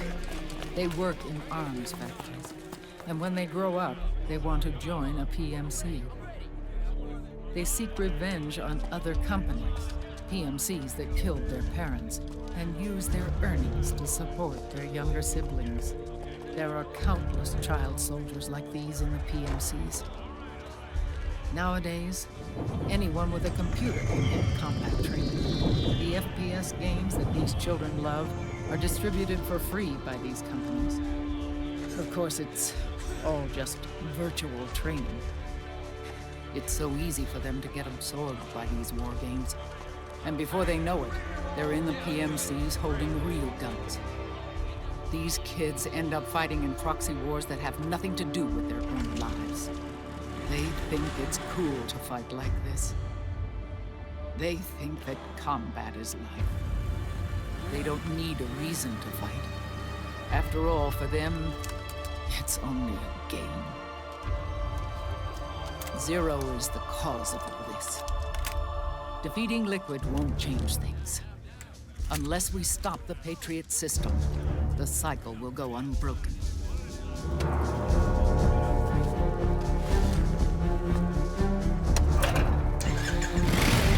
Hop on.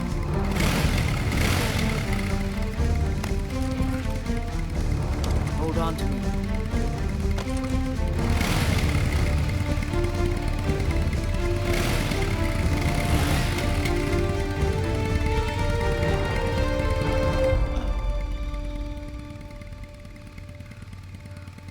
With so many wars being waged, oil and biofuel have become as precious as diamonds. It's been a while since I went out for a ride. Are you sure about this? I only get off my bike when I fall in love. Or fall dead. Big Mama. Call me Eva.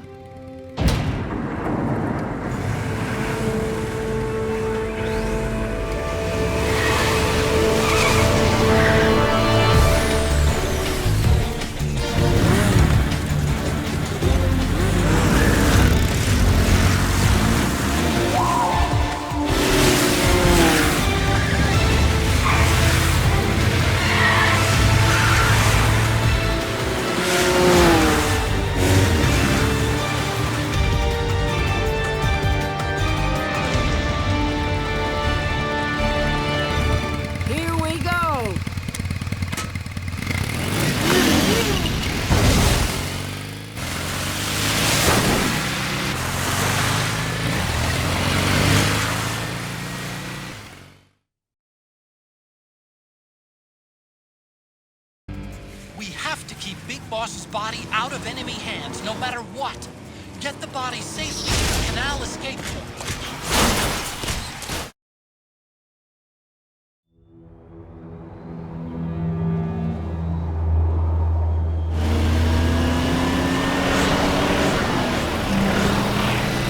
There you are, Snake! Where's your anger? Show me your rage!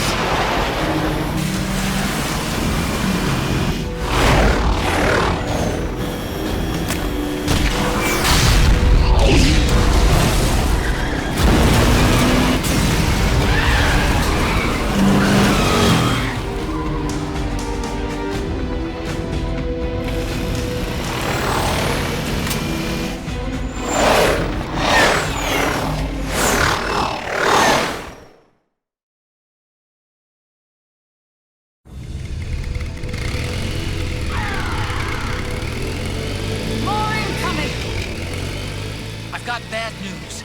The decoy vans have all bitten the dust, which means the enemy will be focusing on you now. I just need you to hold them off a little longer.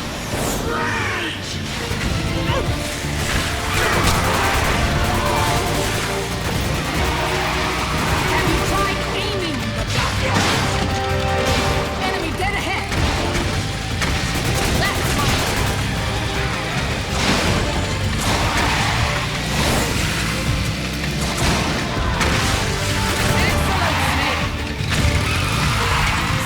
Enemy to the left! Enemy dead ahead!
Big Mama, come on.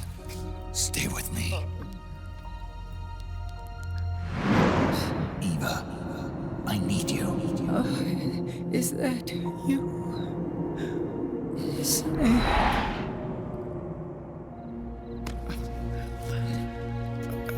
Mother's work is never done.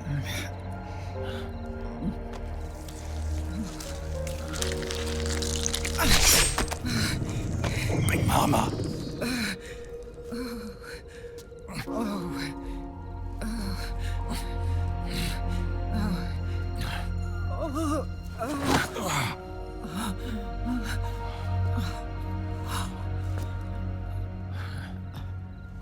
Where's the van? Over there.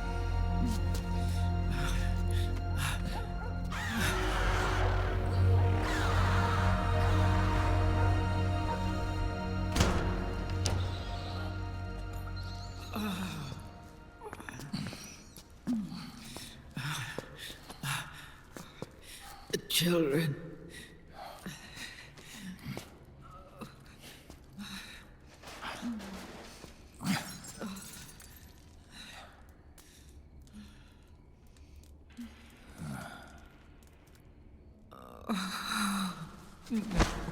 No. I'm so sorry.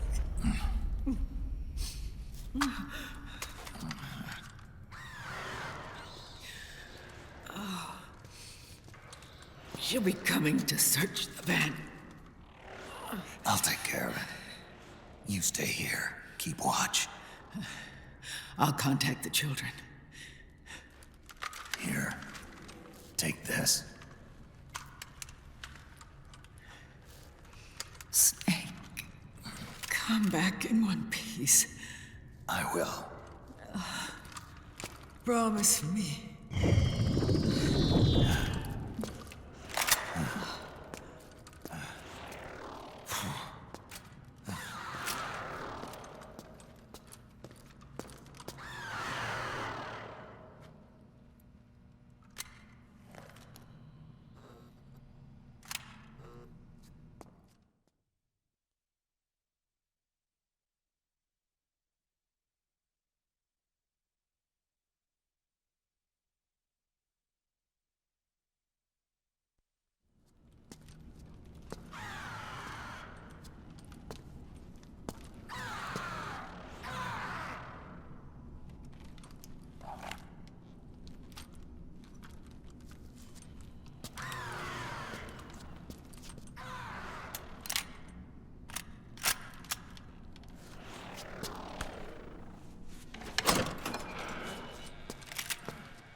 Give me your anger, Snake!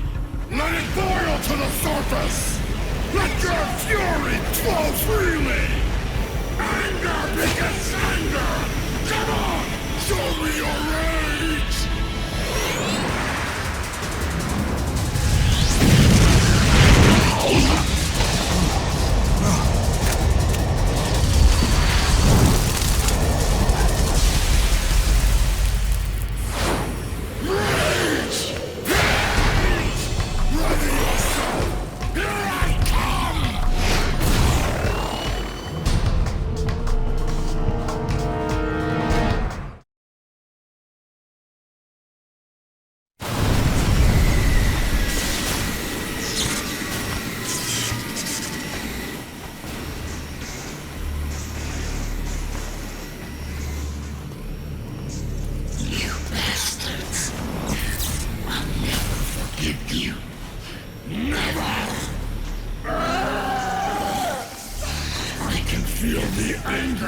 building up inside. Eating away at me. No. I'll never forgive myself. I don't want to be angry. I don't need anger. I'm not angry.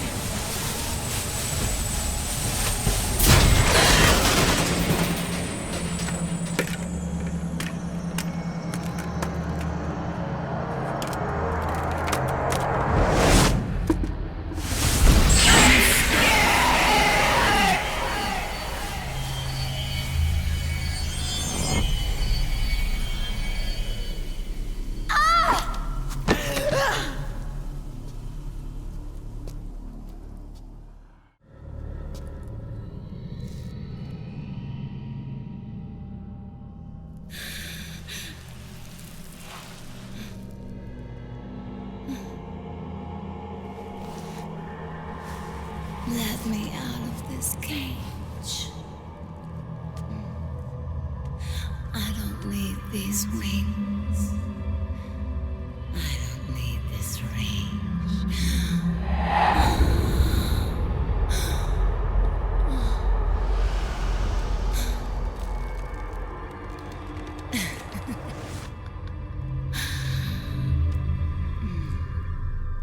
Calm.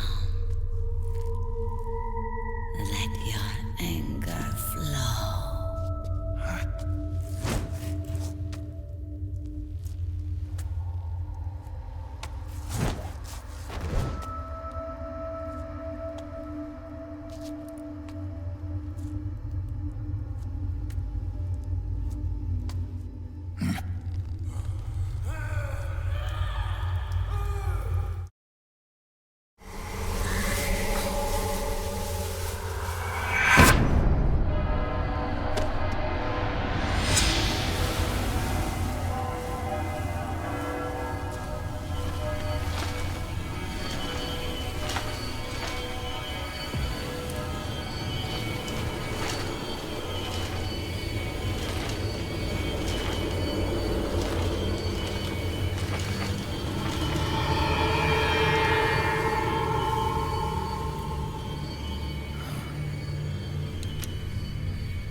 Way to bring that bird down, Snake. Drebin. And you got yourself a souvenir, too. A grenade launcher. Nice. That's a real user-friendly weapon. Not much use to me without an ID, though.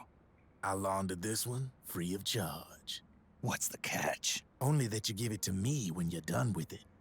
A weapon with that many decades of rage stored up inside it? Now that's a collector's item. How old was she? I'd say about 20. But she had years of soldiers' rage hidden away in that youthful body of hers. Soldiers?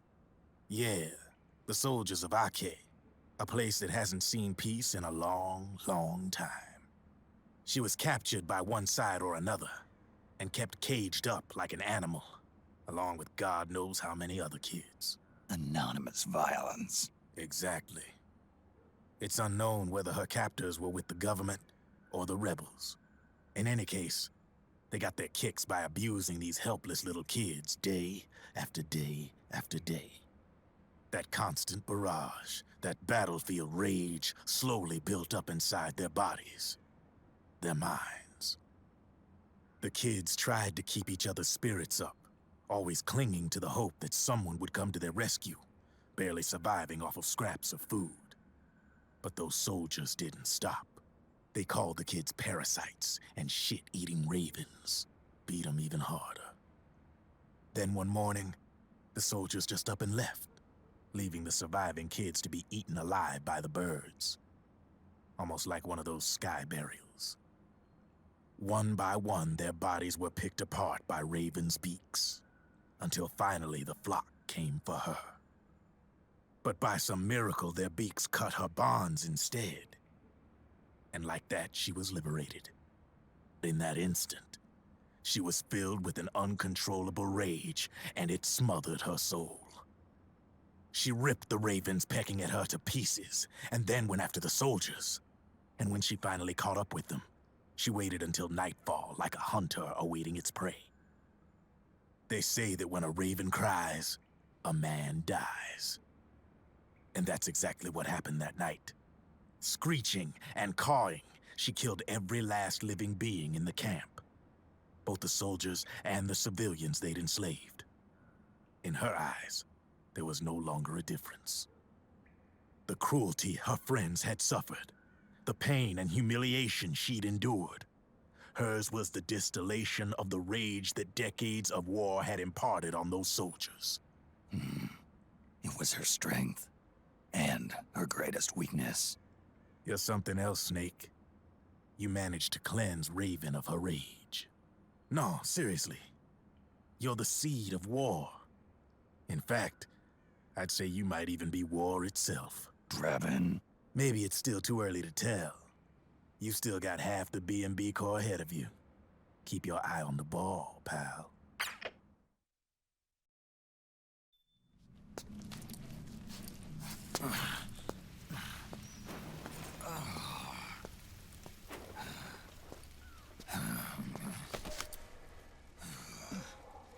Snake. I have to apologize. The 3 vans that came out with us are decoys. The real one is floating down the river, headed downstream. I managed to get in touch with the children. The Pix is safe. We're going to rendezvous on the riverbank, downstream. Land and air routes are cut off. But there's a cruiser waiting for us. The Volta River is our only chance of escape. Let's get out of here. Hurry. Good thinking.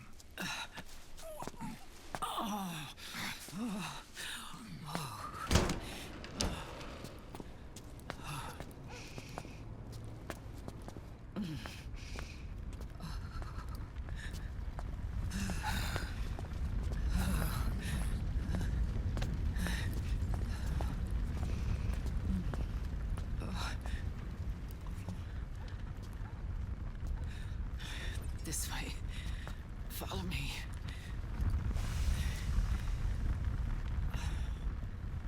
I don't need to feel the wind anymore. There's no need to keep lying to myself. I only get off my bike when I fall in love. Or... Oh... Snake... Give me a hand. Yeah.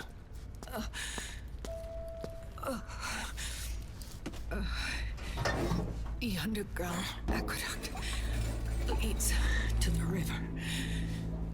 There should be fewer of them down there. Oh.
Liquid. Not bad. Where's the pigs? That no longer matters. Where is it? Ah!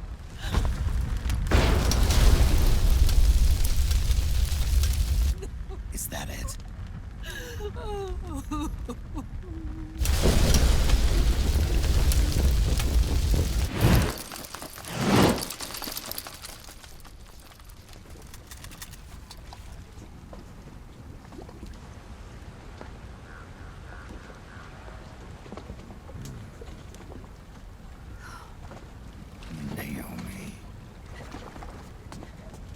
Naomi told me everything. And now, thanks to her, I finally have it. The thing I've sought for so long. Big Boss. Put down the gun, Snake. It's already too late. You almost did it. But it looks like I win after all.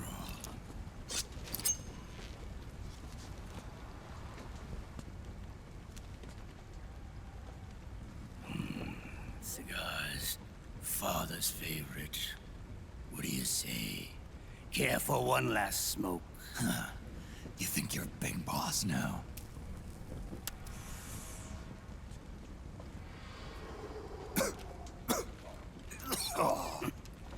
Guilty as charged.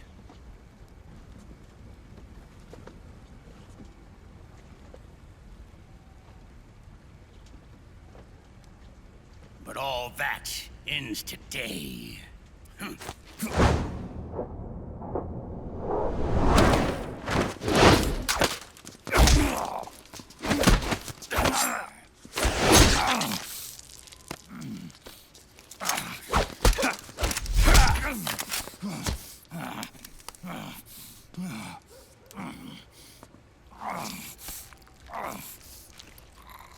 Nice try.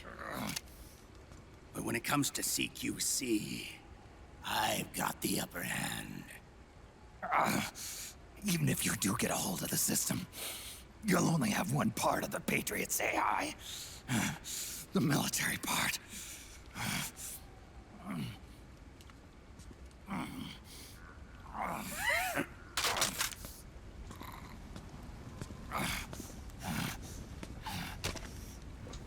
What of it, brother? It's only a matter of time before I have everything.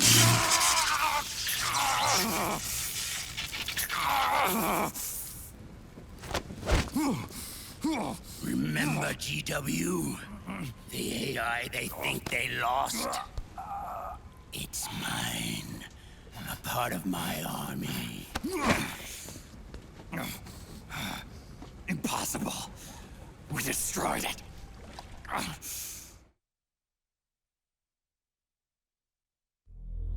Your worm only managed to cut GW into little pieces.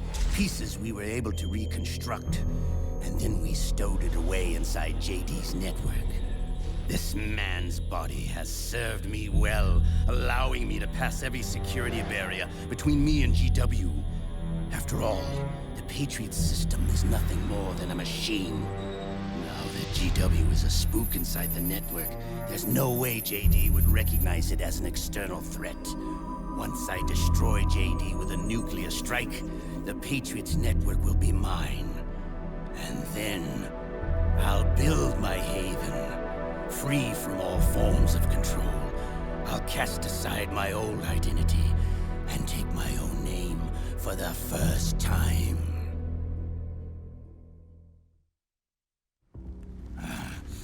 Liquid, you're planning to recreate the Patriots. Snake, we were created by the Patriots. We're not men. We're shadows in the shape of men.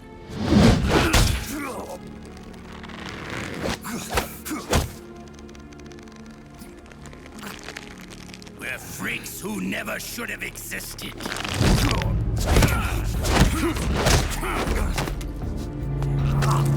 We're a system. Insurance that future generations never prosper.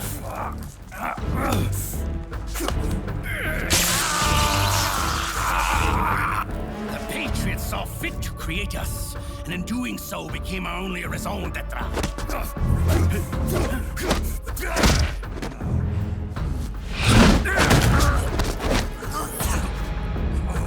I won't fight my fate any longer.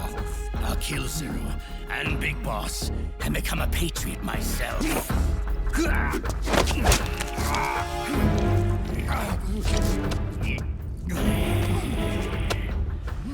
all began with Zero and Big Boss.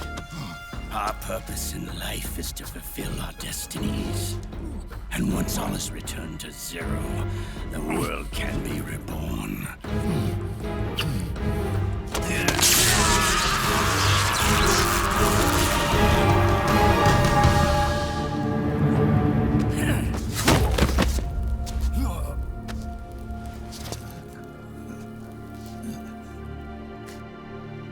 Adam.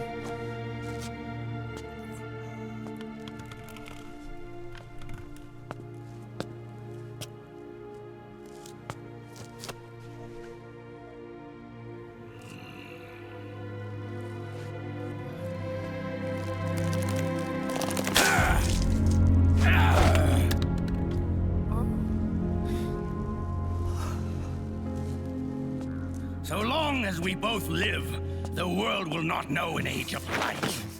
If we're to pass the baton to the next generation, the only choice left to us is death.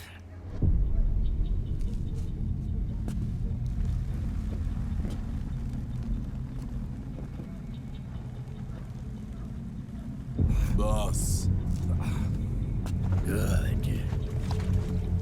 The players have all assembled, Snake. The time has come for you to witness our moment of triumph.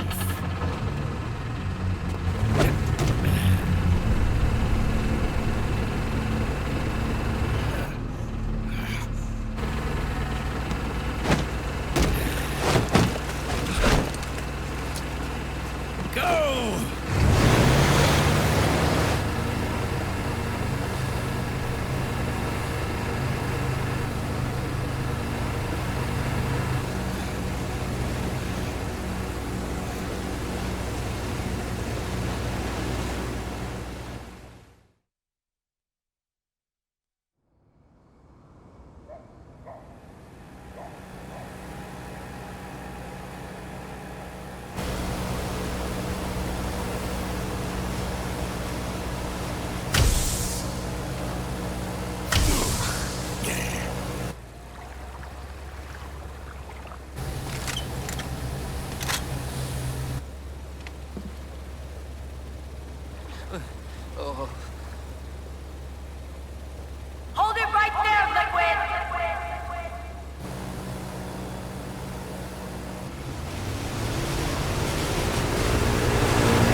What?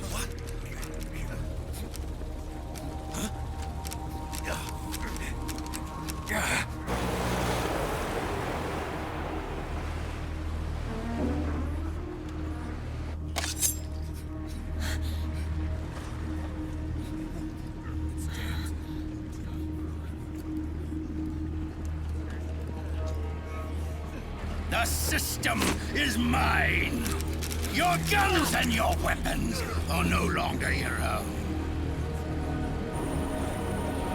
Behold, guns of the Patriots.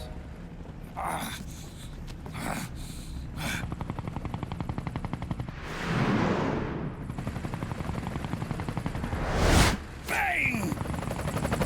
Bang!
Jonathan! Ed! Commander! Commander! Akiba, you're okay? Yeah, I'm fine. But why?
Let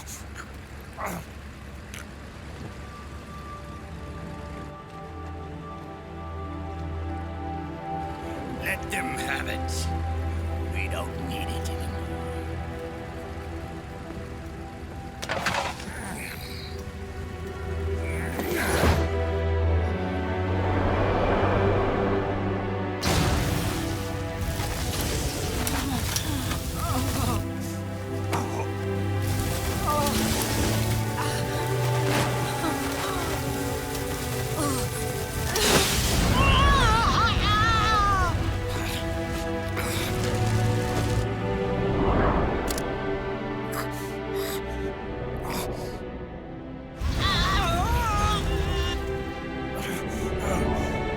So long, Snake.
You and me, we were great partners. No. Great friends. Meryl! Meryl! Meryl!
Meryl, don't give up on me.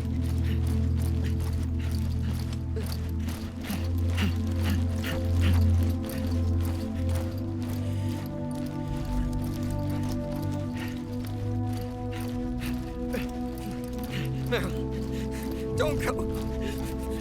Meryl.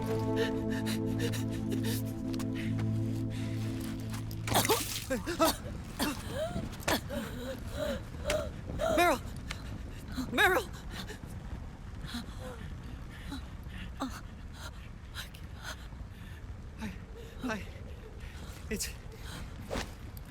It's not... I mean...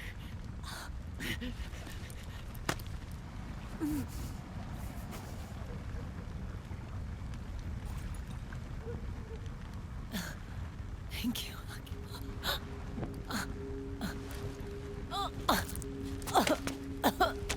Okay. okay, Meryl?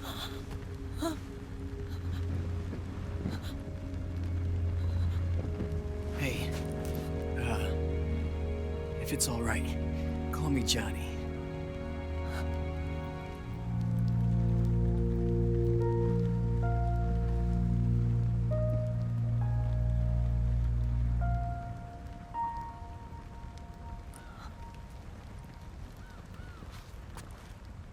You and the beasts are no different. Scorched shadows born to the world. When a beast steps into the light,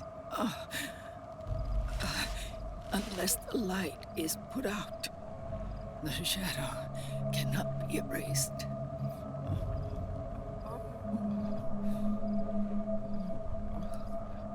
So long as there is light, there is shadow.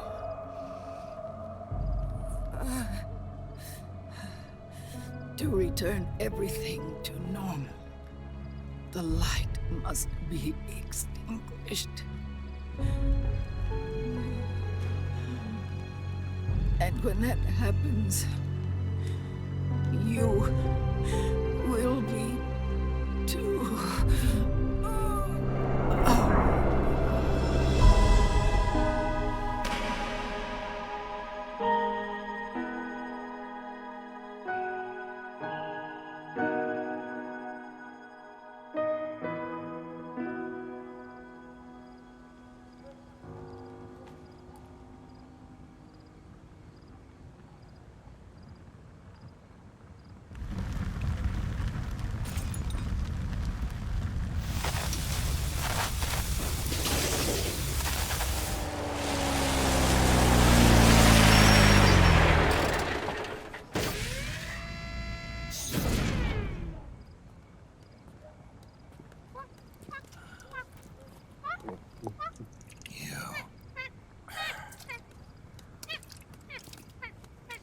Like I said, we pride ourselves on service. Come on, let's take this guy to his friends.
We'll launch a stealth nuclear warhead at JD.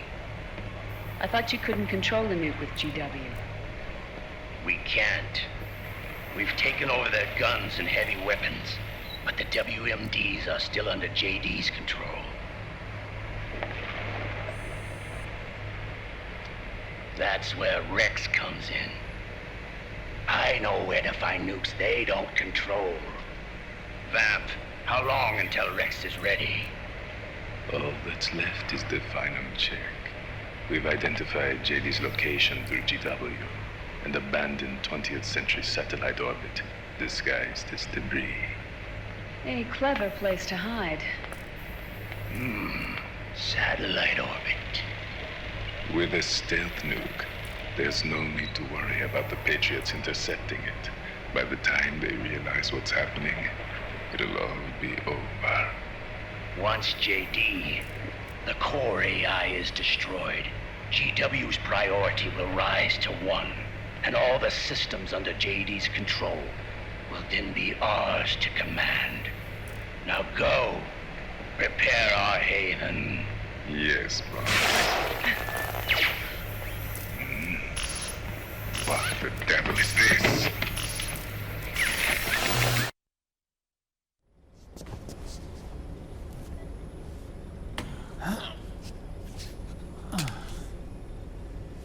The video feed from the Mark II cuts off here. Haven. Yeah. Drebin was saying something about that. In the beginning, the Patriot system was controlled by 4 AIs, with JD at the top. One of those AIs was GW. The Patriots thought it had been destroyed, but Liquid was able to use it as cover to slip inside the system. GW. I knew I'd heard that name before. Yeah. GW was one of the Patriot Cell AIs. It was installed on Arsenal gear. Emma's worm should have put it permanently out of commission. But Liquid somehow recovered and repaired it. I'm guessing JD must be unable to recognize GW, even though it's inside the Patriot system. It's a blind spot. GW was written off as lost while it was still tied in. Using it let Liquid interfere with the AI from the inside. He made contact under the guise of Big Boss's genetic code.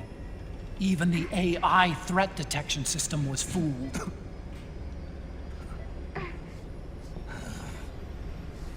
Even on the network. Free from oversight by the Patriots' AIs. It all makes sense now. That's why they made Arsenal go berserk 5 years ago. GW was on board. Where is this haven? Where is their base? Don't worry. Mei Ling is using the position of the Mark II's last transmission to predict the course of Liquid's ship. It's only a matter of time before we find him.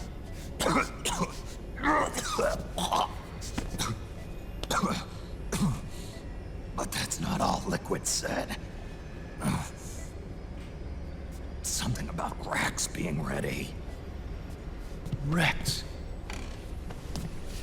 You mean Shadow Moses?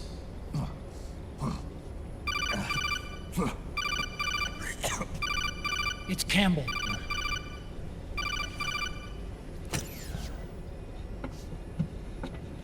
The U.S. military's systems are all in Liquid's hands now. The regional systems have all been shut down. Guns are falling silent across the Earth. It's the first total ceasefire in human history. How's the White House responding? The public? The president has yet to make an official announcement. But the media is starting to pick up on it. The information's gonna be controlled anyway. Not this time. The war economy is ground to a complete halt. It's tough to play down a crisis of these proportions. War economy-related stocks are already going into a free fall. They must be shitting themselves at the White House right about now. In any case, America had better sleep soundly while she still can. Liquid's insurrection is about to begin. The first thing he'll do is try to destroy the system the Patriots built to control the U.S. He's already taken the system. No. Supreme authority still resides with JD, which the Patriots still command. Which is why Liquid plans to launch a nuclear strike on JD in its orbit. But Liquid only controls SOP, and SOP only controls guns and small firearms. Unless he gains supreme authority, Liquid can't use America's nukes and ballistic missiles. So how's he gonna launch this strike? Good question. The US converted its nuclear arsenal to reliable replacement warheads 2 years ago. RRWs. Yes. The core of the RRWs is now completely ID controlled by the SOP system. You'd need supreme authority from JD itself to control them, and they can be shut down remotely in case of an emergency. All the old nukes were pulled out of service when they deployed the replacements.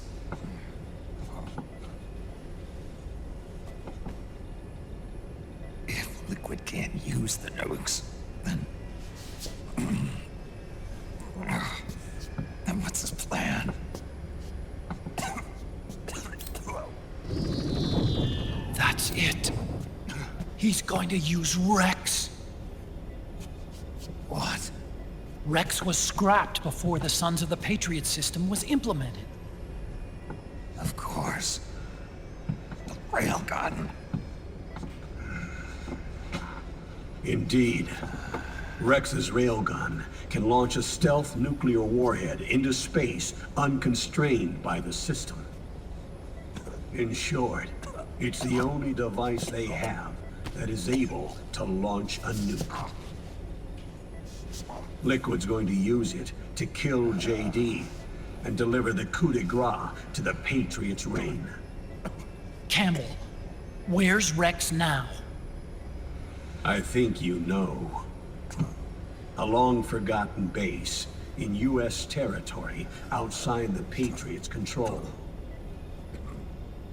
The place where Liquid made his debut, his monument, off the Alaskan coast in the Fox Archipelago. Shadow Moses Island.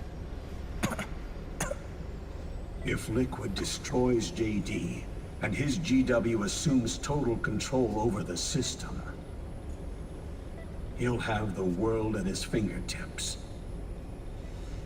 And no one will be able to stop him. Not even the Patriots. You are the only ones who can save us now. Snake, I'm counting on you. Defeat Liquid and put an end to his insurrection.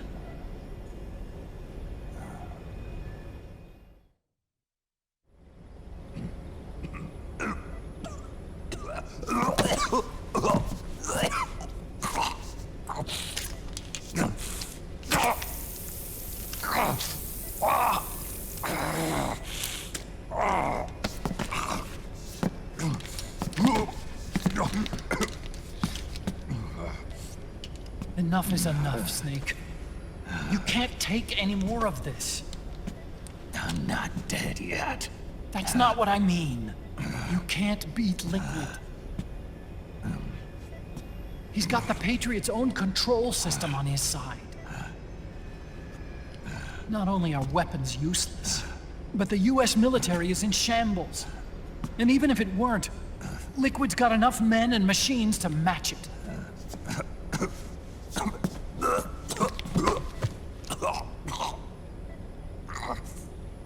Things can't get any worse. Face it, Snake. We've lost. Otacon. We never stood a chance.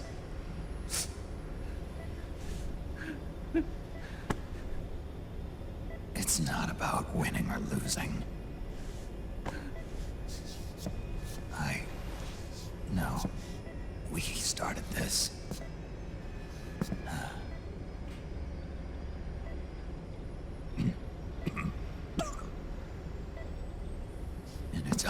duty to finish it.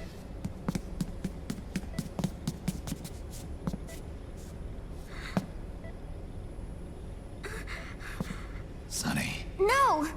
Jack can't go. He's not ready yet. He needs to rest. Let me go, Sonny.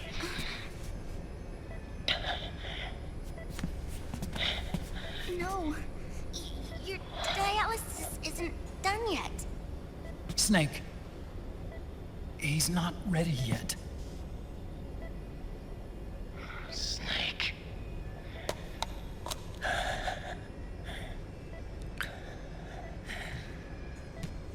I'll be fine.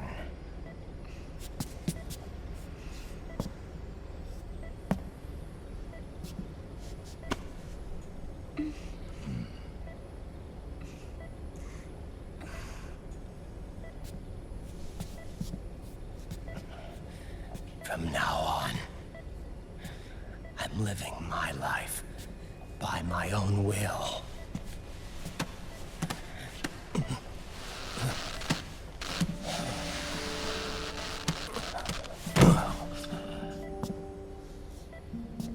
Rotten. I won't live a proxy life.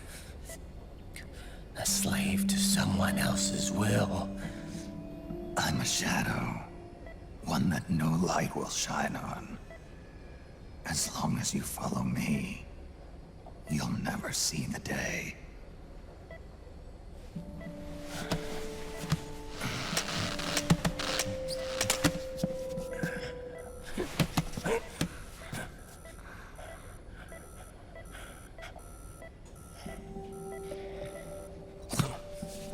You and I are both just pawns in this proxy war.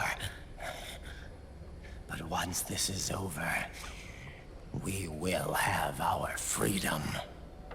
Run. I'll release you. It's the only way I'll ever be free. Raiden, 5 years ago, that's not what I meant. I've got nothing to lose. Don't be an idiot. You know you've got someone to protect. It was never going to work out for me. It even rained the day I was born. You've got it all wrong. You were the lightning in that rain. You can still shine through the darkness. The lightning. Raiden, look at me.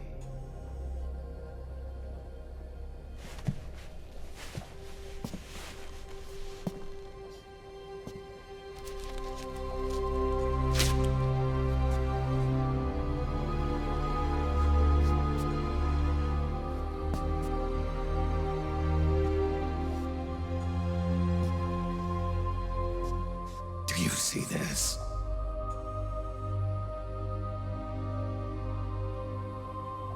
I have no future. In a few months, I'm going to be a weapon of mass destruction.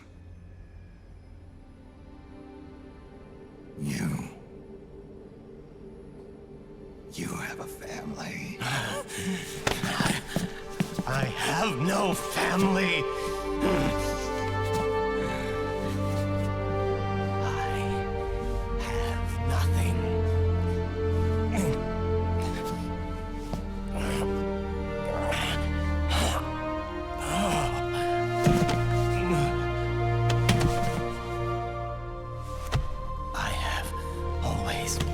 Been alone.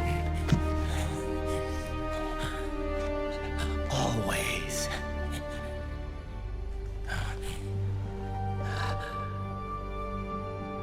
Raiden.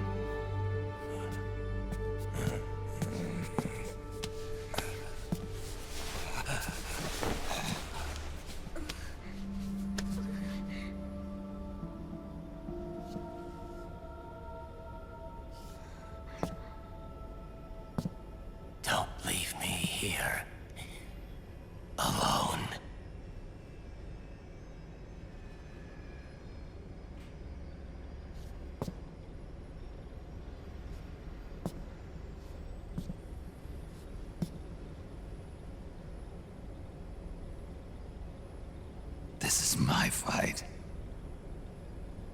My destiny.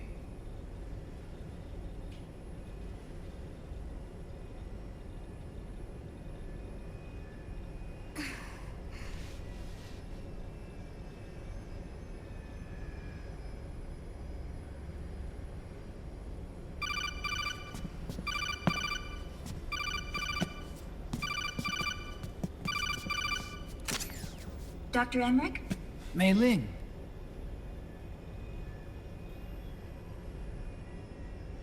I got the results back. It's official. He's on Shadow Moses Island.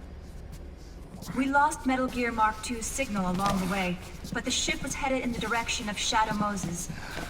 This is a picture of the island taken by a civilian imagery satellite. The sea line is rising due to global warming.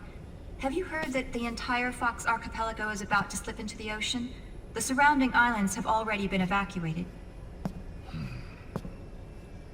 Liquid's arrival there can only mean one thing. He is going to use Rex. That's how it looks from here. All the Metal Gears after Rex were embedded with system IDs. Then what about Rex? What did Washington do with it? The nuclear disposal facility on Shadow Moses hasn't been touched since the incident. That was 9 years ago. The president of ArmsTech and the DARPA chief were killed, and the Secretary of Defense was arrested.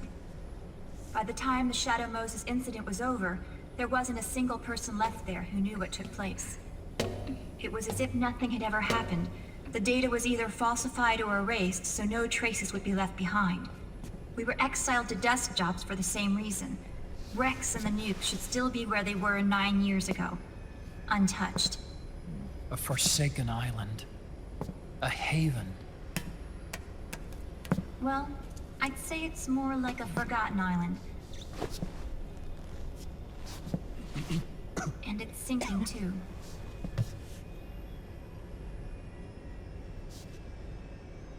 I thought I'd never go back.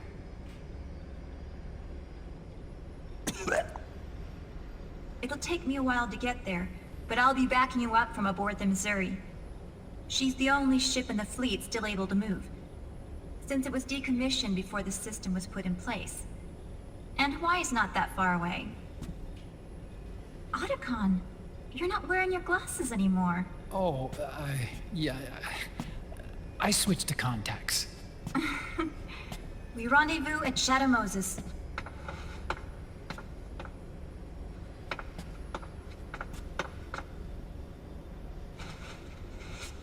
He who submits to heaven shall live. He who defies heaven shall perish.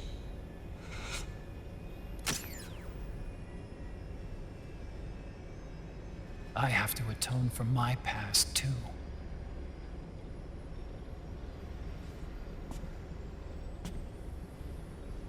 Rex is a beast, born from my research. Let's go. Shadow Moses awaits.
Everything all right, Snake?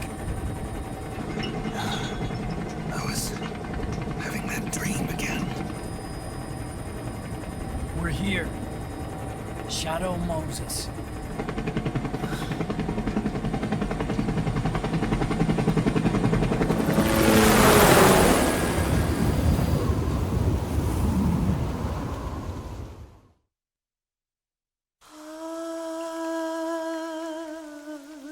C'est mère.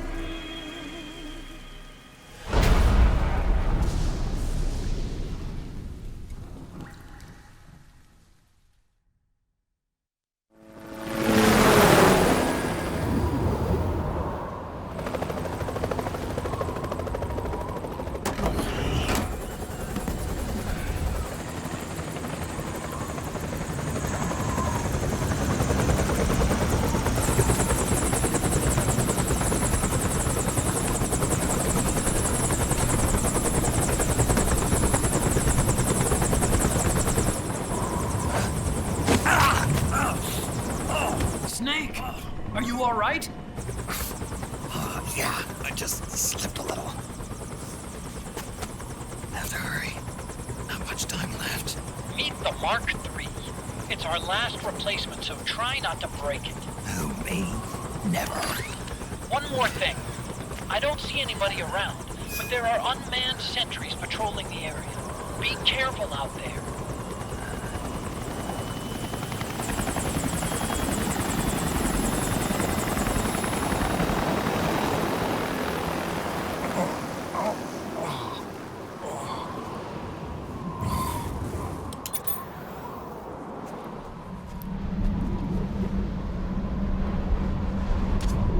The heliport is to the west of there. Head west and find that heliport.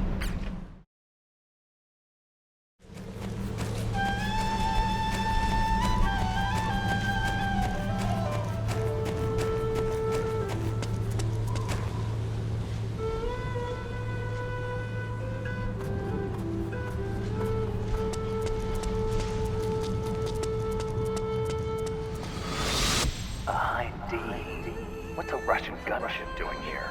Wow, he must be crazy to fly Hind in this kind of weather. Who's that? Nice to meet you, Snake. It's an honor to speak to a living legend like yourself. What's wrong?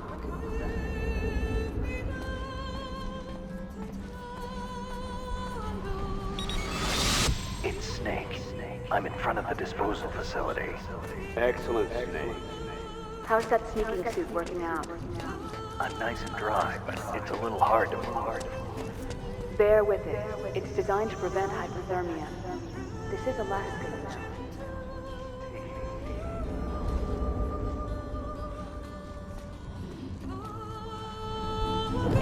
A surveillance camera.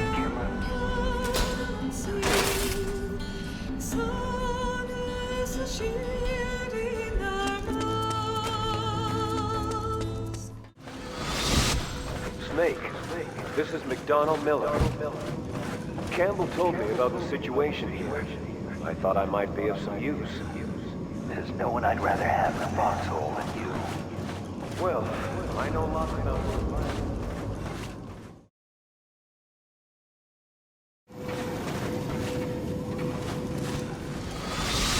Could you be Snake? Are you Solid Snake? The legendary Solid Snake? You? Don't worry. You'll land back on them once you meet me. The reality is no match for the legend, I'm afraid. I unlocked the cargo door for you. Where are you? Where I see ya.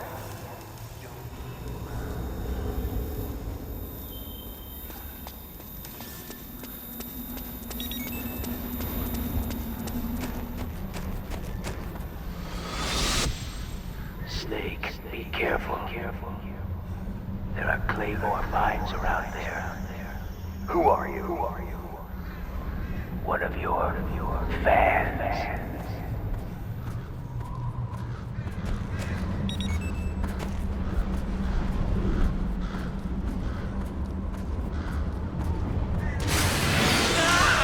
Look out! Run, Snake!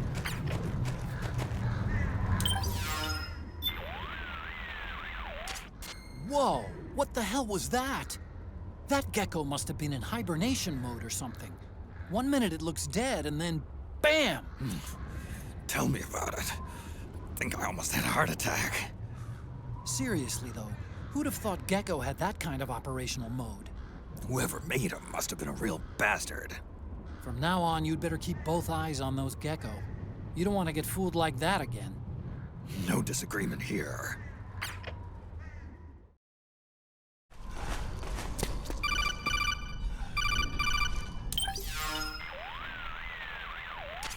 I don't see any enemies around here. Okay, we'll go through the door all the way at the back. Otacon, last time around we had a few complications and wound up going through the commander's office in the basement. That's right. I remember now. But there's no need to go all the way down there this time, right? The back door takes us straight where we need to go. Good point. Okay then, let's get to the back door.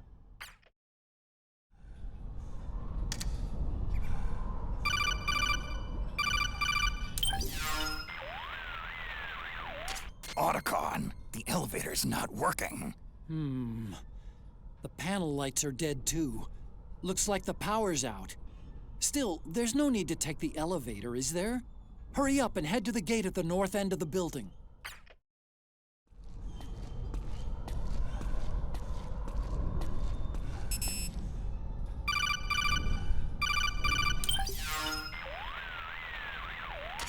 Huh?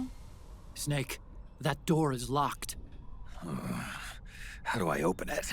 Security is shut down altogether. You can't release the lock without activating it. You'll have to log in somewhere. I've got it, Snake. My old office is close by. With the power on, you should be able to unlock the door from there.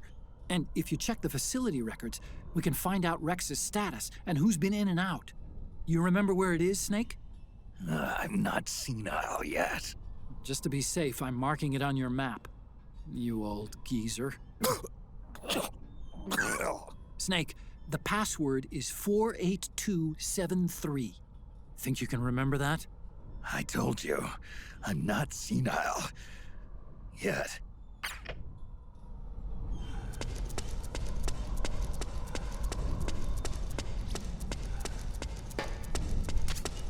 Snake, I've checked the APU on this floor and engaged the generator. Energy output is low, but it should be enough to power the elevator. Try the elevator and see if it's working.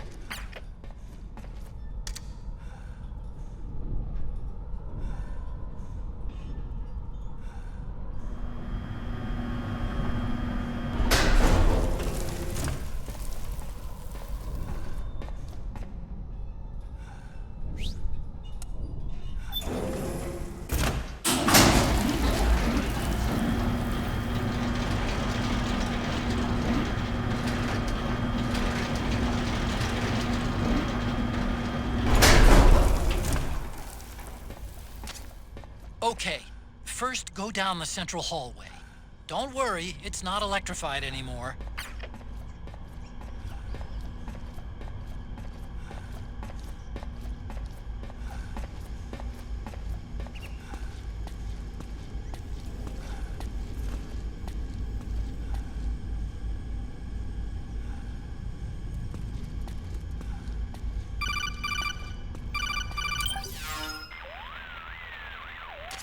Everything looks exactly like I remember it. Except for that wall way in back, anyway. I still can't believe how much damage you caused in such a small space. The switchboard. Nailed it with a remote control missile to shut down the electric current in the floor. The guidance system in those things takes up so much space, it hardly leaves any room for explosives. Didn't make much of a bang, huh? Hardly. Switchboard's still intact. You're right. The wiring past the switch circuits could still be live. Wait a minute. I'm not gonna get shocked if I walk on this floor, am I? No need to worry. As long as you don't turn the current back on.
on.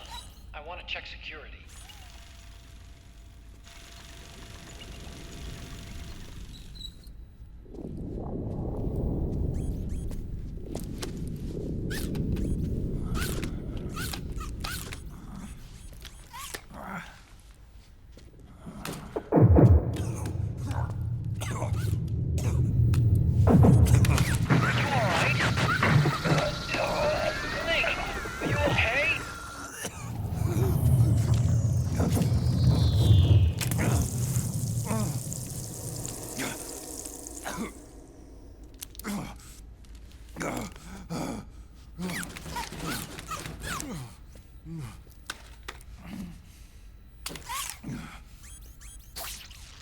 Snake, that password I told you before, you remember it, right?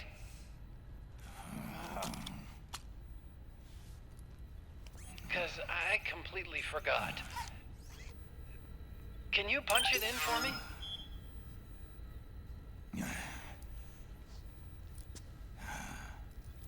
It's a 5-digit number.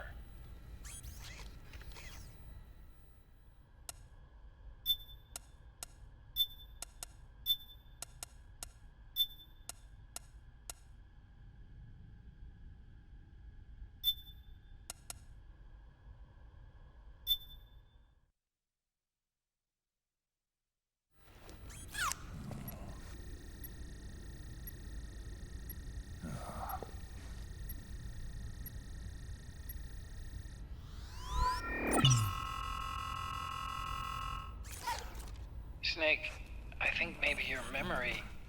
Don't worry. I'm sure I can remember it.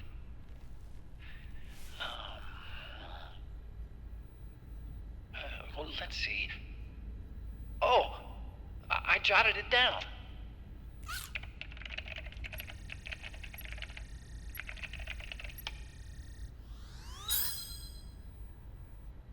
See? No need to worry. What? I knew the number. In fact, I remembered it just now. Huh.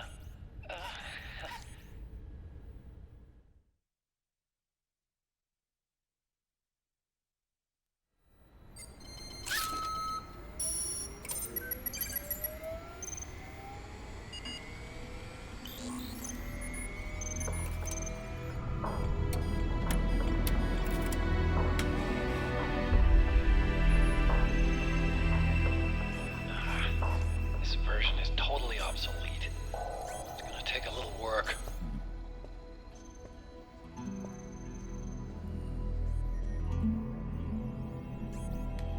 This is the room where we first met, huh? Yep.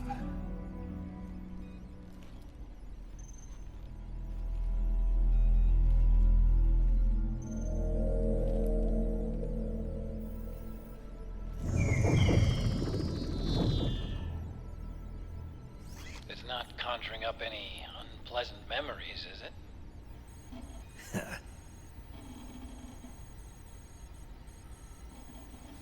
I was being attacked by Frank Yeager. Yeah, I remember. If you hadn't shown up when you did, gives me the shivers just thinking about it. Snake, you saved my life. Naomi hated them for what they did to Frank's body. But it was me that crippled him in the first place. She must have hated me too.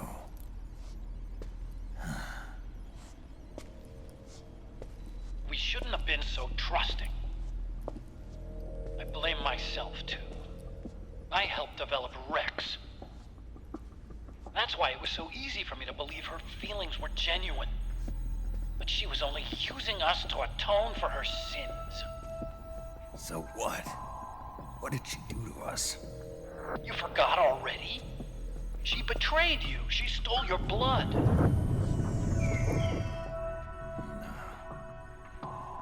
If that was all, it should have been over and done with in South America.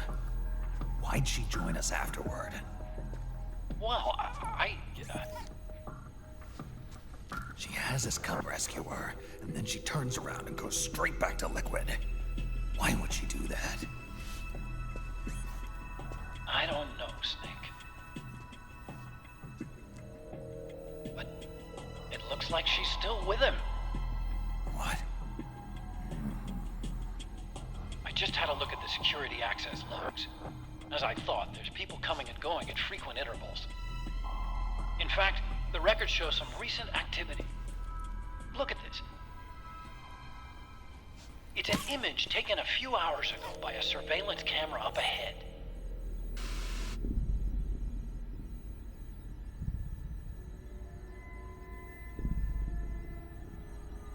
Naomi.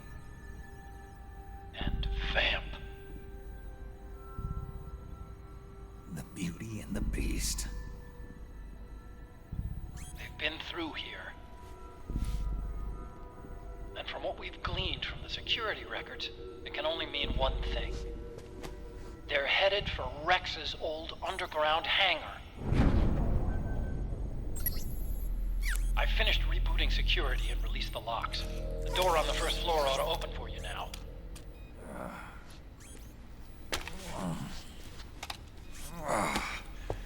Amazing. Almost makes me nostalgic for the days when you needed a key card for every door. Yep. It's been 9 years. All you really have to do is reinterpret the old technology in terms of the new. Getting old isn't all that bad, you know. Let's get going, Snake.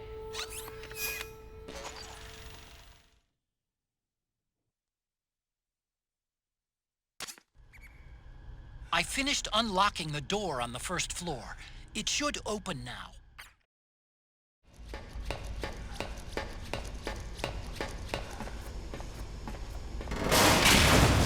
Gecko! We've got Gecko!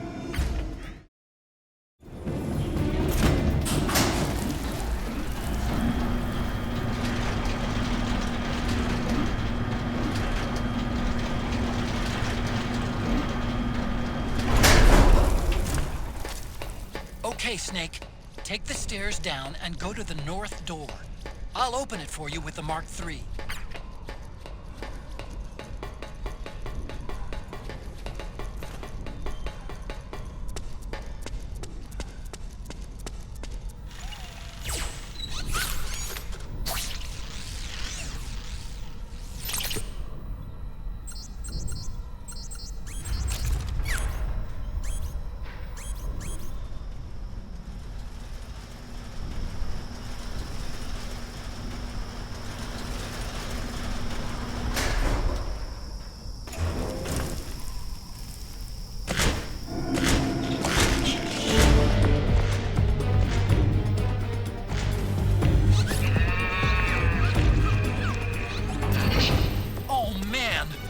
Gecko!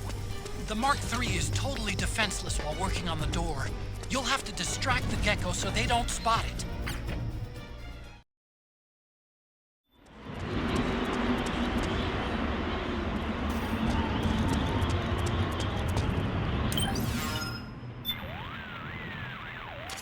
The comm towers. This is where you fought Liquid's Hind D.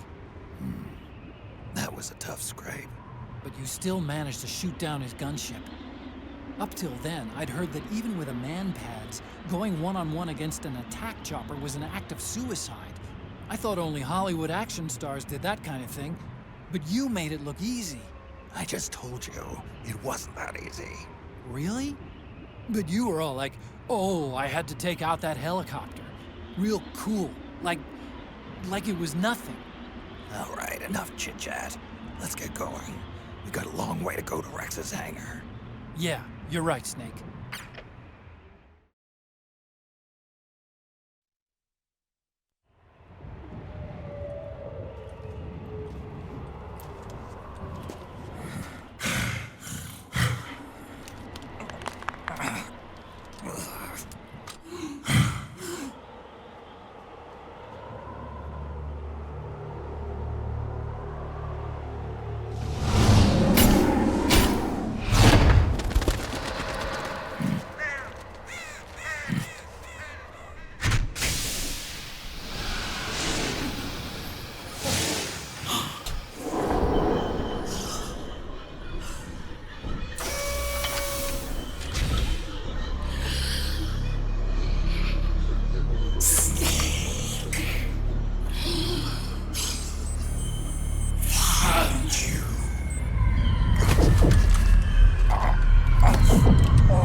them flow.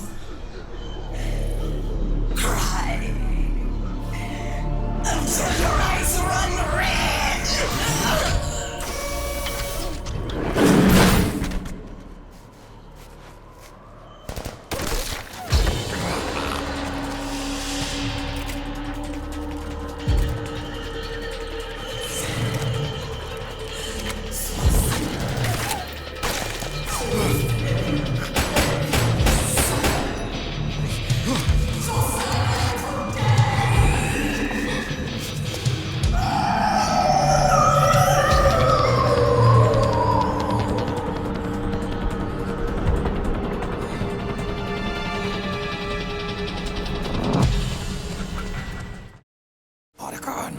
She seems to know exactly where I am, even in this damn whiteout. What the hell is going on? Infrared, maybe? No, you're wearing octo camo. It wouldn't be able to read you. Snake, do you see a pattern in her attacks? Anything that gives you a hint? Right. Now that I think about it, her attacks have been coming from downwind. Which means? Damn, she can smell me. Amazing. Tracking you in this wind, just by your scent? A St. Bernard can find and rescue a lost hiker in the middle of a blizzard in the Alps. If that beast has no olfactory sensors keen as a dog's, it's not out of the question. Then what do we do? Octo camo doesn't do anything to mask your scent. All I can do is try and guess where that thing's going to be. Try to move downwind. Can you do it? Either I do, or I don't. Okay then. Good luck, Snake. Damn it, Otacon. It's mowing those trees down in one shot. What the hell is that beast using? All that power, but still small enough for the beast to carry. And that noise it makes when it charges. Snake, do you remember the weapon Fortune had? A railgun. We come here to keep them from stealing a railgun, and here they are using one against us. I don't want to be conspiratorial, but it seems like something's behind this. Maybe it's just fate. Never mind. You've got to tame that beast. You're right, Otacon. Let's do this.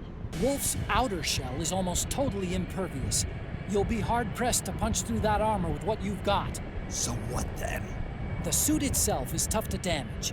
But what about the flesh and blood human inside? If you give the suit a hard enough shock, I bet the beauty inside will suffer serious damage. You need to knock the beast to the ground. How? Let me think. The snow here's pretty thick. It doesn't make for good traction. And you'd probably lose a lot of stability if you charged at full speed. That's the time to attack, when it's relatively easy for her to lose her balance. Wait for Wolf to charge you, and then hit her hard.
The cries of babies.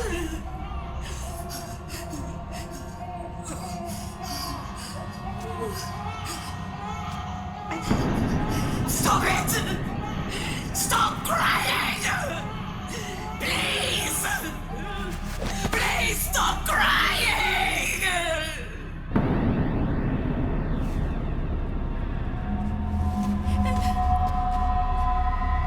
No,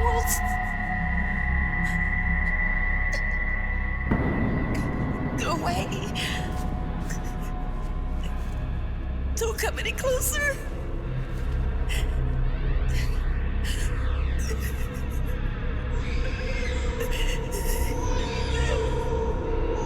I'm sorry.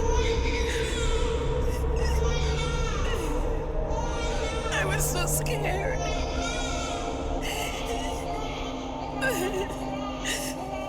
Forgive me.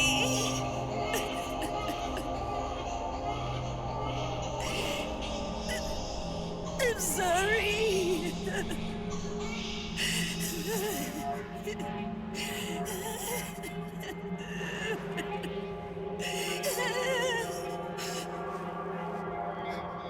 You can cry if you want. Cry if you need to.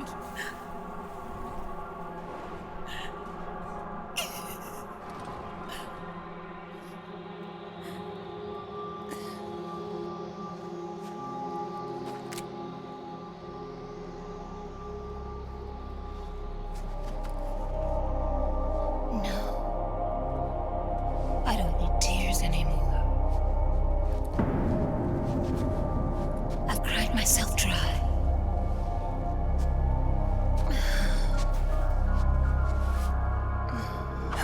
So cry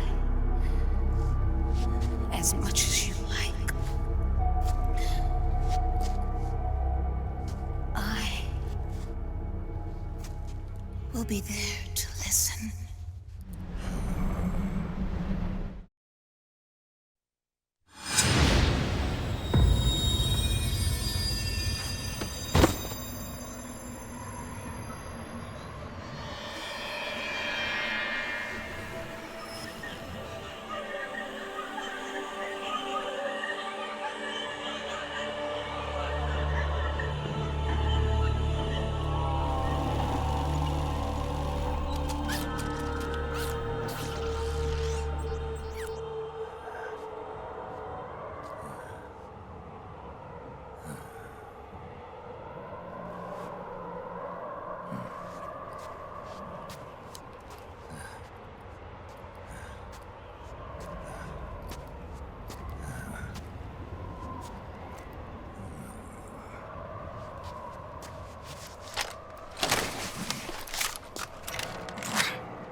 Yo, Snake, I finished laundering that railgun you picked up just now.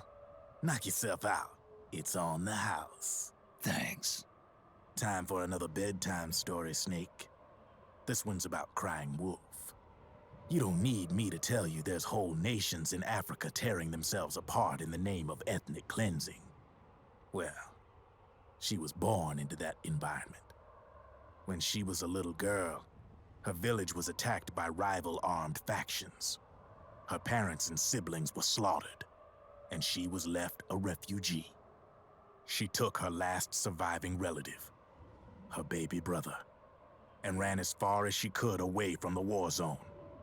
One day, they came across an enemy unit, so she took her brother and hid in an abandoned shack. And then her brother started to cry. She knew that if the soldiers heard the noise, they would find them and kill them both. So she wrapped her hand as tight as she could around his mouth. As the footsteps gradually went away, she came back to her senses. Her brother wasn't crying anymore. Horrified, she pulled her hand away, covered in sweat and spit. He wasn't breathing. They say wolves eat their own pups when they die. She was spotted wandering through the thick of battle, carrying her dead brother in her arms. She had visions, too. A wolf walking alongside her. Every night, the wolf would howl and cry, just like her brother did that day. Eventually, she made it to a government-run refugee camp. But by then, her brother's body had rotted away. The camp was crowded with refugees like herself, and little children like her brother. Day and night, she was tormented by the cries of babies. The wolf that followed her heard her sorrowful screams and answered. He made his way around the camp, and one by one, he silenced the children. She tried to stop it, but she was powerless to stop the wolf. A few days passed, and on the eve of the enemy's raid, there wasn't a child left. The adults who survived were torn up pretty bad. Of course, there was never any wolf in that camp. She was the one who killed those babies. But she couldn't bring herself to admit it. She couldn't bear the thought of herself going from one baby to the next, howling like a wolf, snuffing out their little lives. And she never did, even as crying wolf, a lonely beast forever stalking the battlefield. Snake, fighting with you made Wolf finally accept what she'd done. She was cleansed by you. If the cries she heard of children on the battlefield have been silenced, it's because of you. You ought to be proud. 3 down, 1 to go. All that's left is Mantis. But you should know, Snake, she's been controlling all the other beasts. She's the beast of beasts. Don't let her get her hooks in you. I won't. See you around, Snake.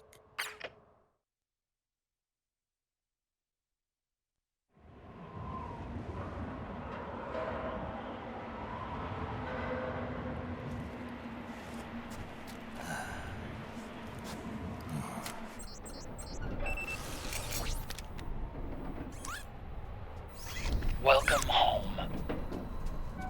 Wolf.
Hold it, Snake. Time to change the disc. I know, it's a pain. But you need to swap disc 1 for disc 2. You see the disc labeled 2? No. Huh? Oh, wait! We're on PlayStation 3. It's a Blu-ray disc. Dual layered, too. No need to swap. Damn it, Otacon! Get a grip! Yeah, what an age we live in, huh, Snake? Wonder what they'll think of next.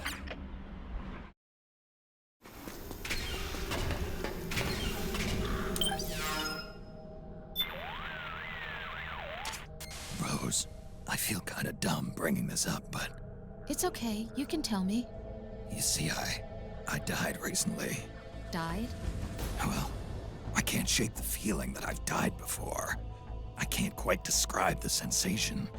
It's like I died and then restarted the mission. I also get the sense that I'm watching myself from a distance, over my own shoulder. It may be a mild case of depersonalization disorder. Meaning? It's nothing to be concerned about. It could be caused by some trauma you suffered in the past. In the past? What do you think it is? I can't say for sure, but this feeling that you've died before, Snake, maybe it's a warning about death in real life. What do you mean by warning? Your subconscious is constantly trying to get you to visualize death in your explicit conscious. So I should what? Act carefully? Avoid death? That's right. It's making sure you know that even you should fear death. After all, everybody's praying for you to come back safely. So please, Snake, be careful out there. Use your head before you act. I'll be more careful. Thanks. Otacon, how do I get this door open? It's not opening? That's weird. I know I disengaged security back at the lab. We should have been able to get to Rex's storage hangar from here. I've got it.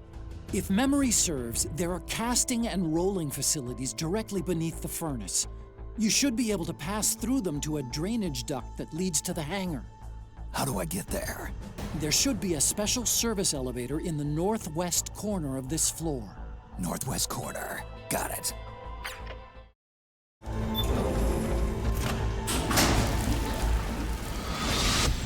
Snake. I've got something to tell you about Naomi Hunter.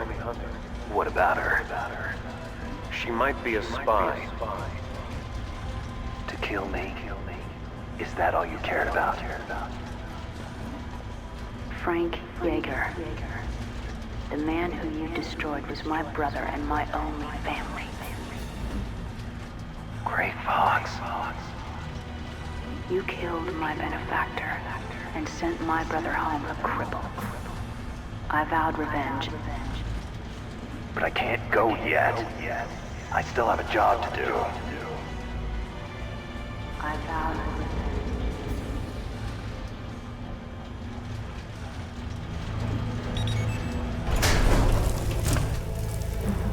The rolling facility is a long, narrow space that stretches south to north. The southern half houses the rollers, while the northern half is used to cool the finished steel sheets. The drainage duct lies beyond that. Head for that drainage duct. Finally, it's just up ahead. The hangar's just a little bit further. Stay en route.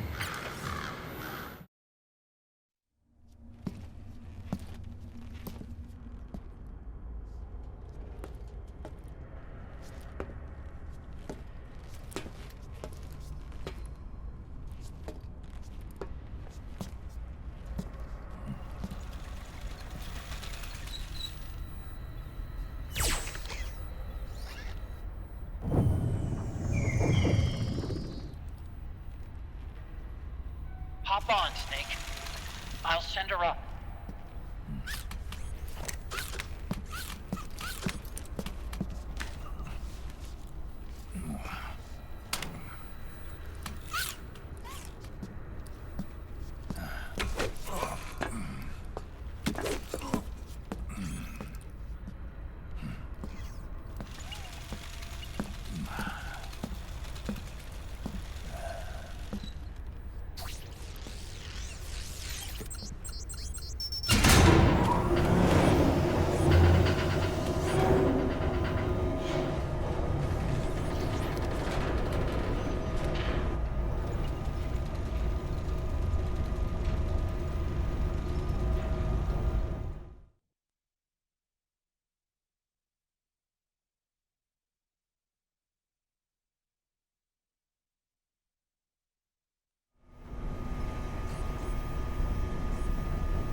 Look! The railgun's been removed! Liquid doesn't need the whole Rex to launch his nuke. He only needs the railgun. Damn it. Has it already been shipped? Hang on, I'll check. I'm afraid so. Unfortunately for you, the railgun is no longer here.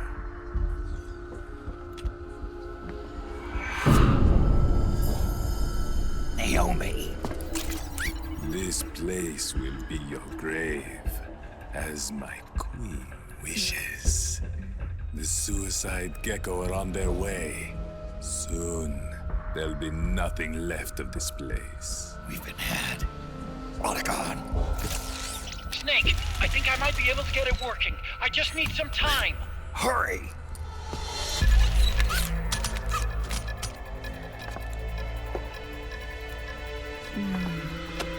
I'll leave the rest to you. Naomi!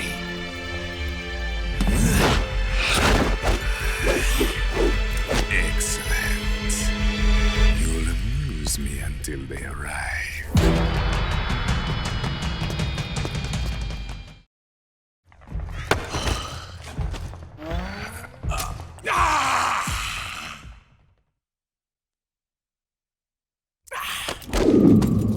What have you done? There. Now you're a mere mortal, like the rest of us. Clever. But can you kill this mere mortal?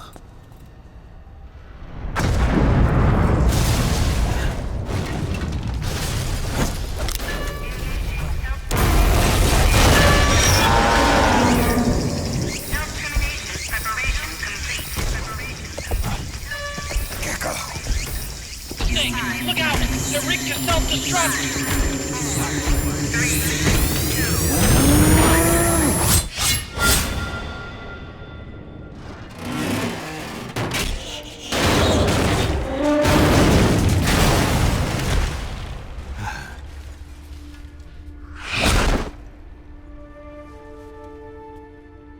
Snake, sorry to have kept you all waiting. You ready for this? Sonny gave me the go-ahead.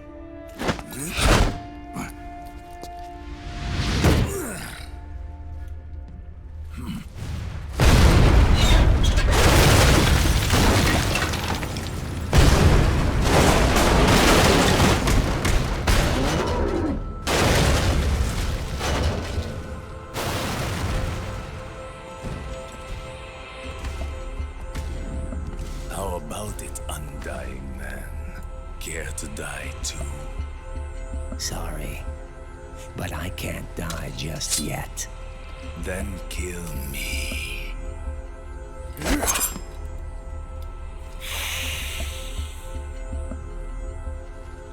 Snake, this one is mine.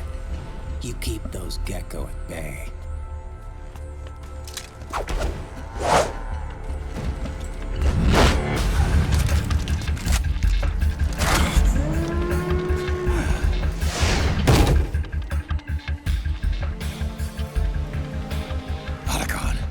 We're gonna buy you some time.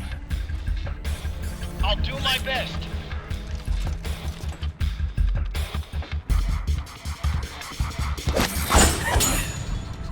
Wait, you're a scout too, are you not? Then, let us duel with blades.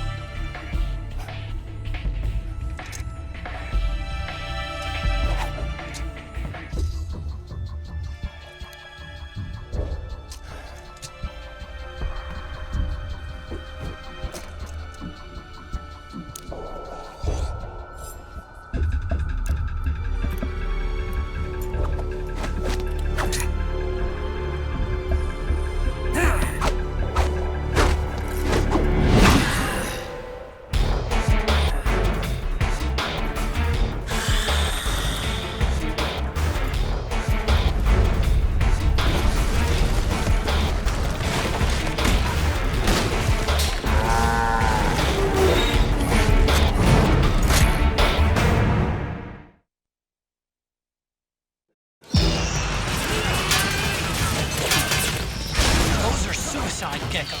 They blow up and they take us with them. You've got to keep them back. I'm sending you data on where to aim. Put a bullet through their brains.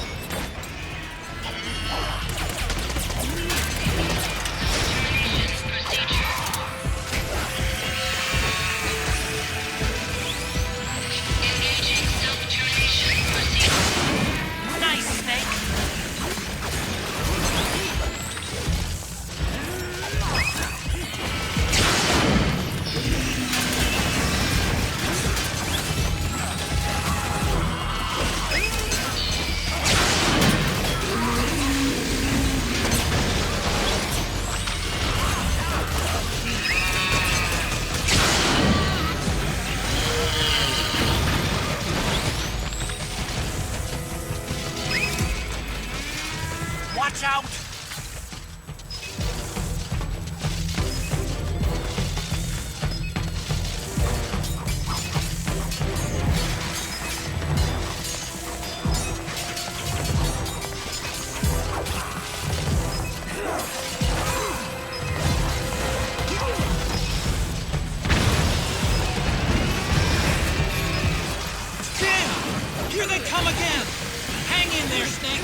give up!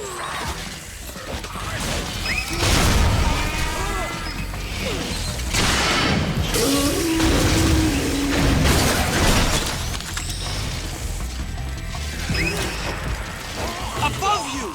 They're coming from above!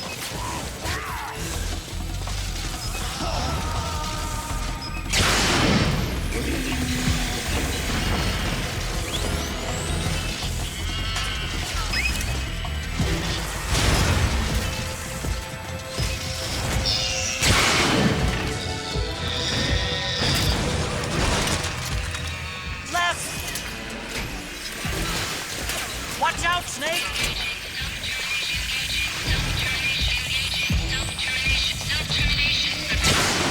Good, Snake!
Snake, get out of the way!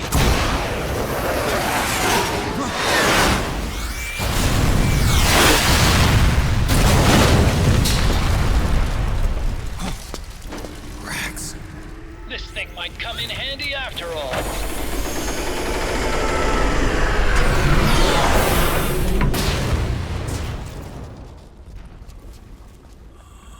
He was never immortal. His natural healing abilities were enhanced by the nanomachines inside his body. But, after so many battles, he's finally reached his limit. Doctor, ease my pain.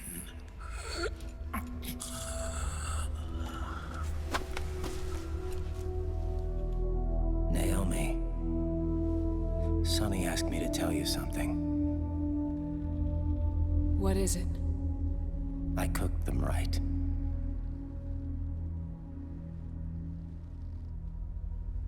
I see.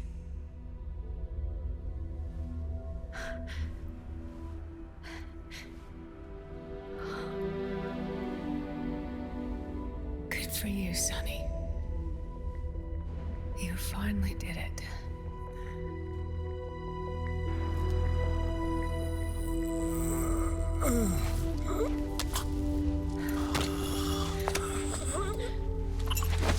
No, I can't save you.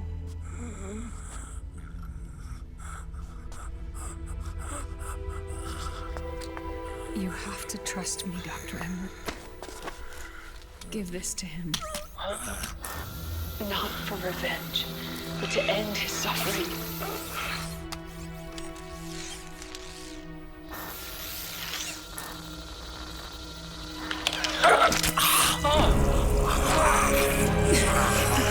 Now you can return to your true self. You can be at peace. I can die. Yes.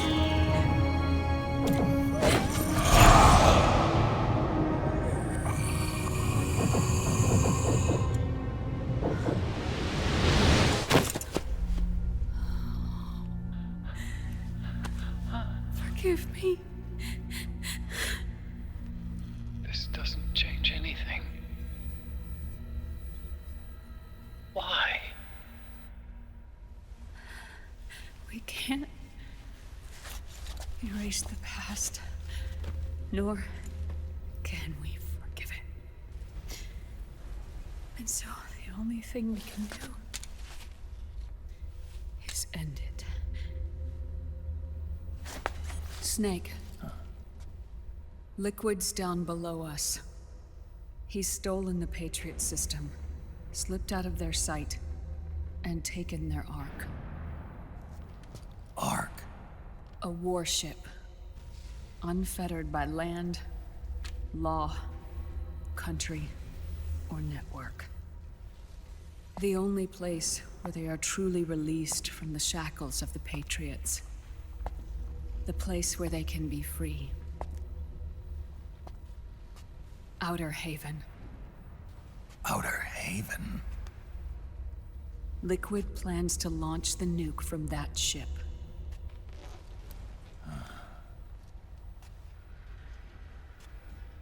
Snake. You have been given life so that you may fulfill your purpose. When all of this is over, you'll have no choice but to accept death. We are given life only so that we can atone for our sins. Your life was created for that very purpose. We all must atone for our own sins. We must not pass them on to the next generation. We must not leave them for the future. That is your true fate. One that even you cannot defy.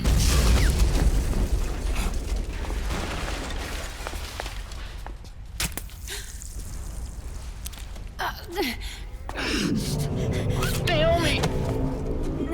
What have you done? Vamp and I, we are the same. We're living corpses. Our bodies kept barely alive by nanomachines. Then you... Cancer. I shouldn't even be alive right now. The nanomachines have kept it from progressing. But there's nothing more they can do. With the nanomachines gone, time will unfreeze and begin to flow again. What are you saying? Goodbye. Hell.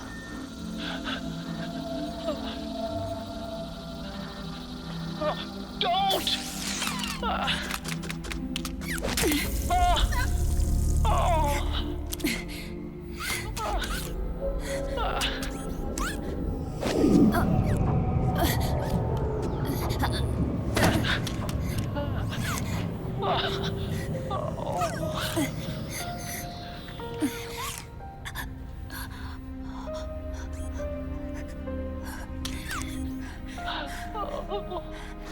Give my best to Sonny.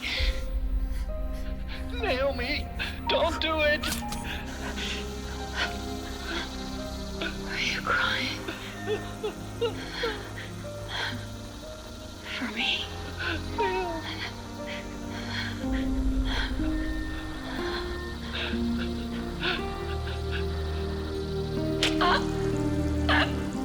Naomi, why?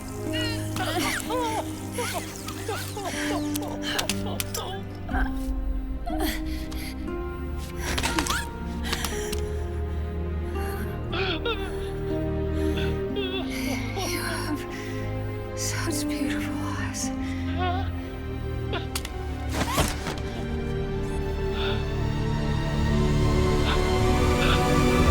I'm sorry for everything.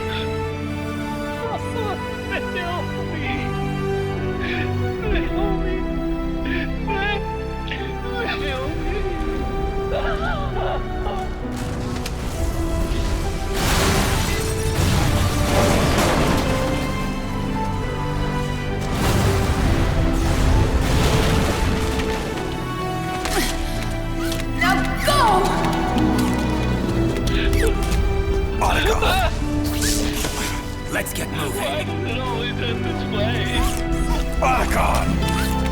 Come on! Pull yourself together! Naomi! You're coming.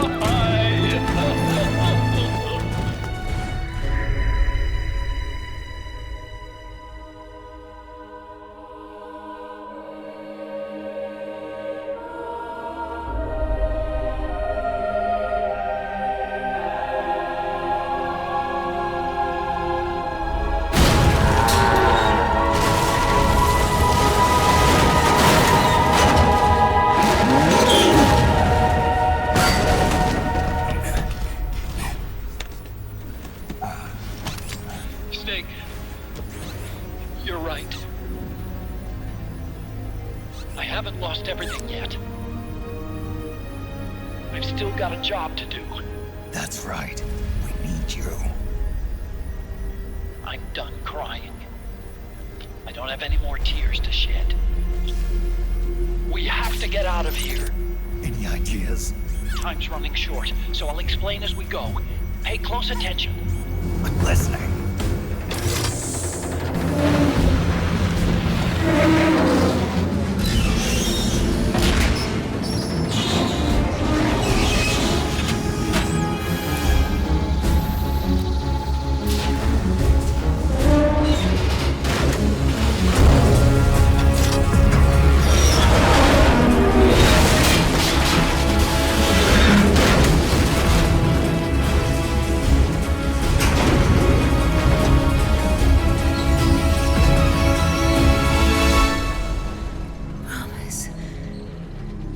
Promise me you'll carry on.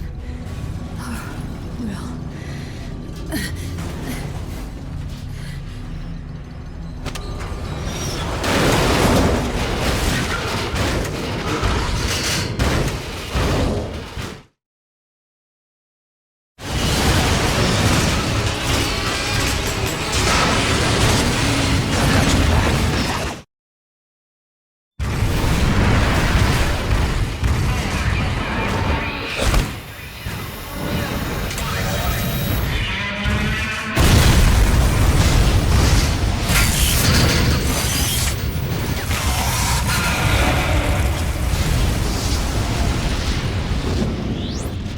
They self-destructed!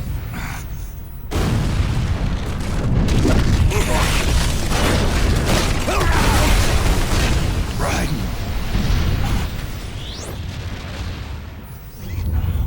What's that?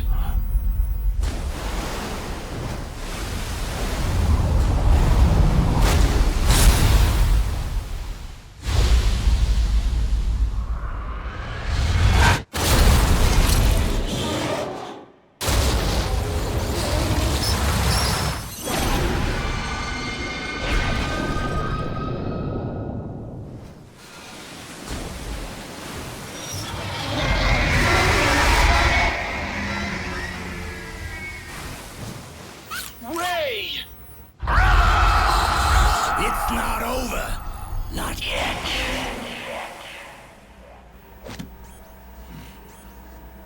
Liquid. Moses, where our fates were born, and where yours ends, Snake.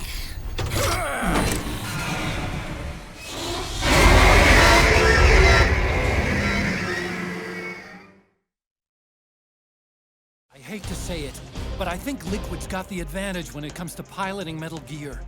After all, he's had Ray in his hands for quite some time now. But not to worry. I was Rex's lead designer, and I'm here to support you. I've installed an emulator of Rex's main CPU and DSP on Gaudi. We'll run it in parallel with Rex's processors to enable distributed processing of control tasks. It'll give us a big boost in throughput, which should make Rex as fast and agile as Ray. Well, I have no idea what that means, but it sounds good to me. It's okay, Snake. I know you can win this. Thanks, Otacon. Do me a favor, Snake. Get as close to Ray as you can. Get closer? What the hell for? I created a special control program back when I was designing Rex. I thought it might come in handy here. What kind of program? Rex is armed with powerful self-defense systems, missiles, laser, designed to protect it during solo ops overseas. But some of us engineers were worried about what would happen if it found itself in a close-range shootout. We got to thinking, why not use Rex's tough shell as a weapon in itself? In other words, why not make it into a street fighter? The program was completed, and we got fantastic results on a supercomputer simulation. But the project was shelved before we could make our pitch. It didn't fit in with military regulations. But I went ahead and installed the program anyway. You know, secretly. Seriously? I just rechecked the program on Gaudi's simulator, And as far as I can tell, it should still work fine. Okay, just tell me how to use it. The program is still in alpha, so it's low on flexibility, and only gives results in specific cases. I'll give you a signal when the conditions are right to activate it. But first, you have to get close to Ray. Let's do it. All right, that's what I like to hear.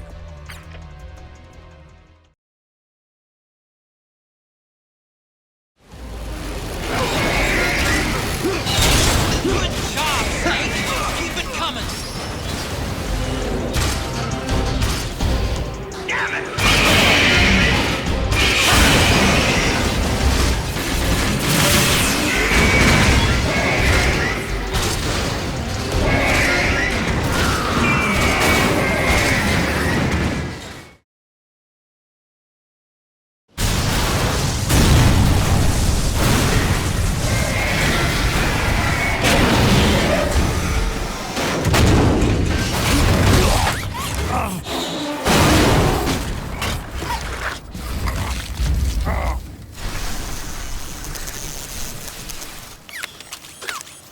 Where's Liquid?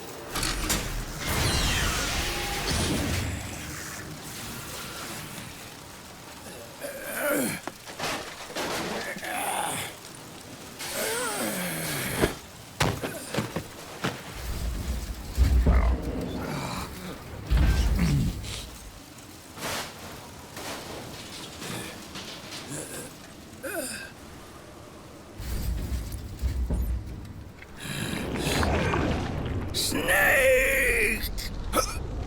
Fox.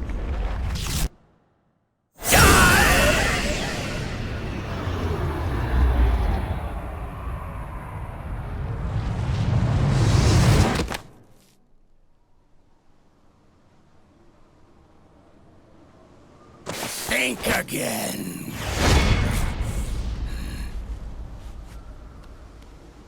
Sorry, but that won't work this time.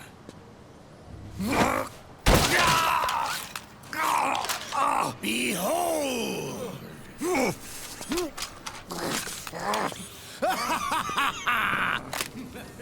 Liquid!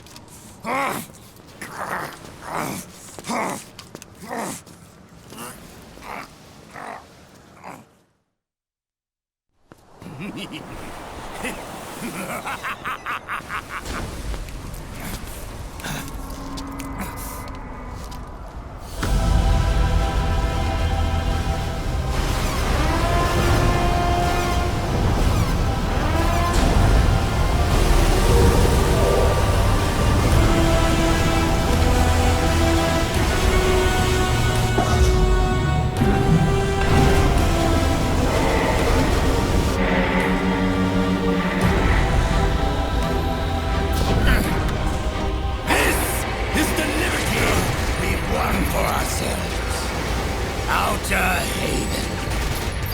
And with this weapon, I will destroy JD. Then, everything ends, and everything begins. But as for you, brother, you'll stay here to mark this island's watery grave.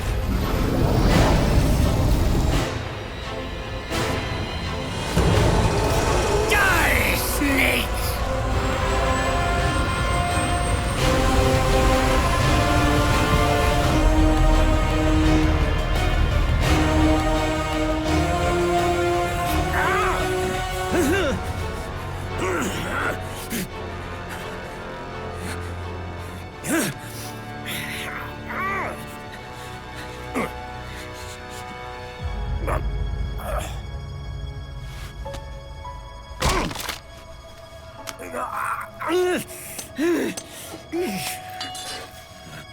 Sonny, forgive me.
remember the day we met? Yeah, it was in front of Federal Hall. There were all these tourists around you. They were asking me which building it was that King Kong was climbing in the movie. I said it was probably the Chrysler Building. And then you showed up and started mouthing off. You were like, no, it's the Empire State. I said the Chrysler Building was in Godzilla. We started arguing, and I forgot all about the tourists. The next thing we knew, the tourists had gone away. And a week later, I found you again by coincidence out in the base corridor. An amazing coincidence. That night, we went up to the top of the Empire State Building. It was so beautiful. I didn't care anymore who was right. And that was our first date. We watched King Kong in your apartment a bunch of times that night. Didn't sleep till morning.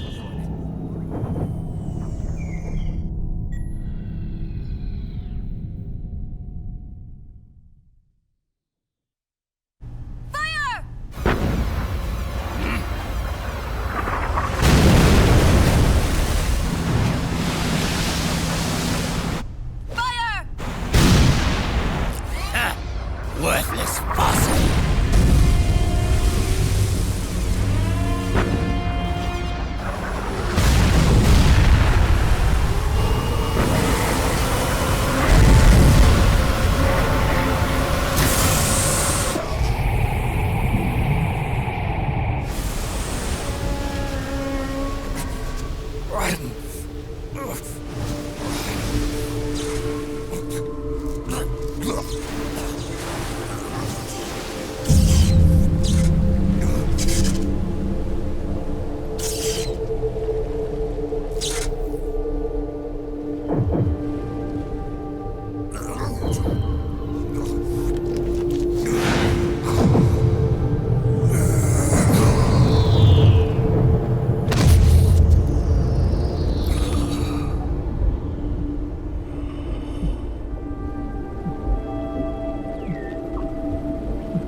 Haven is headed southward through the Pacific at a speed of 33 knots.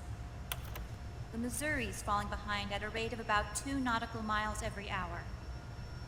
Can't this thing go any faster? I'm afraid not. This is as fast as she'll go. Liquid's target is JD, a U.S. military satellite disguised as orbital debris.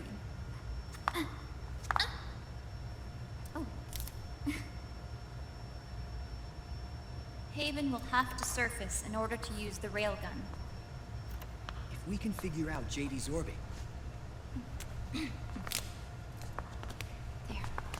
we should be able to predict where Haven's gonna surface.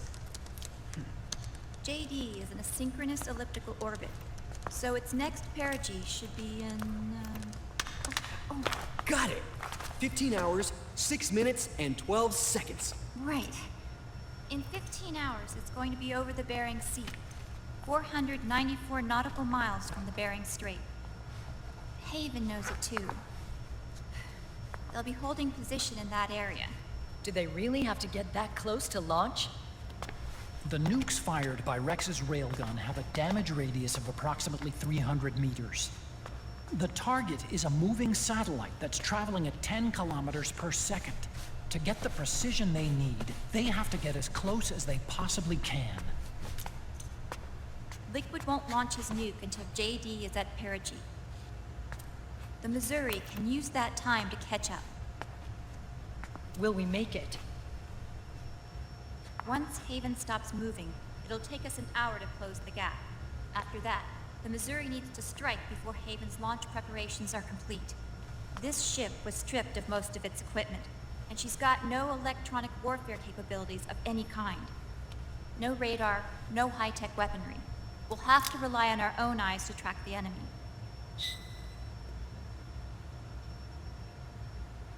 From the looks of it, Haven is going to use a railgun mounted on the bridge to destroy JD.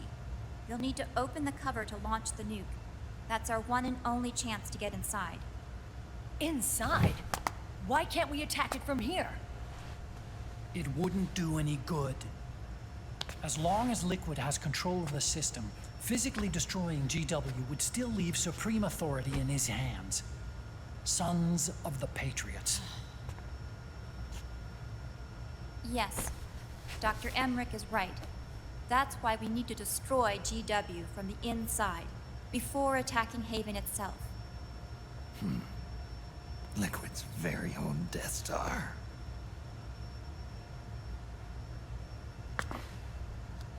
All right, everybody, here's the plan. We know Haven will have to surface in order to fire the railgun. When it does, the Missouri will see it. We'll make a quick approach and deliver a strike team. Our goal is twofold. Prevent that nuke from launching, and wipe out GW's programming. The enemy relies entirely on electronic means of threat detection, so they won't be able to see the Missouri until they surface. We'll launch the strike team from catapults at the exact moment Haven's armored cover opens. They'll then penetrate GW's physical server room and infect it with a worm cluster. But what if they shut down GW before we get in there? Liquid is already entrenched within the Patriots network. He needs to stay there, or destroying JD won't serve him any purpose. They can't afford to have GW shut down. And let's not forget, Liquid will throw everything he's got at stopping the strike team. Exactly. The corridor leading to GW is defended by directed energy weapons that emit certain types of microwaves.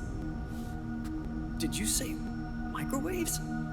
That's right. And at that frequency, the waves will start to evaporate any living person within range. A giant microwave oven. You'd have to have a death wish to go in there. Sounds like the perfect job for me. Snake, this isn't the time for your stupid jokes. Outside the corridor, Liquid soldiers will be out in full force. Inside, there'll be unmanned weapons waiting for us. Where are you getting all this information? You really think there's a way to destroy GW? Yes, I do. She left us something that'll point us in the right direction. Naomi helped with the preparations to stop Haven's launch. Naomi? All of our internal data on Haven came from her.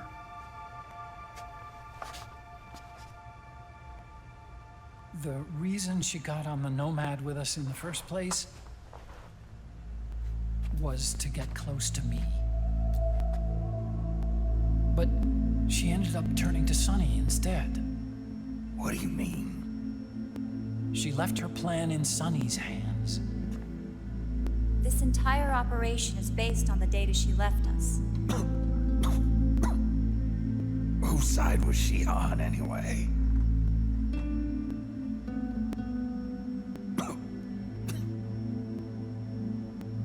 We'll never know exactly what her true intentions were.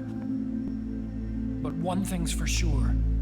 She was determined to stop Liquid. Promise me you'll carry on. Or will.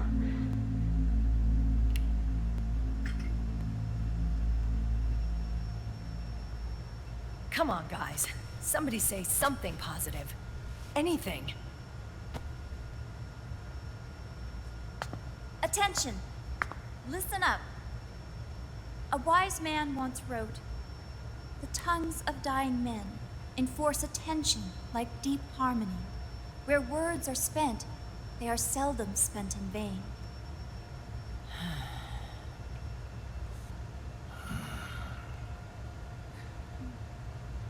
Any other questions? Yes, Snake?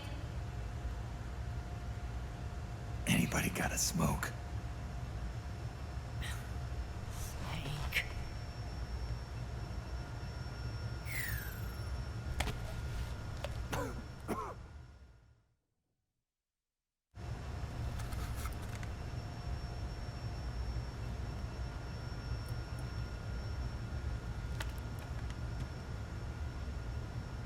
So this program, you're saying Sonny wrote it? Actually, only about a third of it is her work. Naomi was working on a program to destroy GW, but she couldn't quite finish it, so she handed it over to Sonny. Sonny went fishing in my library to see if there was any source code she could use to complete it. Eventually, she found some.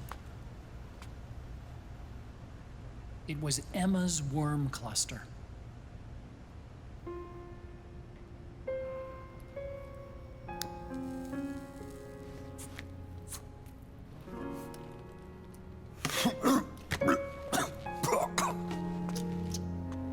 She took my sister's code and worked it into Naomi's program. I didn't have time to look over every single line of code, but what I did see reminded me of Emma.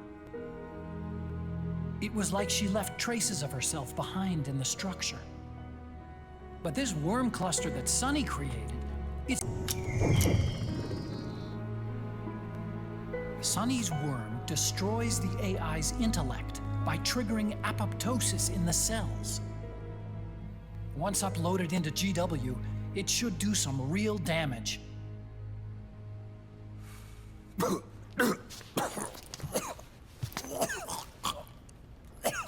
Snake, you ever think about quitting?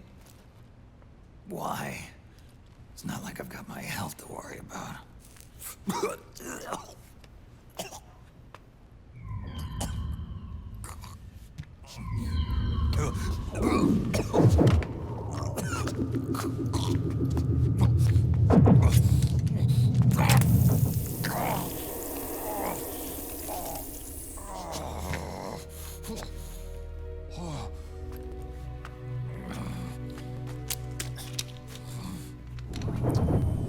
Are you trying to kill yourself?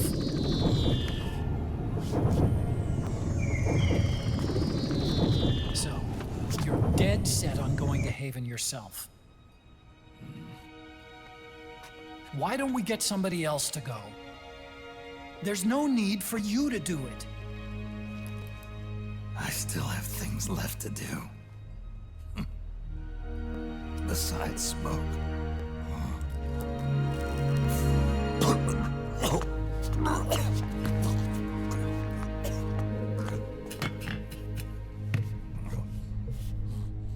Otacon, why don't you jump off the ship with me?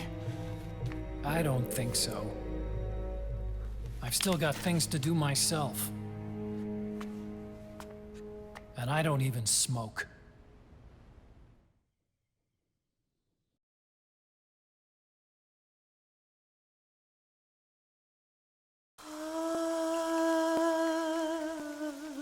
C'est mère.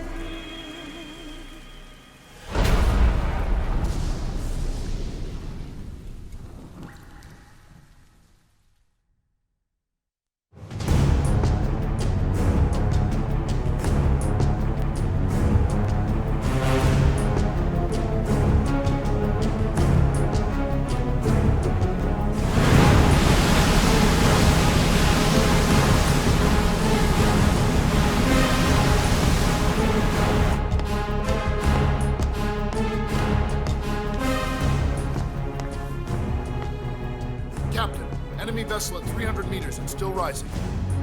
And the engines. No problems to report. Prepare to go full speed ahead, and get the strike team ready for immediate launch. Aye, aye, Captain. How long until it surfaces? About 20 minutes. Right on schedule. When she surfaces and opens up her armor, we'll move in as planned. Aye, Captain. Captain. Yes?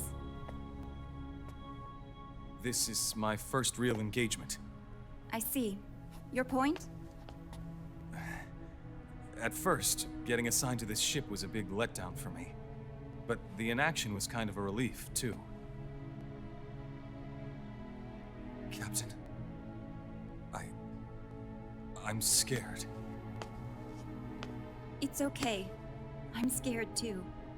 This is also my first time.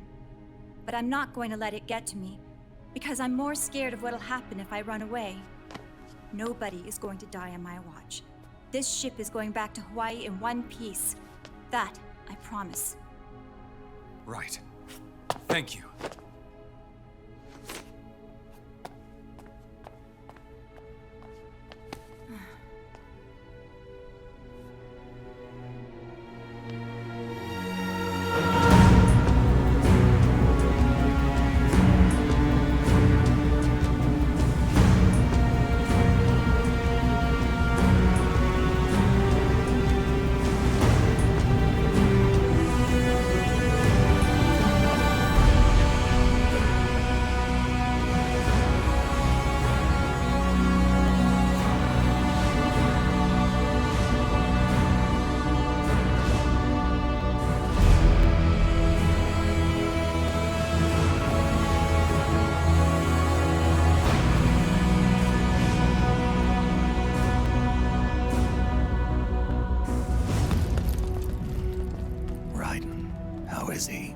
He'll live, but he's in no shape to fight.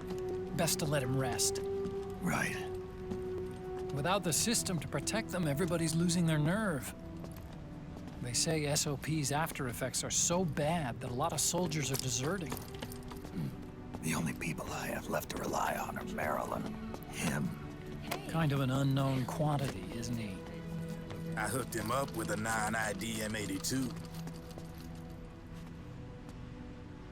Fancy meeting you here. What are you doing here? I laundered these guys' IDs, then issued them new naked weapons, including that catapult you're gonna be riding.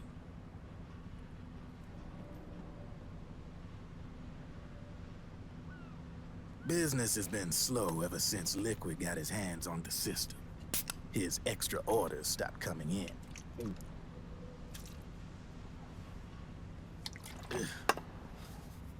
Now that all the weapons all over the world are locked, the only ones still looking to fight would be you and yours.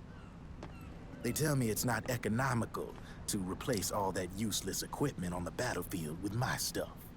So I made an extra special trip out here, just for you. Driven, do you even have the slightest idea what's going on here? Of course I do.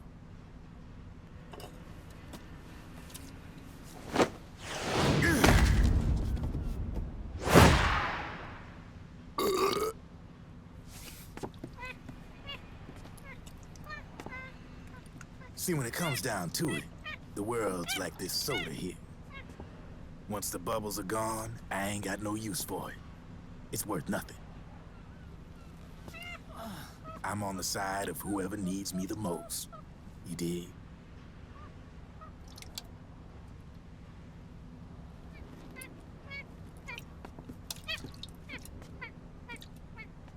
If you need anything, just say the word. I'm setting up shop here for a spell.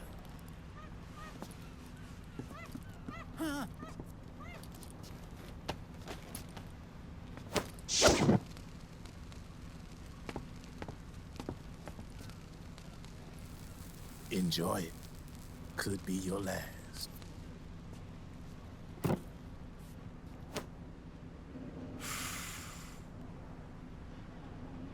It is. I'm all out.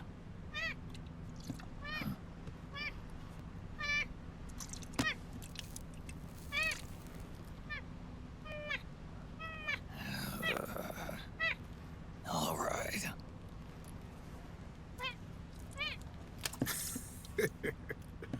Looks like that last smoke will have to wait after all. Later.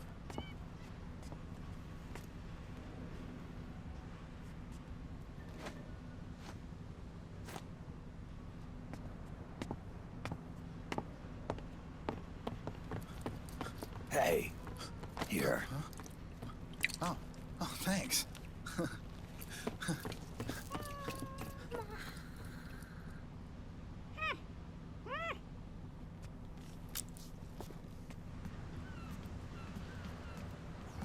You're over there. There.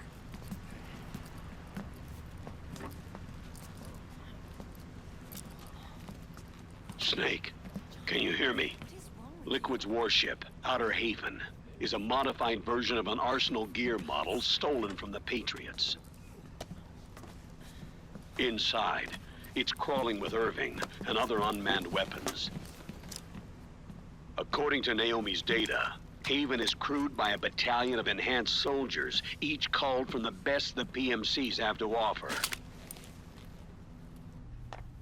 If Liquid succeeds in destroying JD and gaining control of the Patriots system, he'll make Haven his flagship, and his PMCs will spread like wildfire across the globe.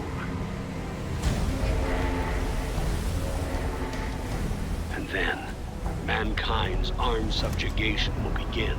Captain, Haven sighted. Prepare to fire, main gun!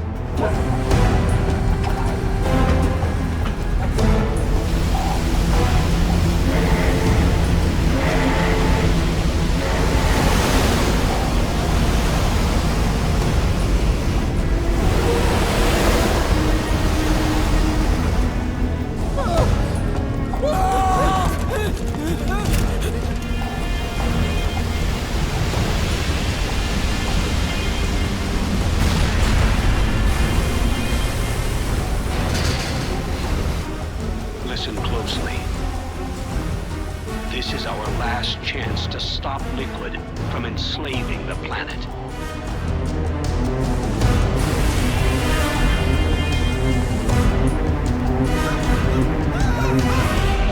Meryl, can you hear me?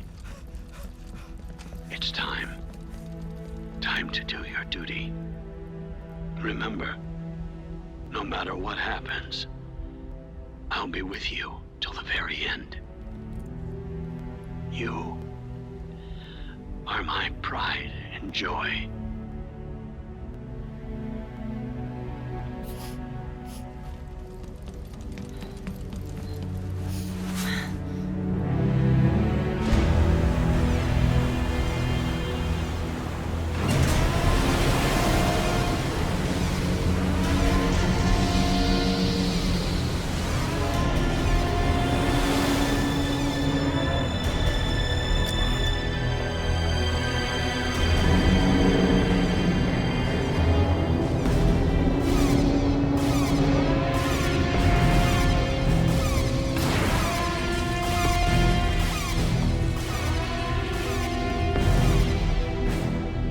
Railgun is exposed. There it is. A naked nuke. Let's finish it, Snake. Let this be our last battle. If we're responsible for Liquid's sins, then the onus is ours to bear.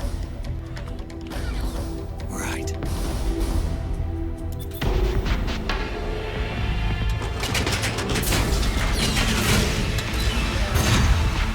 Enemy moving to intercept! Maintain full speed!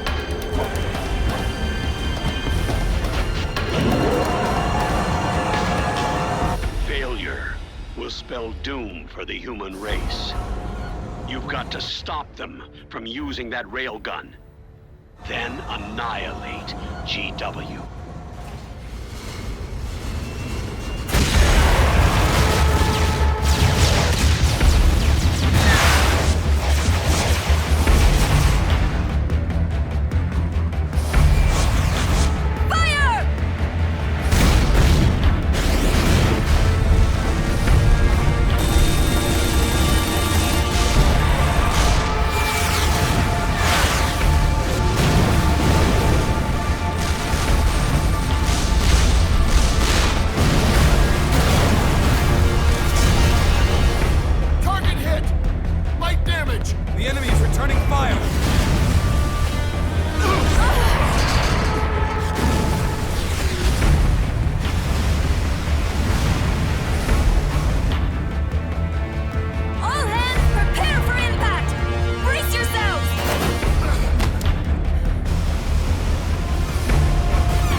Snake, Where are you?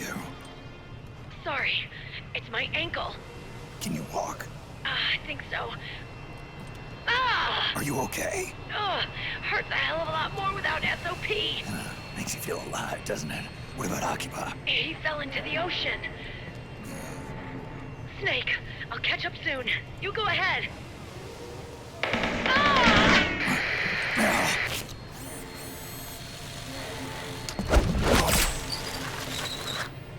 Look on. Sorry to keep you waiting.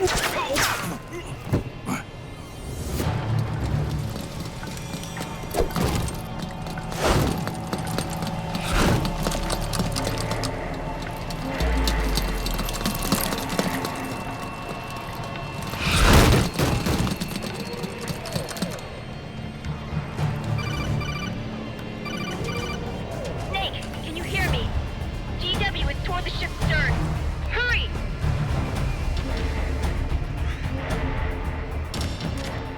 Good job, Snake. You made it on board. Welcome to Haven. Enemy units are already on their way.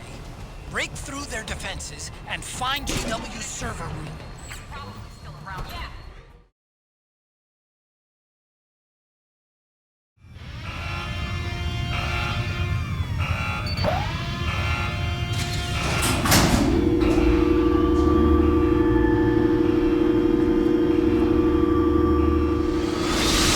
The corridor leading to GW is defended by directed energy weapons that emit certain types of microwaves. Did you say microwaves? With that frequency, the waves will start to evaporate. Sounds like the perfect job for me.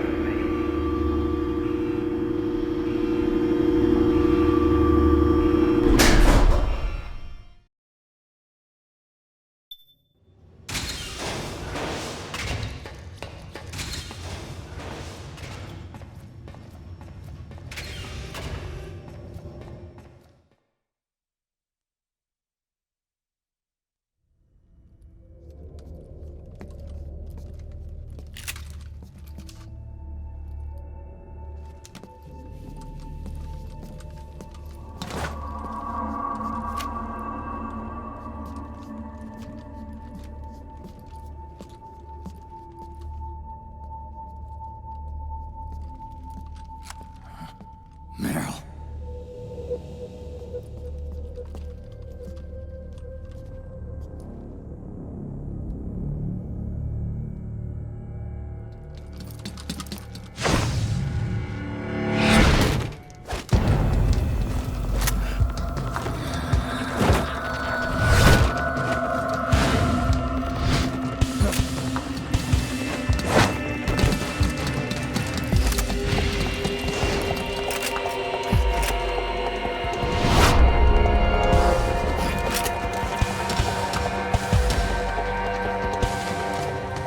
Meryl's in danger! Take out the enemy before...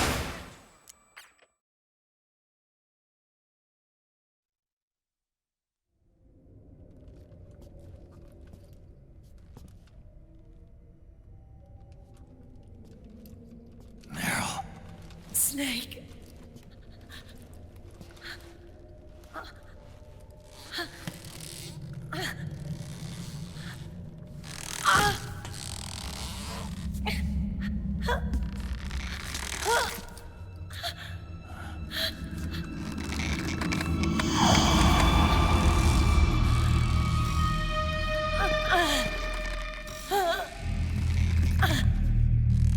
Snake, run!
They cry for battle!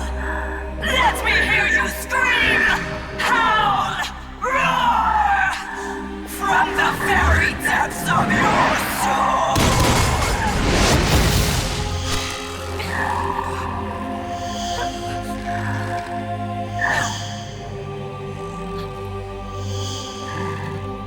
What's this?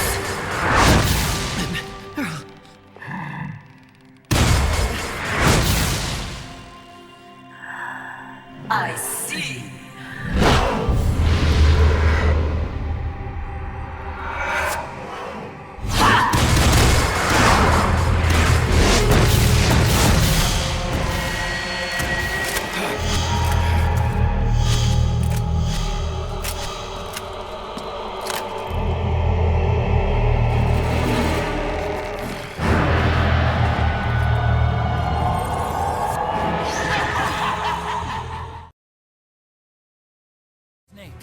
This beast, Screaming Mantis, is a puppeteer.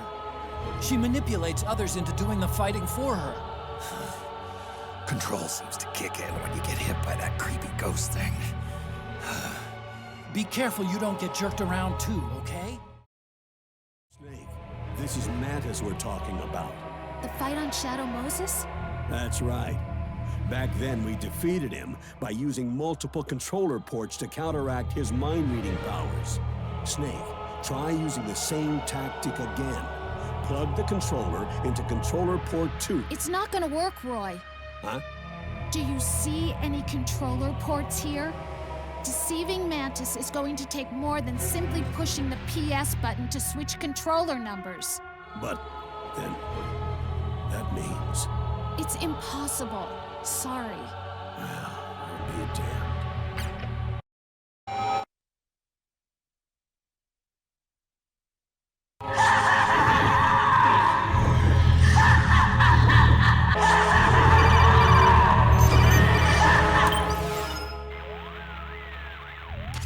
Otacon, what's going on? I can't move. You can't move? What the heck did you... Oh, Snake. Did you set the controller number to something other than 1? Let me guess. You thought back to your battle with Psycho Mantis and figured the same tactic would actually work again, right? Well, Nice try, Snake. But this time the controller number has to be 1, or else you can't control your actions. What the hell? Whose dumb idea was that? Don't look at me! I'm sorry, but it's simply not going to work this time around. Fine.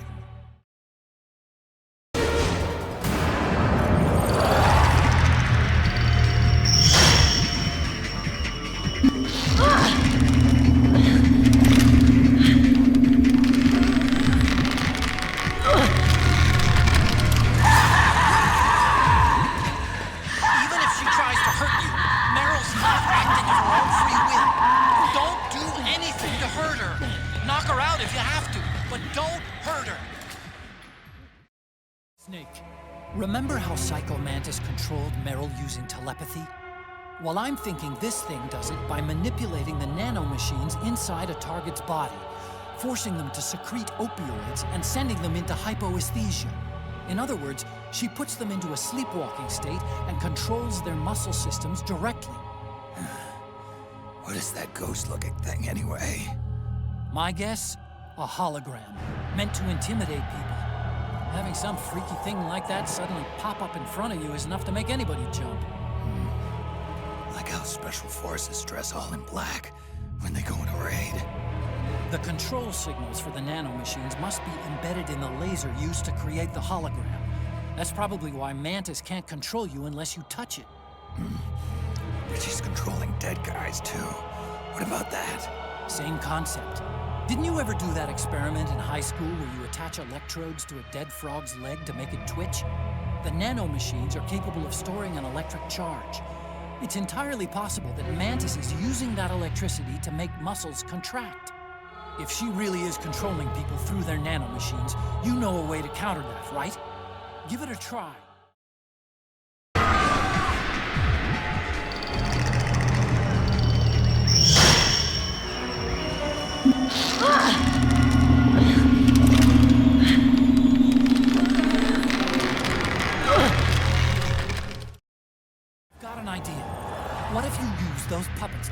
tables on the beast. Control her instead. Use the puppets. If the ghost hits its target, it's showtime. Got all that, Snake? Go on, take her for a spin.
I hear them in my head.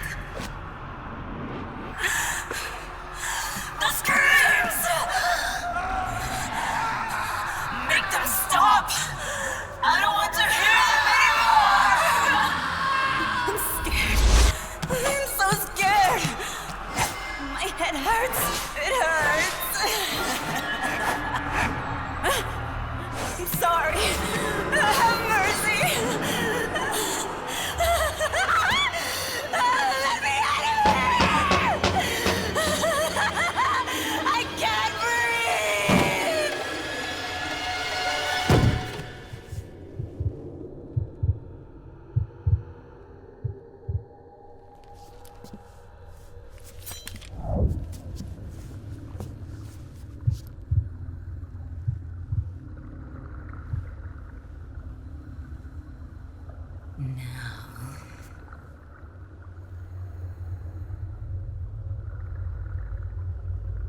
Get out of my body.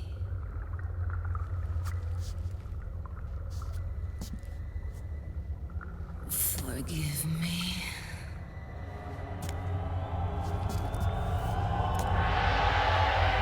Set me free!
is your data?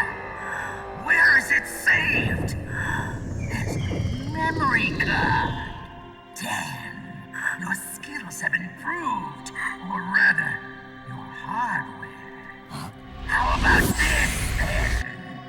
Witness my psychokinesis. Put your controller on the floor. Put it down as flat as you can. That's good. Now, I will move your controller by the power of my will alone.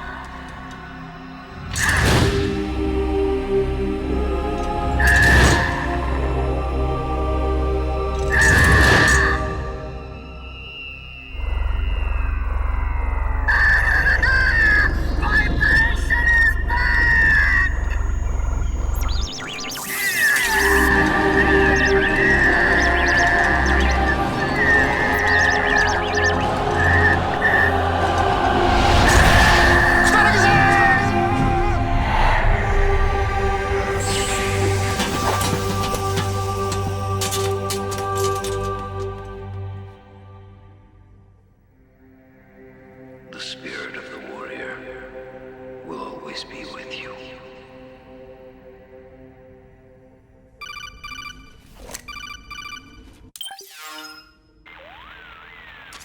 So, you bested the last beast. That doll you just picked up lets you manipulate anybody who's got nanomachines in them. Sounds like something the devil's cooked up, if you ask me. Mantis came from South America. She was born and raised in a country racked by never-ending civil wars. Her village was attacked by enemy forces and burned to the ground. This was when she was still a little girl. Hunted by enemy death squads, she was separated from her family. She barely managed to escape with her life. Ended up in the basement of this one building. It was full of corpses that had been dumped there. Almost all of them had been tortured to death. She was petrified with fear. And then, she heard the sound of heavy boots on the floor above her, followed by shrieking screams. The kind that would make every hair on your body stand straight up. She had stumbled across a makeshift torture chamber. Somebody'd locked the door, and she was trapped. It was dark, it was dank, and it was full of a wretched stench. She couldn't sleep with the screams of torture victims all around her. All she could do was sit curled up in one corner of the room, trembling. A week passed, then 10 days. She managed to keep hydrated by drinking the filthy water pooled up on the floor, but there was no food. Being trapped in that kind of place, half crazy from hunger, did a serious number on her mind. Did you know female mantises eat their mates? The screams went on day and night. She covered her ears, but it didn't help. And then, she was saved by a little black mantis that taught her how to block out the screams, how to plug up her inner ears. What the hell are you talking about? I'm saying, Snake, that when she couldn't stand the hunger any longer, she started feeding on the corpses. But only the male ones. She didn't realize who was doing it. In her mind, it was a female mantis devouring her mates. It was like one big twisted waking dream. There was no mantis, of course. It was all a hallucination. Nothing more than some story spun by another person she'd created inside. Her unstable mind was what made her so vulnerable. Later, they ripped out what was left of her psyche with drugs and hypnosis and implanted the persona of Psycho Mantis. It wasn't her will that controlled the B&Bs. It was Psycho Mantis, half assimilated into her soul, pulling the strings. Screaming Mantis was just another puppet. Anyway, she survived several weeks down in that hellhole and finally got back to the surface.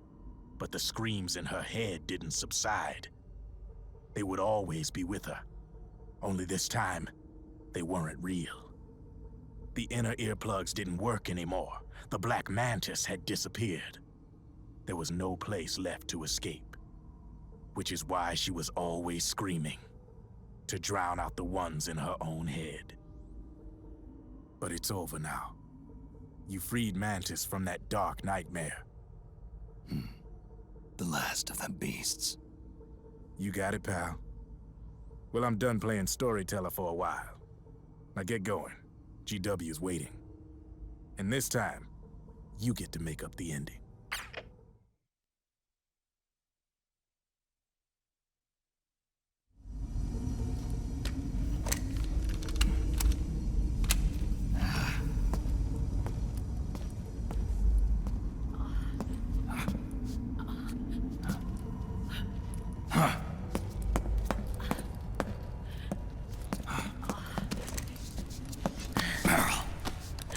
Snake. Where's Johnny?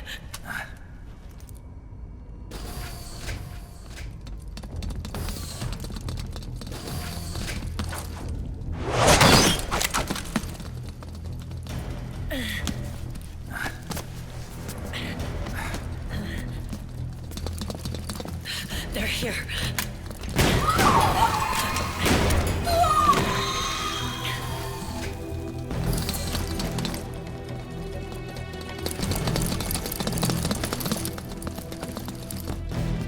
Go on without me. This time, I'll protect you. Go. Destroy DW while there's still time. While I'm still alive. Meryl.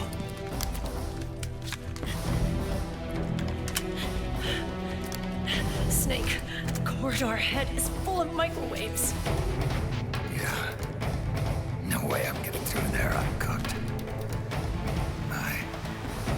I'm sorry you got dragged into this. This time, I've got your back. We'll meet again on the other side. Go! Hurry!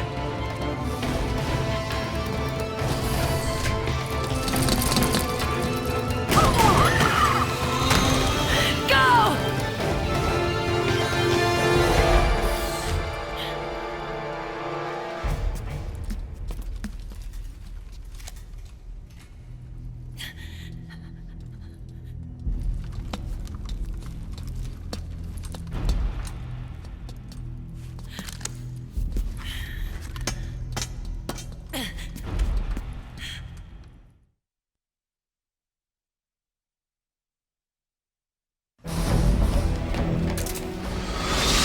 Enough is enough, Snake.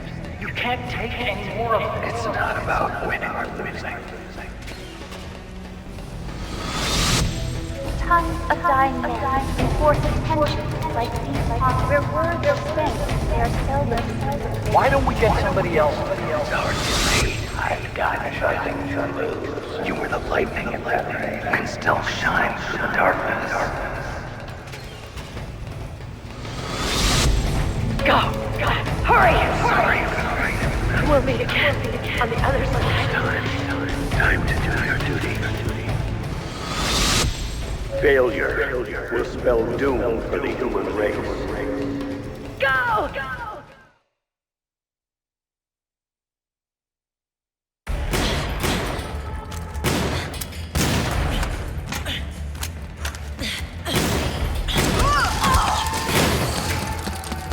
Last mag.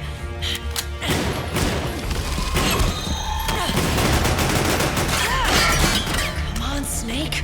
I can't hold out much longer.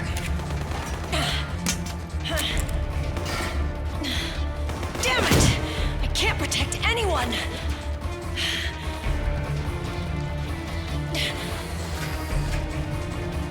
I can't.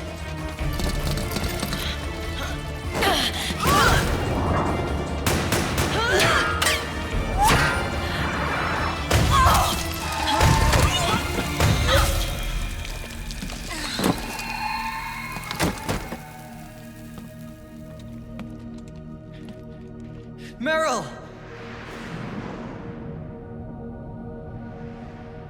Johnny! Johnny, you're all right. Here. You trying to make up for being late? Meryl, I'll never leave you alone again.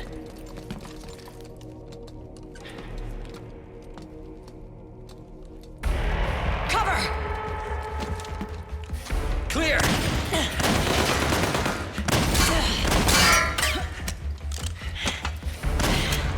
Ready!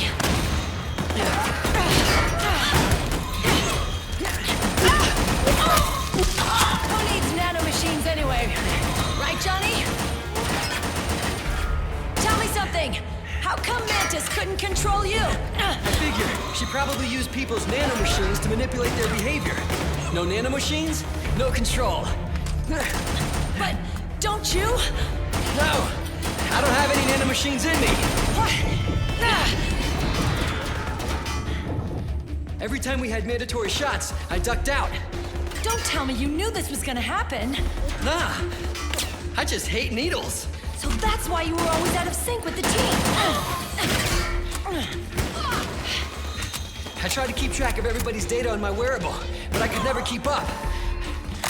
And why you weren't affected in Europe on the Volta. Yep. Asshole. Johnny, I'm running low. Don't worry, I got these from Drebin. Meryl. Johnny, I never knew. All those horrible things I said. Forget it. All those stomach aches, was that because the nanomachines weren't there to suppress them? Yeah. But if you're afraid of shots, why'd you join my team? I wanted to be near you. To protect you. Johnny? Meryl. I've always loved you. Ever since Shadow Moses, when I first laid eyes on you. Meryl, marry me. You've got a hell of a sense of timing. What do you say? I'd have to say no. You'd rather stay single? Okay, but we don't have to make it official. No. Well, how about we just move in together then? Nope.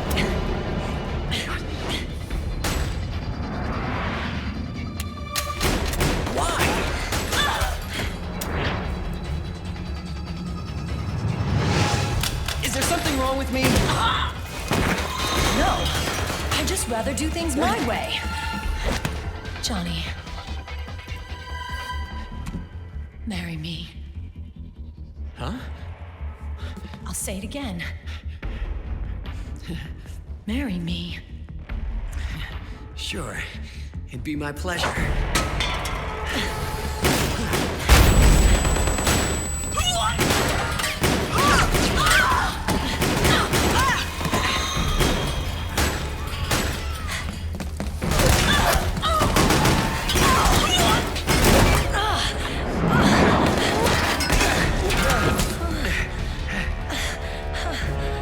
Hey. And don't even think about cheating on me. I wouldn't dare.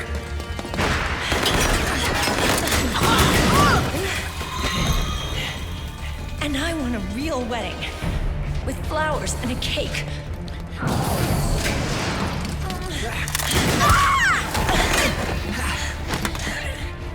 It's been my dream since I was a little girl.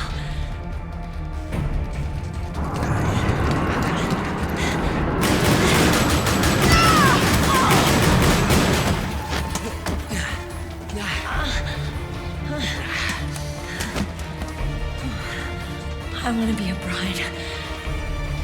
Take me home, Johnny.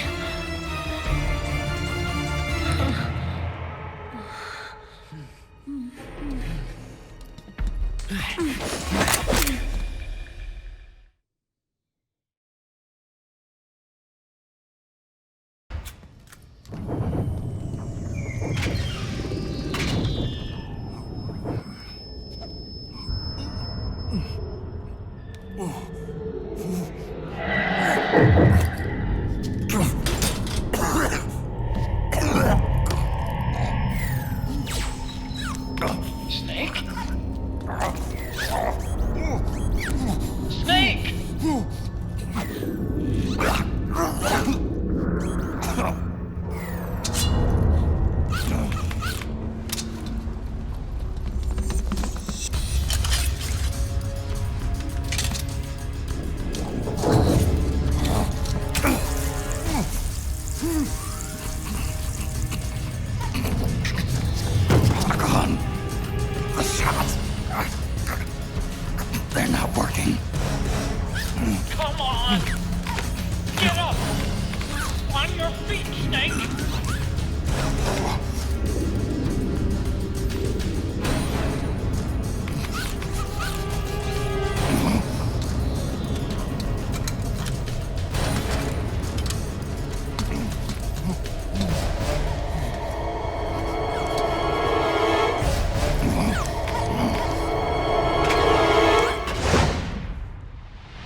I'll go to the server room.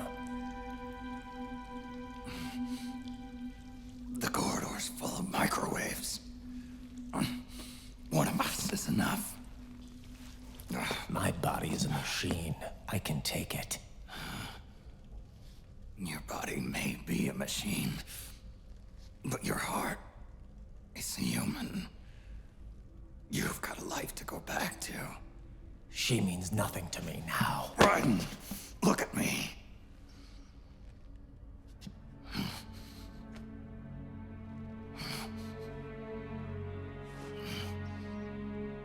You still have your youth.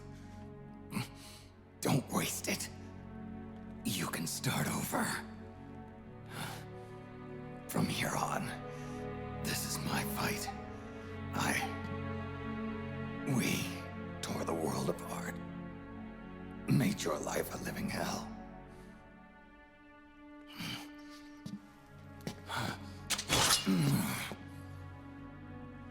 It's my duty to put an end to all of this. All right. I'll make sure they don't get through. Stay with me, Snake. Hold on until we insert the virus.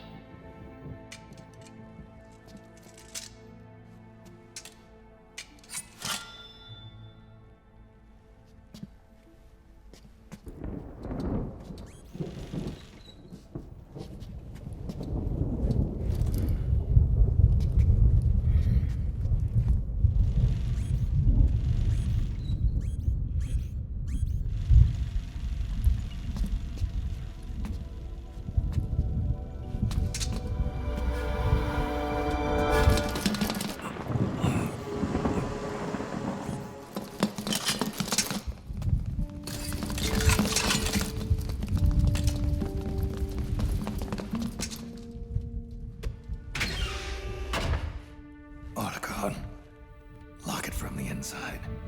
Done.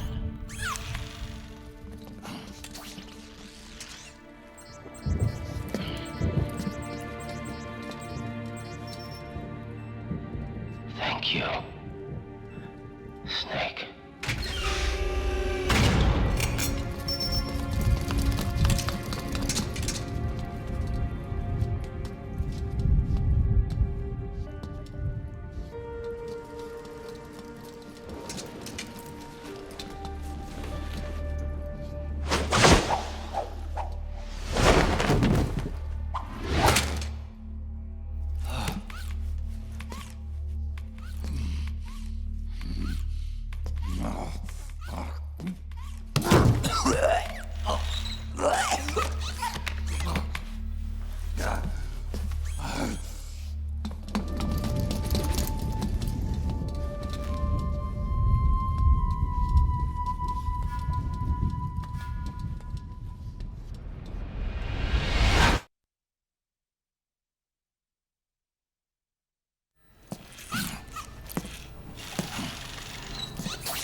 So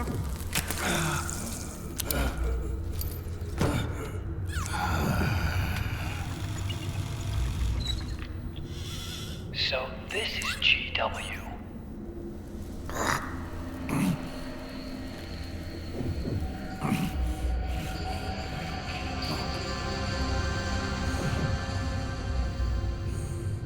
It's like a graveyard in here. Otacon, can you do it? Leave it to me.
It's over.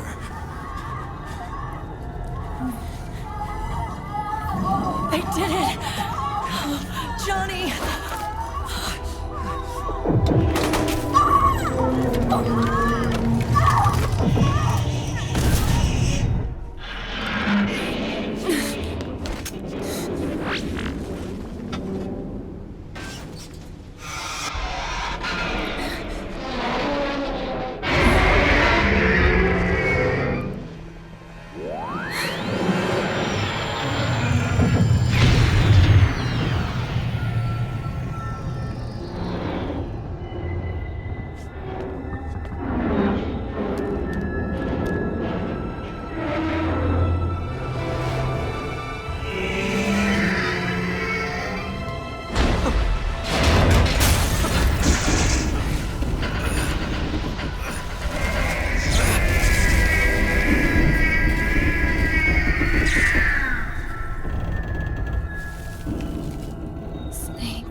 worm is still spreading.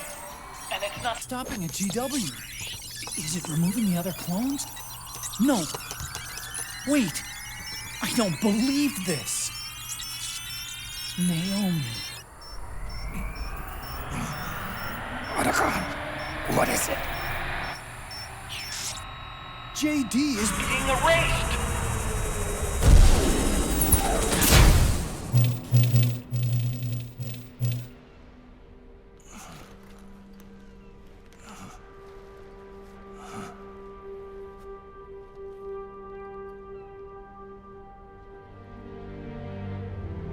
Snake. Hal. It's you, isn't it?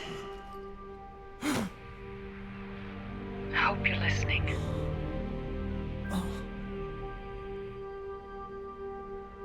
The virus you uploaded is using GW as a conduit to annihilate the entire AI network. It's set to destroy all 4 AIs, along with JD, the core that tied them all together. I've set this video to play back once they're all gone.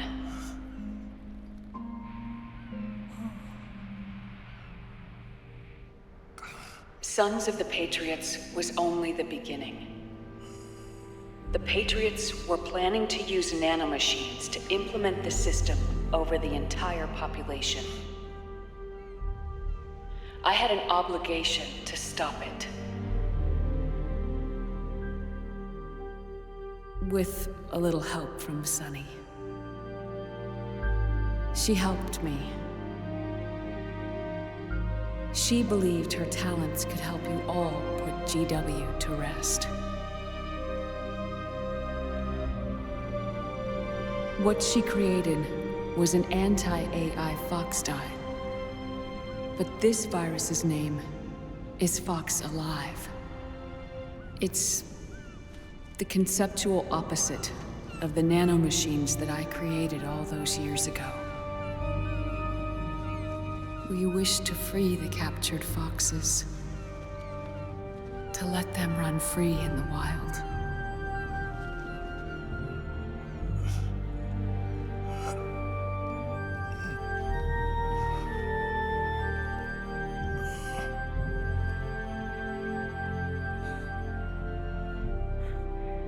By the time you hear this, I'm afraid I'll be gone. It's a strange feeling, leaving a message to be delivered after you've died. Hal, if you're listening. Naomi. I'm sorry. Sorry I deceived you. It hurt me more than anything else, lying to you like that.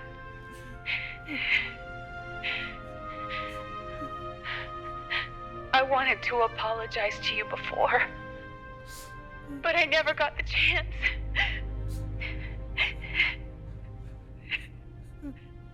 Naomi. And yet, in the end, you helped me feel the joy of living. Thank you, Hal. Thank you. Hal.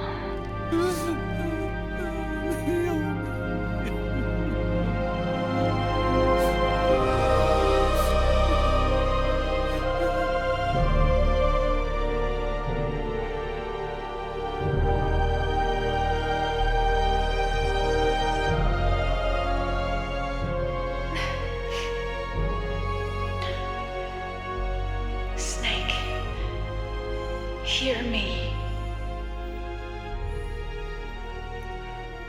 Our country is an innocent child once more. A new dawn is rising.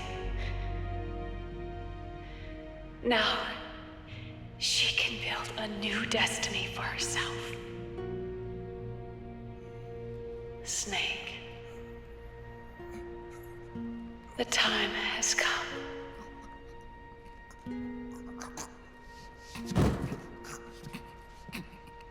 You've earned your rest.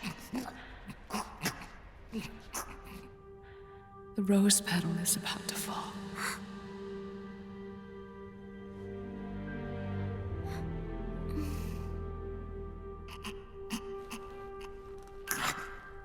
Snake? Snake! Snake!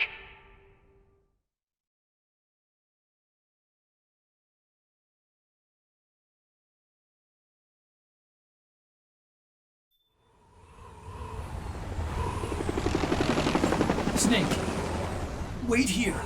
I'll get a medic.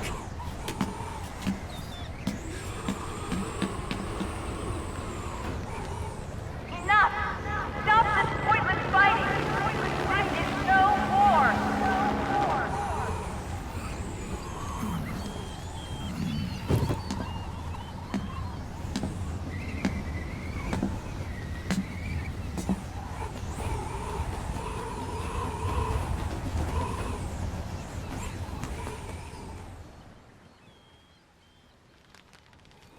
Rise and shine, Snake.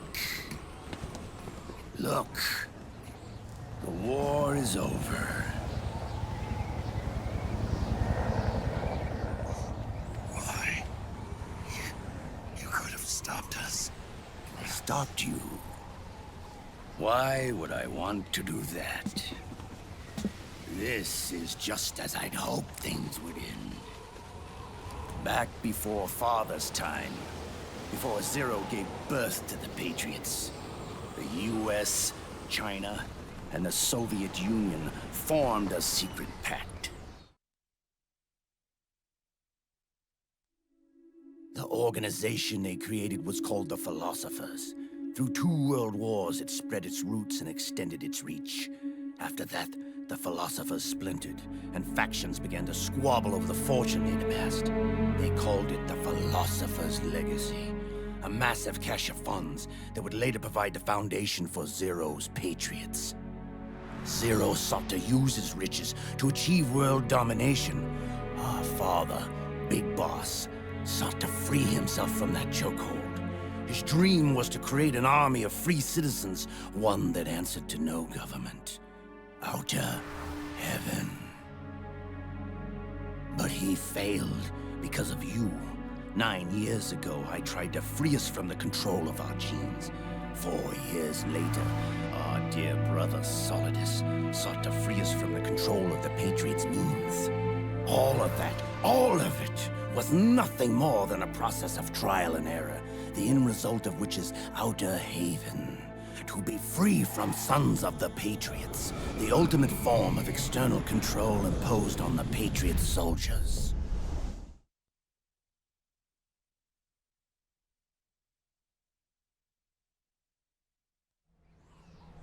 Free from Foxdie. Free from the system. Free from ID control. Our minds free from their prisons. That is the haven I've yearned for.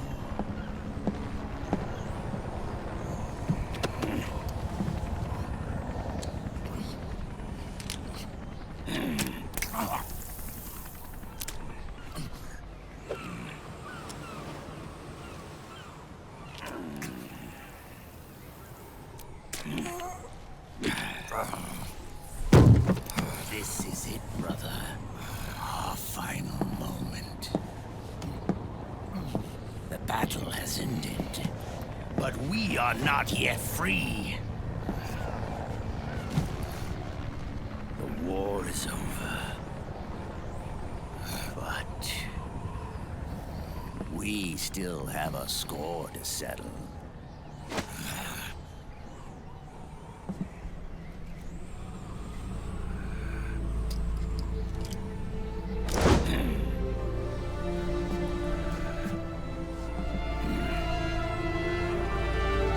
Show me what you've got, Snake!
supreme.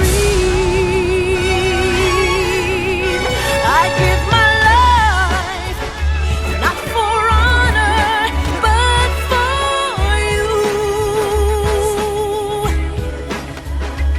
In my time, there'll be no one else. Crime, it's the way I fly to you. I'm still in a dream, snake eater.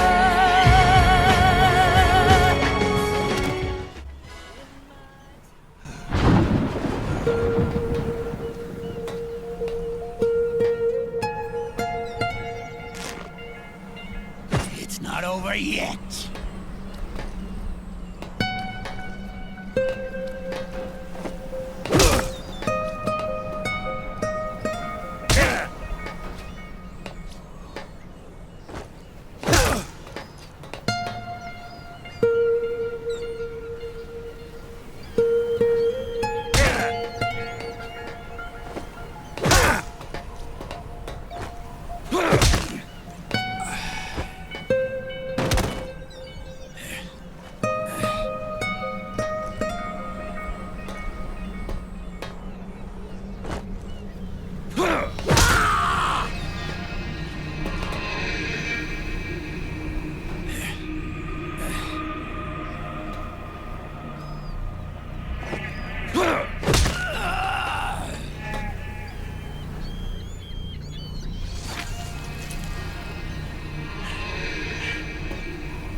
This is only the beginning, Snake.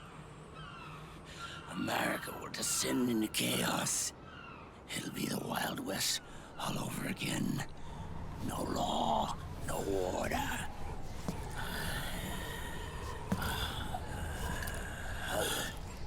This fire will spread across the world.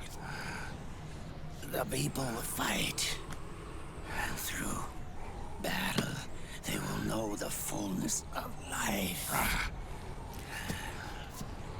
At last, our Father's will is out in heaven, is complete.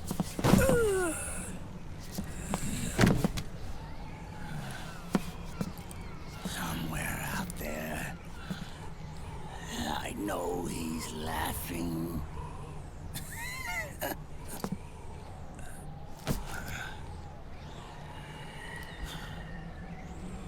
We are beasts created by man. Unless the light is put out, the shadows cannot be erased. So long as there is light, erasing shadows will do no good.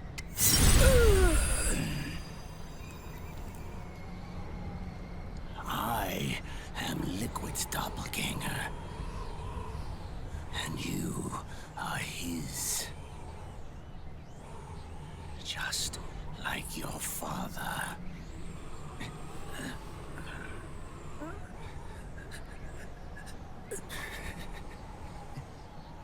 You're pretty good. You're pretty good. Pretty good.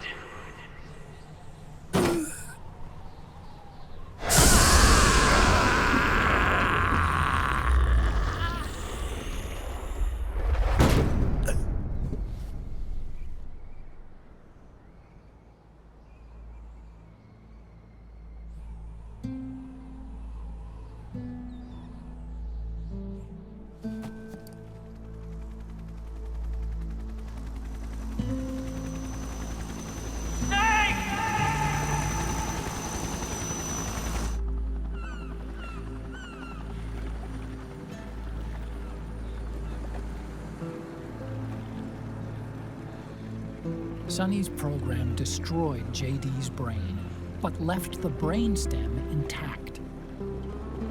She analyzed Naomi's black box and separated the Patriots' control system from the vital lifelines of society. Water, air, electricity, food, medicine, communication, transportation. She cut off the Patriots' control while preserving modern civilization. Maybe it was her way of avenging Olga, her mother. Or maybe she wanted to shape the future into her own ideal image. Or maybe it was just one big defragmentation. Fox Alive. The AI is truly a living thing. The Patriots' reign has crumbled away. And still, our civilization, a civilization that has thrived on war since the dawn of time, lives on. I wonder if we did the right thing. Naomi. What did we lose? What did we save?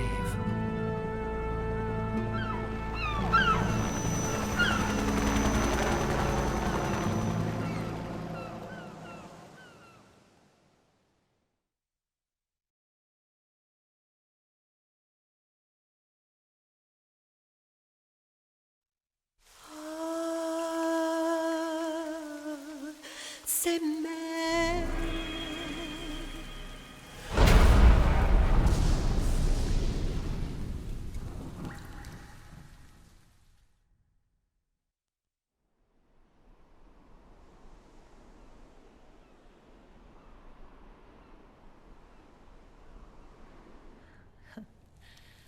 You look amazing.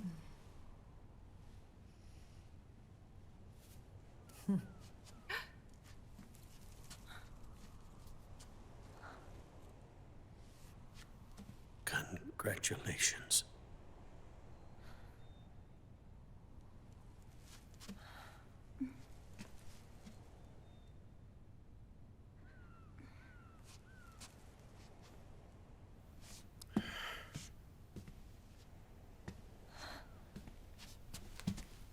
Colonel.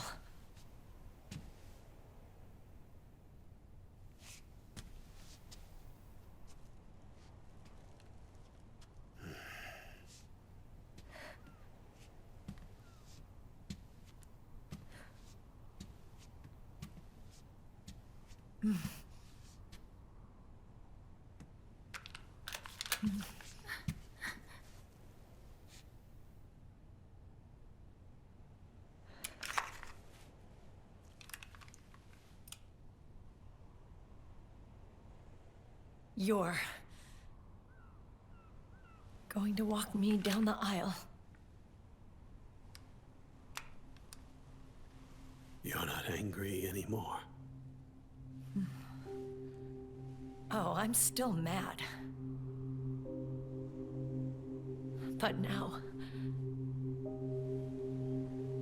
you've got a chance to win me over.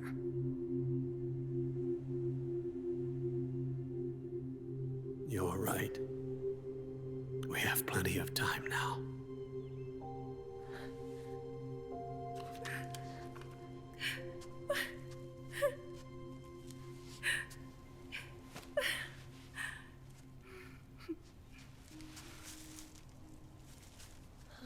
Meryl, you look beautiful.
Dearly beloved, we are gathered here today to join these two in holy matrimony. Let us give thanks for the life they will soon share, and pray they have love everlasting.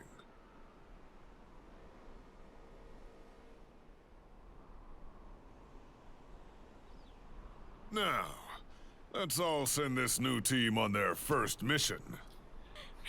Huh? Hey, go on. Do it.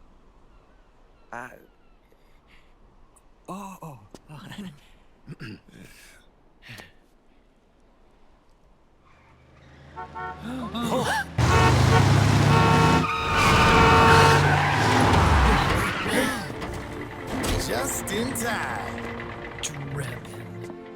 And I brought gifts.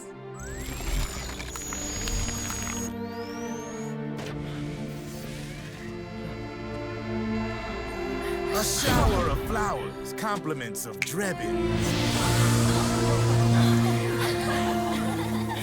And a little something extra from me.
The bouquet!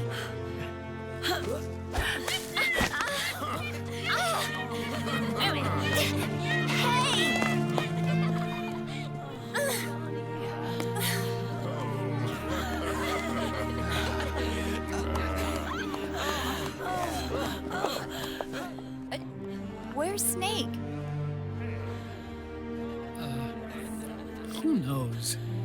That guy always keeps you waiting.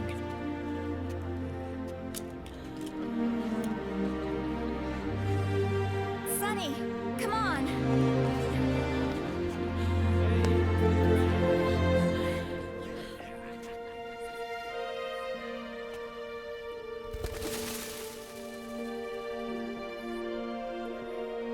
Snake. Thank you.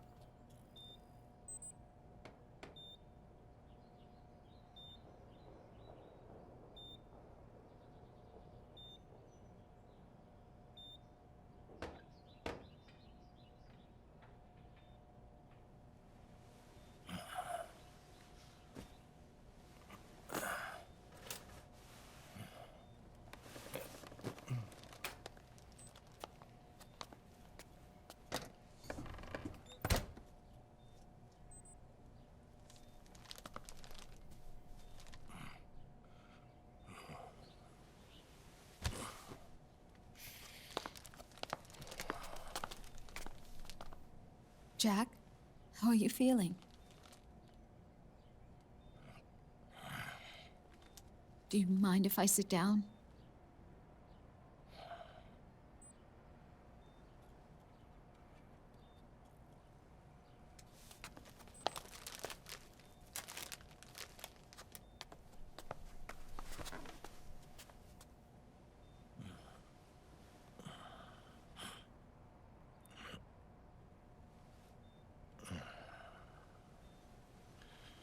Jack.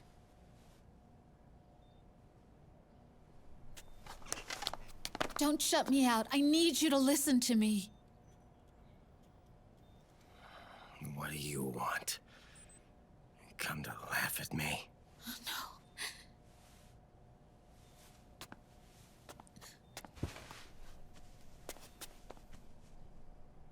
Look. Look at the boy.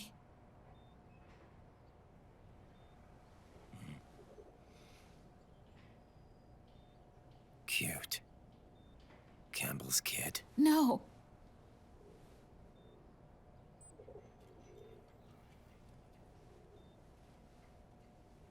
He's yours. I don't have any kids.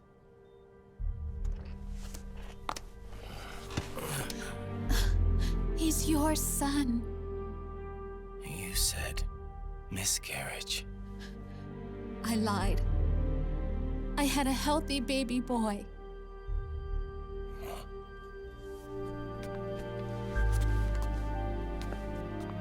Roy pretended to be my husband, to protect me and our son. Only until you completed your mission, to shield us from Patriot eyes. What? He didn't even tell Meryl. He sacrificed everything, even his family, to protect us. I don't believe it. I'm sorry, Jack. I wanted to tell you. So he's really...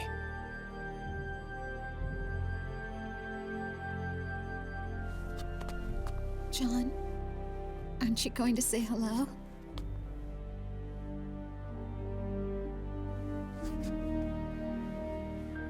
My son.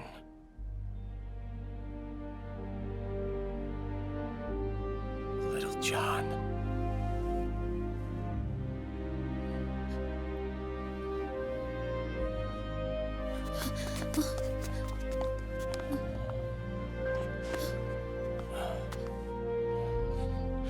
Scared of me, huh? I don't blame you. It's okay. I'm not scared. I think you're cool. Kinda like a comic book superhero.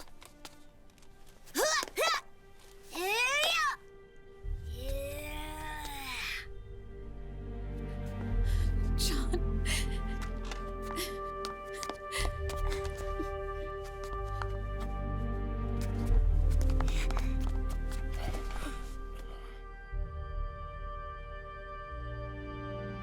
Rose.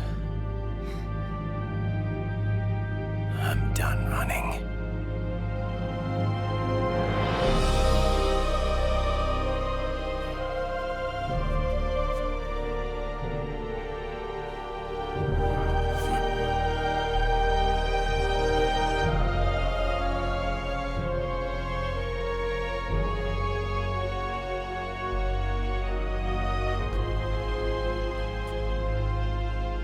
And I'm no longer afraid.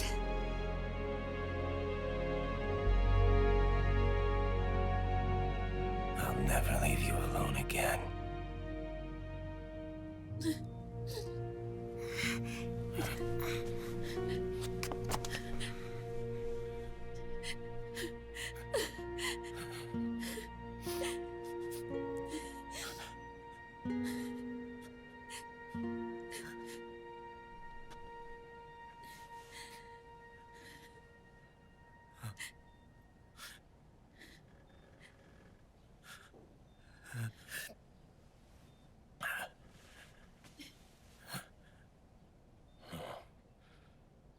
Like a scene from Beauty and the Beast. Don't say that. You're no beast. You're my husband. And his father.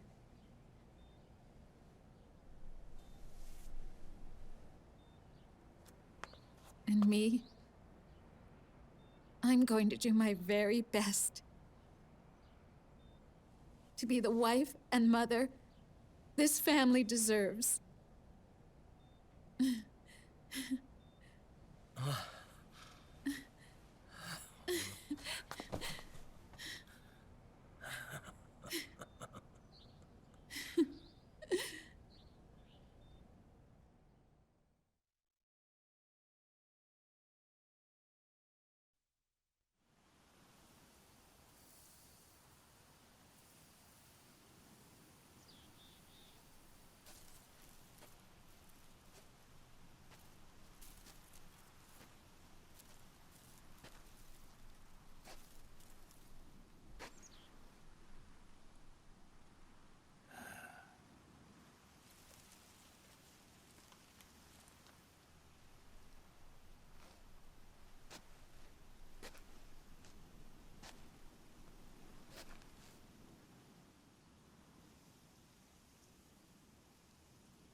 War has changed. Our time has ended. Our war is over. But there's one more thing I must do.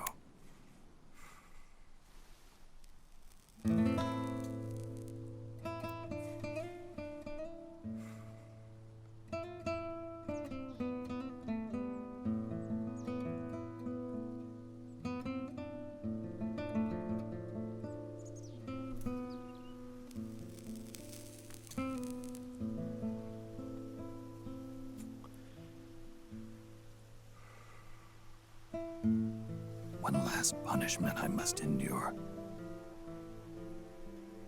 Erase my genes. Wipe this meme from the face of the earth.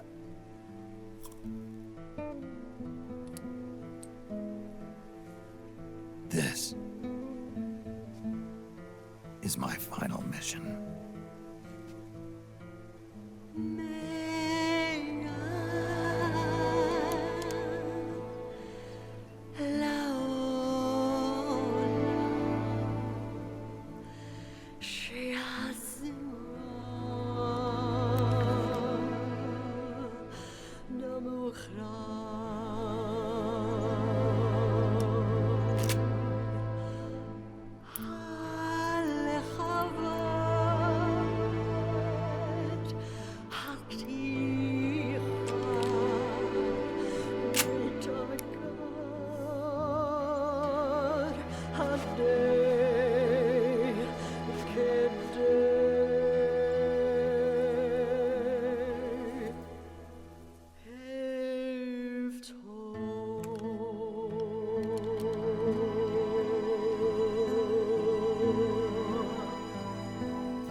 Nothing beats a stiff drink, huh? I didn't know you drank. I thought it was strictly soda for you. Not like I never touched the stuff. Soda just agreed with the nanos better. The nano machines break down alcohol before it has a chance to get you drunk. So, that explains it. No need to hold back anymore, huh? Yeah, well, it ain't all sunshine and rainbows. A lot of folks lost their entire sense of being the moment SOP went offline. You mean SOPS? I heard some people are going through withdrawals. SOP syndrome. Yep. SOP kept more than just alcohol under control. Those poor slobs are virtually naked now. From what I hear, over 10% are showing symptoms. I guess getting rid of the Patriots won't solve all our problems overnight.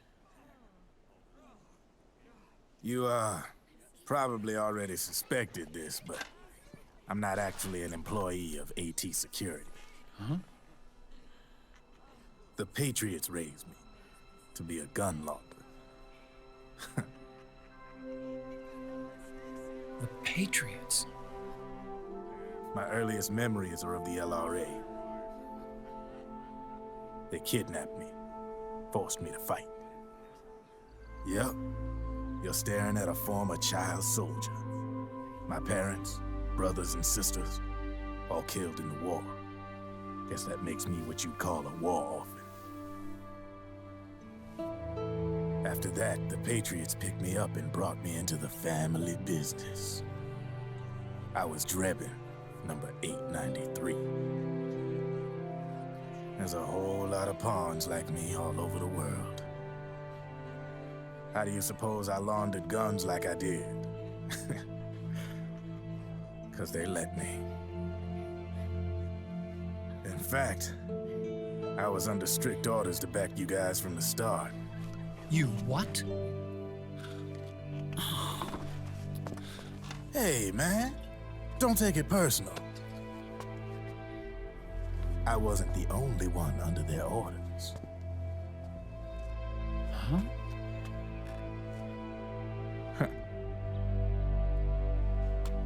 Merrill and... They probably never realized it themselves, but... Rat Patrol, Team 01. Voila.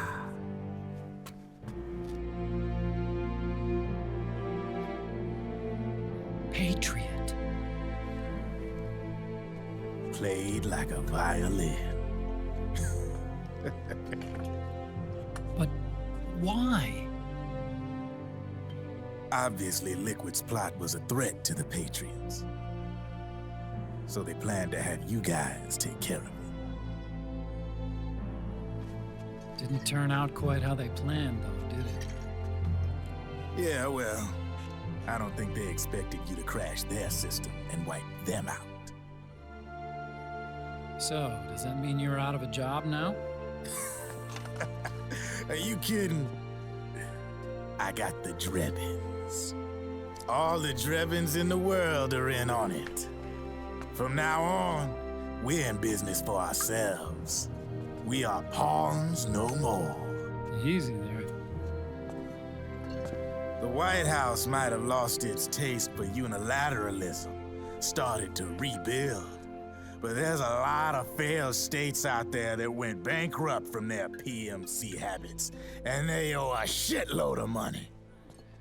Now, only question is, who's gonna pick up the tab? I'm sure these new governments will try and keep it under control with PMC corporate reform laws, but it ain't gonna be good enough. They all sunk up to their eyeballs in the war economy. Might not be a new world order, but the old order under the war economy's gone for good. I'm guessing the UN is gonna be more important than ever, what with multilateralism and all. A certain president said it best back during the Cold War. For in the development of this organization rests the only true alternative to war. Then again, the UN itself's just an old 20th century relic. And if you think about it, when you look at its history, it ain't that different from the Patriots. Ah, that's right. The nanomachines used to keep you sober. Crush. Mix. Burn. Repeat. Hey, Uncle Hal, can I give him the Mark III? Huh? He's kinda a new friend.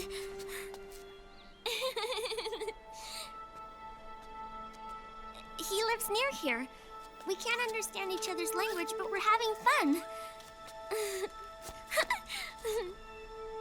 He's my very first outside friend. Really? That's great. Sonny, it's okay if you want to live outside now.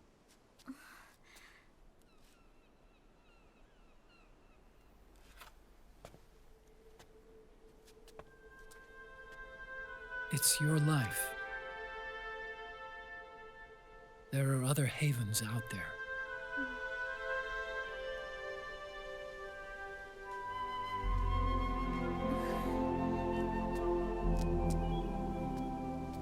The sun looks so pretty.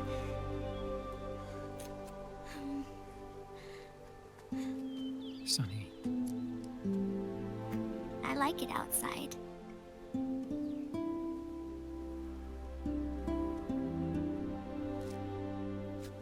Uncle Hal, when is Snake coming back?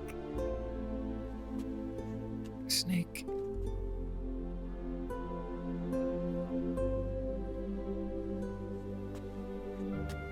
Is sick. So he went on a trip to help him get better. We're not going with him? No. He needs to be alone. I wonder if I'll ever see him again.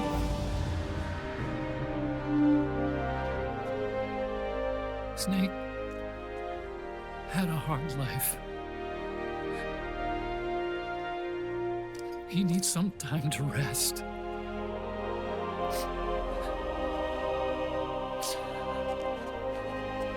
Are you crying, Uncle Hal? No. I'm not crying.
son. I'm not here to fight. Or should I call you brother? What? It's over. Time for you to put aside the gun and live.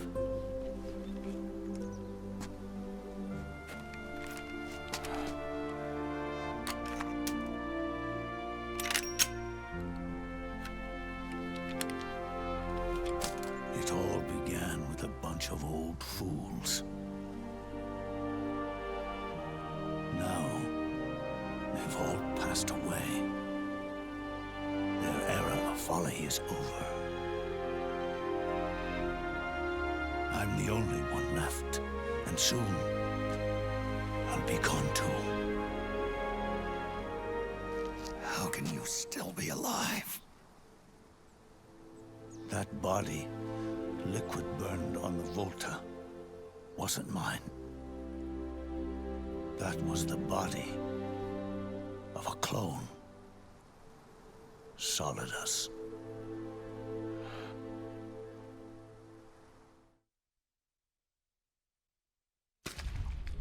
He was a perfect clone. Zero and the proxy AIs that came after him were convinced that Solidus was me. I was implanted with nanomachines, kept in a state of eternal sleep by JD and the proxy AI. They had me sealed away completely, not only my physical body, but my will too. The technology was similar to what they used to restrain the B&B members you encountered. For me to wake again, the system had to be destroyed, one way or another. Ocelot and Eva wanted two things: to bring me back to life, and to end the Patriots.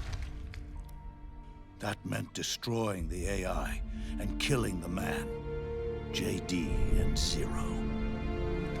Right before you uploaded the virus into GW, the way to JD was opened, but only through the physical manifestation of GW.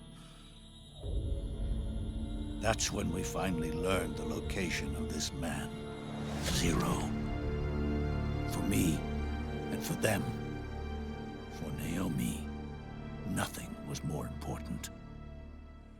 And it was for that they put their grand scheme into motion. Eva stole my body from them and reconstructed it by replacing the missing parts with pieces from Liquid and Solidus. And Ocelot, in order to fool the system, used nanomachines and psychotherapy to transplant Liquid's personality onto his own. He used hypnotic suggestion to turn himself into Liquid's mental doppelganger. For all our advances in nanotechnology, information and genetic control, they've never managed to control people at will, let alone turn one person totally into another.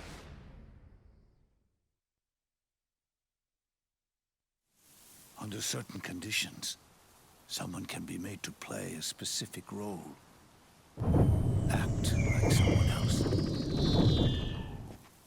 Cats do love to play as snakes. It all started with him. Zero.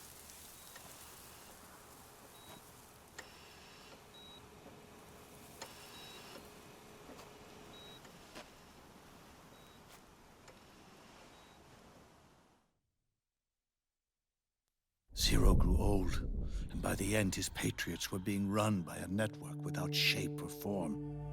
What do you mean, without shape or form? The proxies were only one small part of the vast cycle that Zero created. The corporations, for-profits, and research institutions that comprise the military-industrial complex were part of it too. They operated on budgets automatically allotted to them by the proxies. Accounts maintained by the Patriots. The network covered everything from weapons R&D and investment to production and marketing. It encompassed the people, the companies, even the laws that protect them. Politics and economics became nothing more than iterations of the same oppressively uniform system. I don't think anyone realized that it was all a setup, a mere set of norms. The Patriots were those norms, a neural network reduced to its simplest form.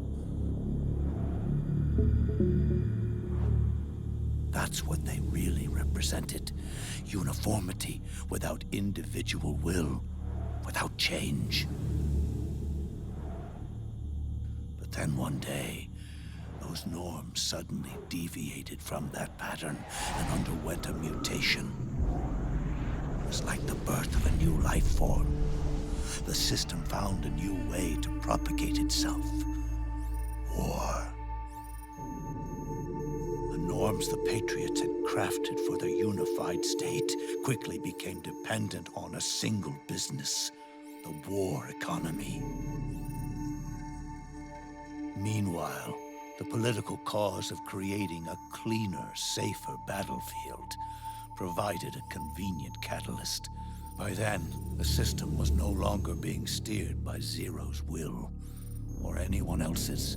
It was then that the norms, manifested as AIs, the inheritors of Zero's will, began to reproduce and take on a life of their own. Zero's original intent was to carry on the boss's will and establish a unified world state, an inside world. But his successors failed to carry on his will. Eventually, JD became the very age itself, propagating its will as it pleased, and this age chose to act through economics instead of nation-states. Powered by the industrial and digital revolutions that came before it, this age gave birth to a twisted economic revolution, a battlefield revolution. It created a new world without substance. In this new world, there were no ideologies, no principles, no ideals, not even the thing she treasured most, loyalty. There was only the war economy. It was a colossal error in judgment, one Zero couldn't possibly have foreseen.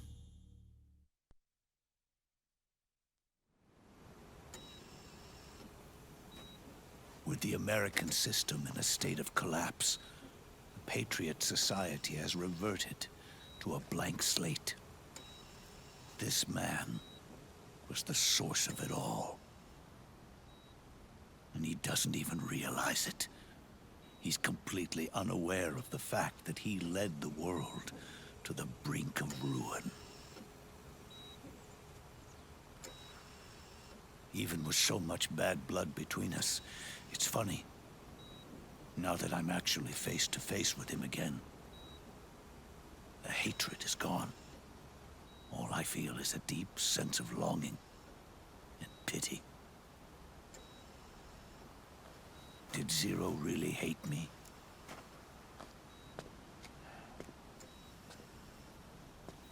Or did he fear me?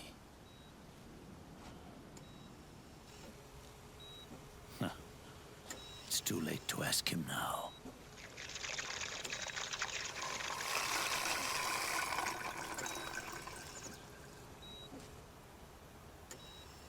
The original members, Paramedic, Sigint, Eva, Ocelot. They've all passed on. Only Zero is left. Everything has its beginning, but it doesn't start at one. It starts long before that. in chaos. The world is born from zero. The moment zero becomes one is the moment the world springs to life. One becomes two, two becomes 10, 10 becomes 100. Taking it all back to one solves nothing. So long as zero remains, one will eventually grow to 100 again.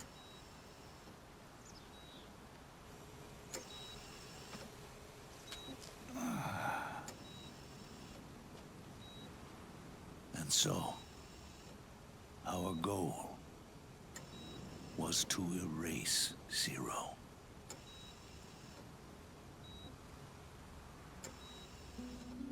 Even the mighty Patriots began with a single man. That one man's desires grew huge, bloated, absorbed technology, began to manipulate the economy. We realized too late that we had created a beast. We had helped turn zero into 100. His sin was ours. And for that reason, I'm taking it upon myself to send zero back to nothing.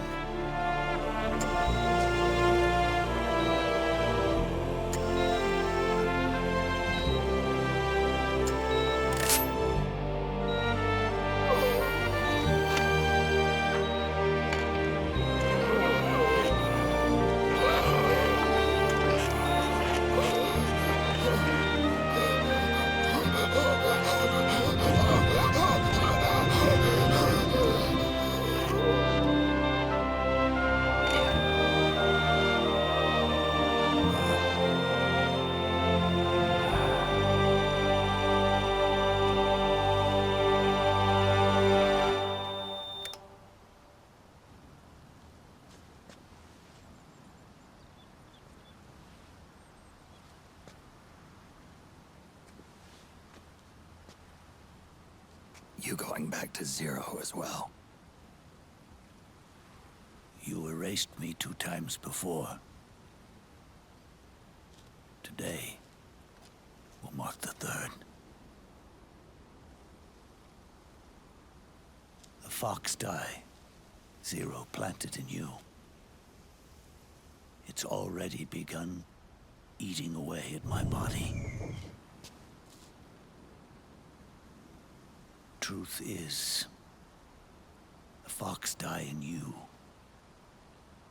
is what killed Eva and Ocelot. What are you talking about? Naomi. She told me everything.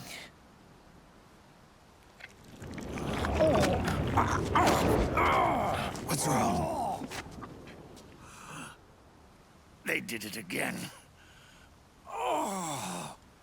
They used you to kill me. The Patriots. No, they're proxies. In order to bury us. They did it again. In the end, they're no more than a program. All they can do is repeat the same pattern over and over again.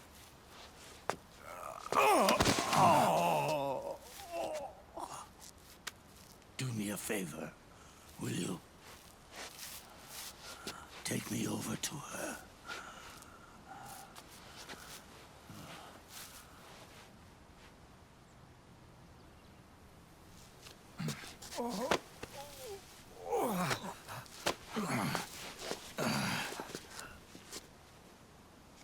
There's one more thing Naomi wanted me to tell you. About the old fox die in your body. The one that mutated. The new fox dye inside you continues to multiply. At the same time, it is preventing the old mutated fox dye from reproducing. The new fox dye is uprooting the old. Naomi confirmed it in her follow-up. The mutants are receding. Before long, they'll be gone entirely. Does that mean the mutant strain won't cause an epidemic? Oh, it will only live as long as you do. But even then, the process will just repeat itself. One day, the new fox dye too will start to mutate and become a new threat.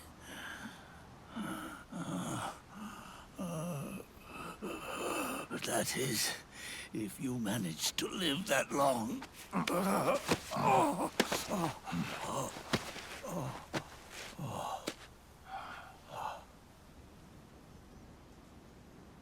Am I going to die? Everyone dies. You can't stop it. You can't run away from it. Let me tell you something.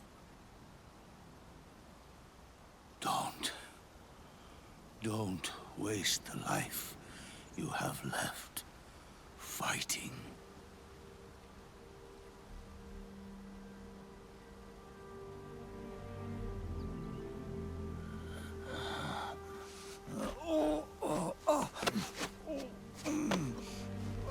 I never thought of you as a son.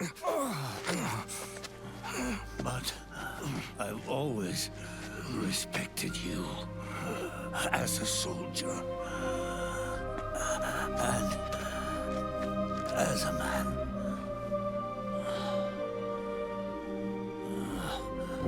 If you'd been in my place back then, maybe you wouldn't have made the same mistakes that I did.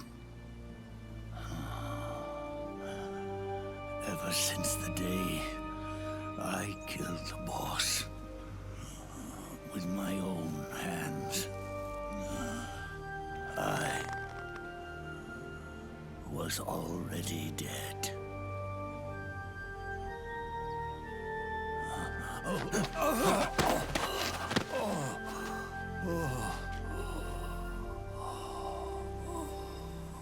Boss, you were right.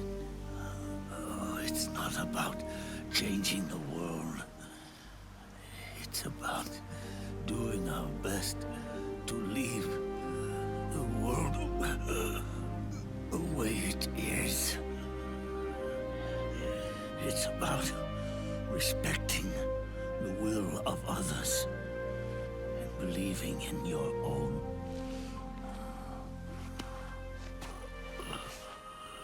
Isn't that what you fought for?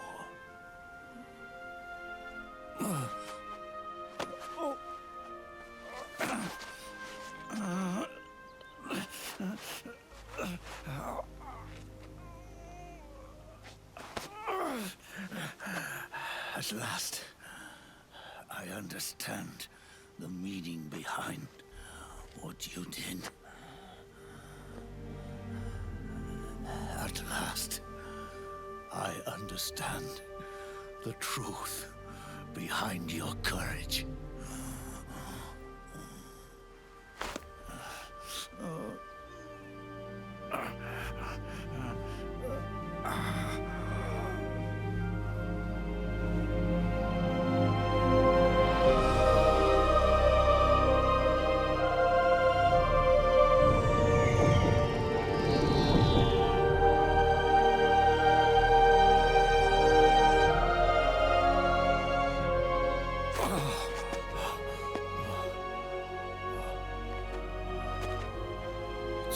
time for me to go. And with me, the last ember of this fruitless war dies out. And at last, those old evils will be gone. Once the source of evil returns to zero, a new one, a new future will be born.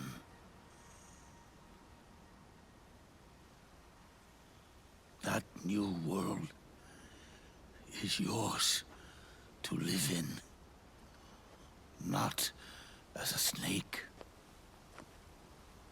but as a man.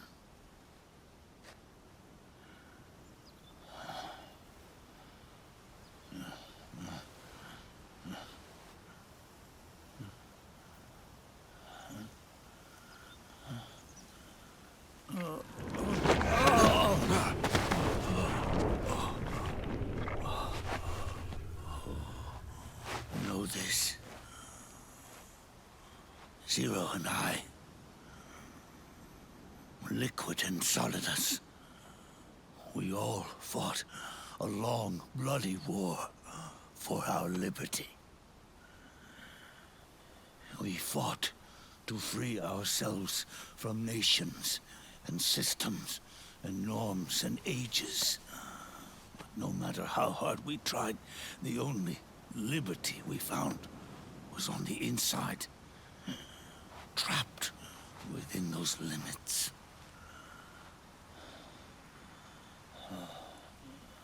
The boss and I may have chosen different paths, but in the end, we were both trapped inside the same cage.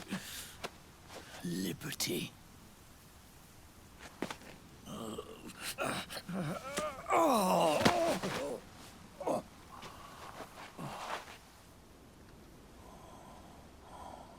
But you have been given freedom. Freedom to be outside.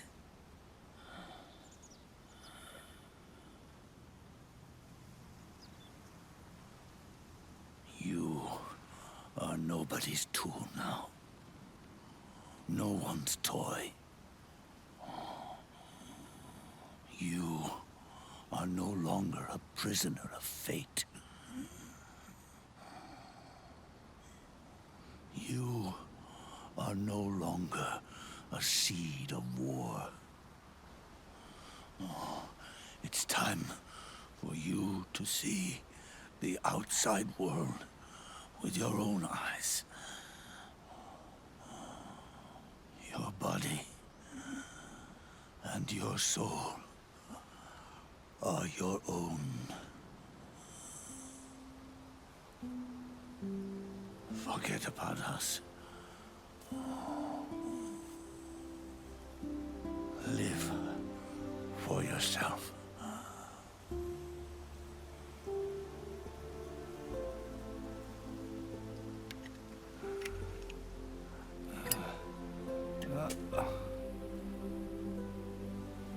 And find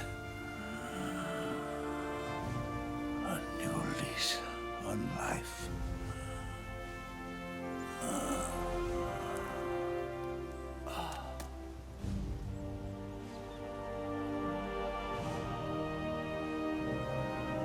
Boss, you only need one snake. No. The world would be better off without snakes.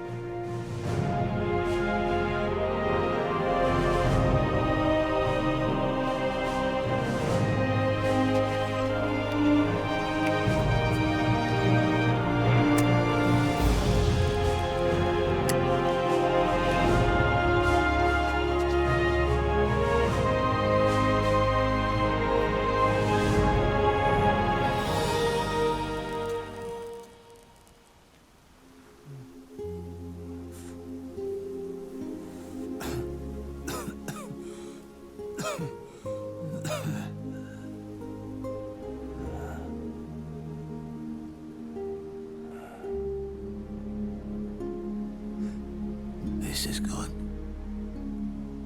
Isn't it?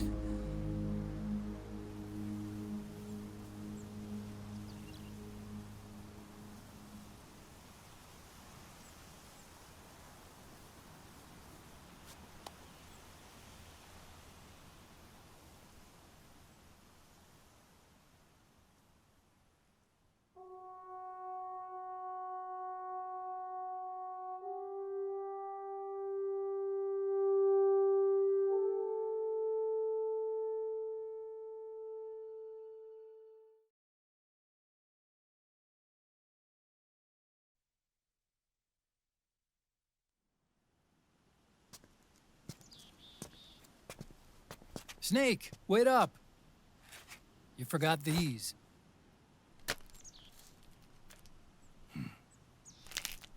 No thanks. I'm quitting. Snake!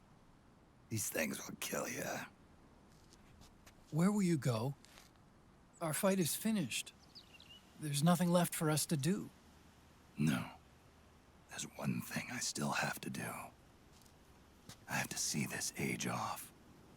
See what the future brings. Sounds good to me. I'll go with you. Otacon, I'm gonna be dead soon. You don't have to come. You said it yourself, Snake. There's nothing inside you can pass on to the next generation. No genes, no memes. You're man-made. You're a beast. I know. A blue rose. There won't be any happy Beauty and the Beast ending for me. What little time I have left will be spent living as a beast. A shadow of the inside. Of the old age. Exactly. That's why you need me. As a witness. A witness? Yeah. Someone on the outside to bear witness to your final days. Someone to pass on your story. Not that I'm the only witness. But I'll remember everything you were. And stick with you to the end. Otacon. Besides, you wouldn't let me suffer Sonny's eggs alone, would you?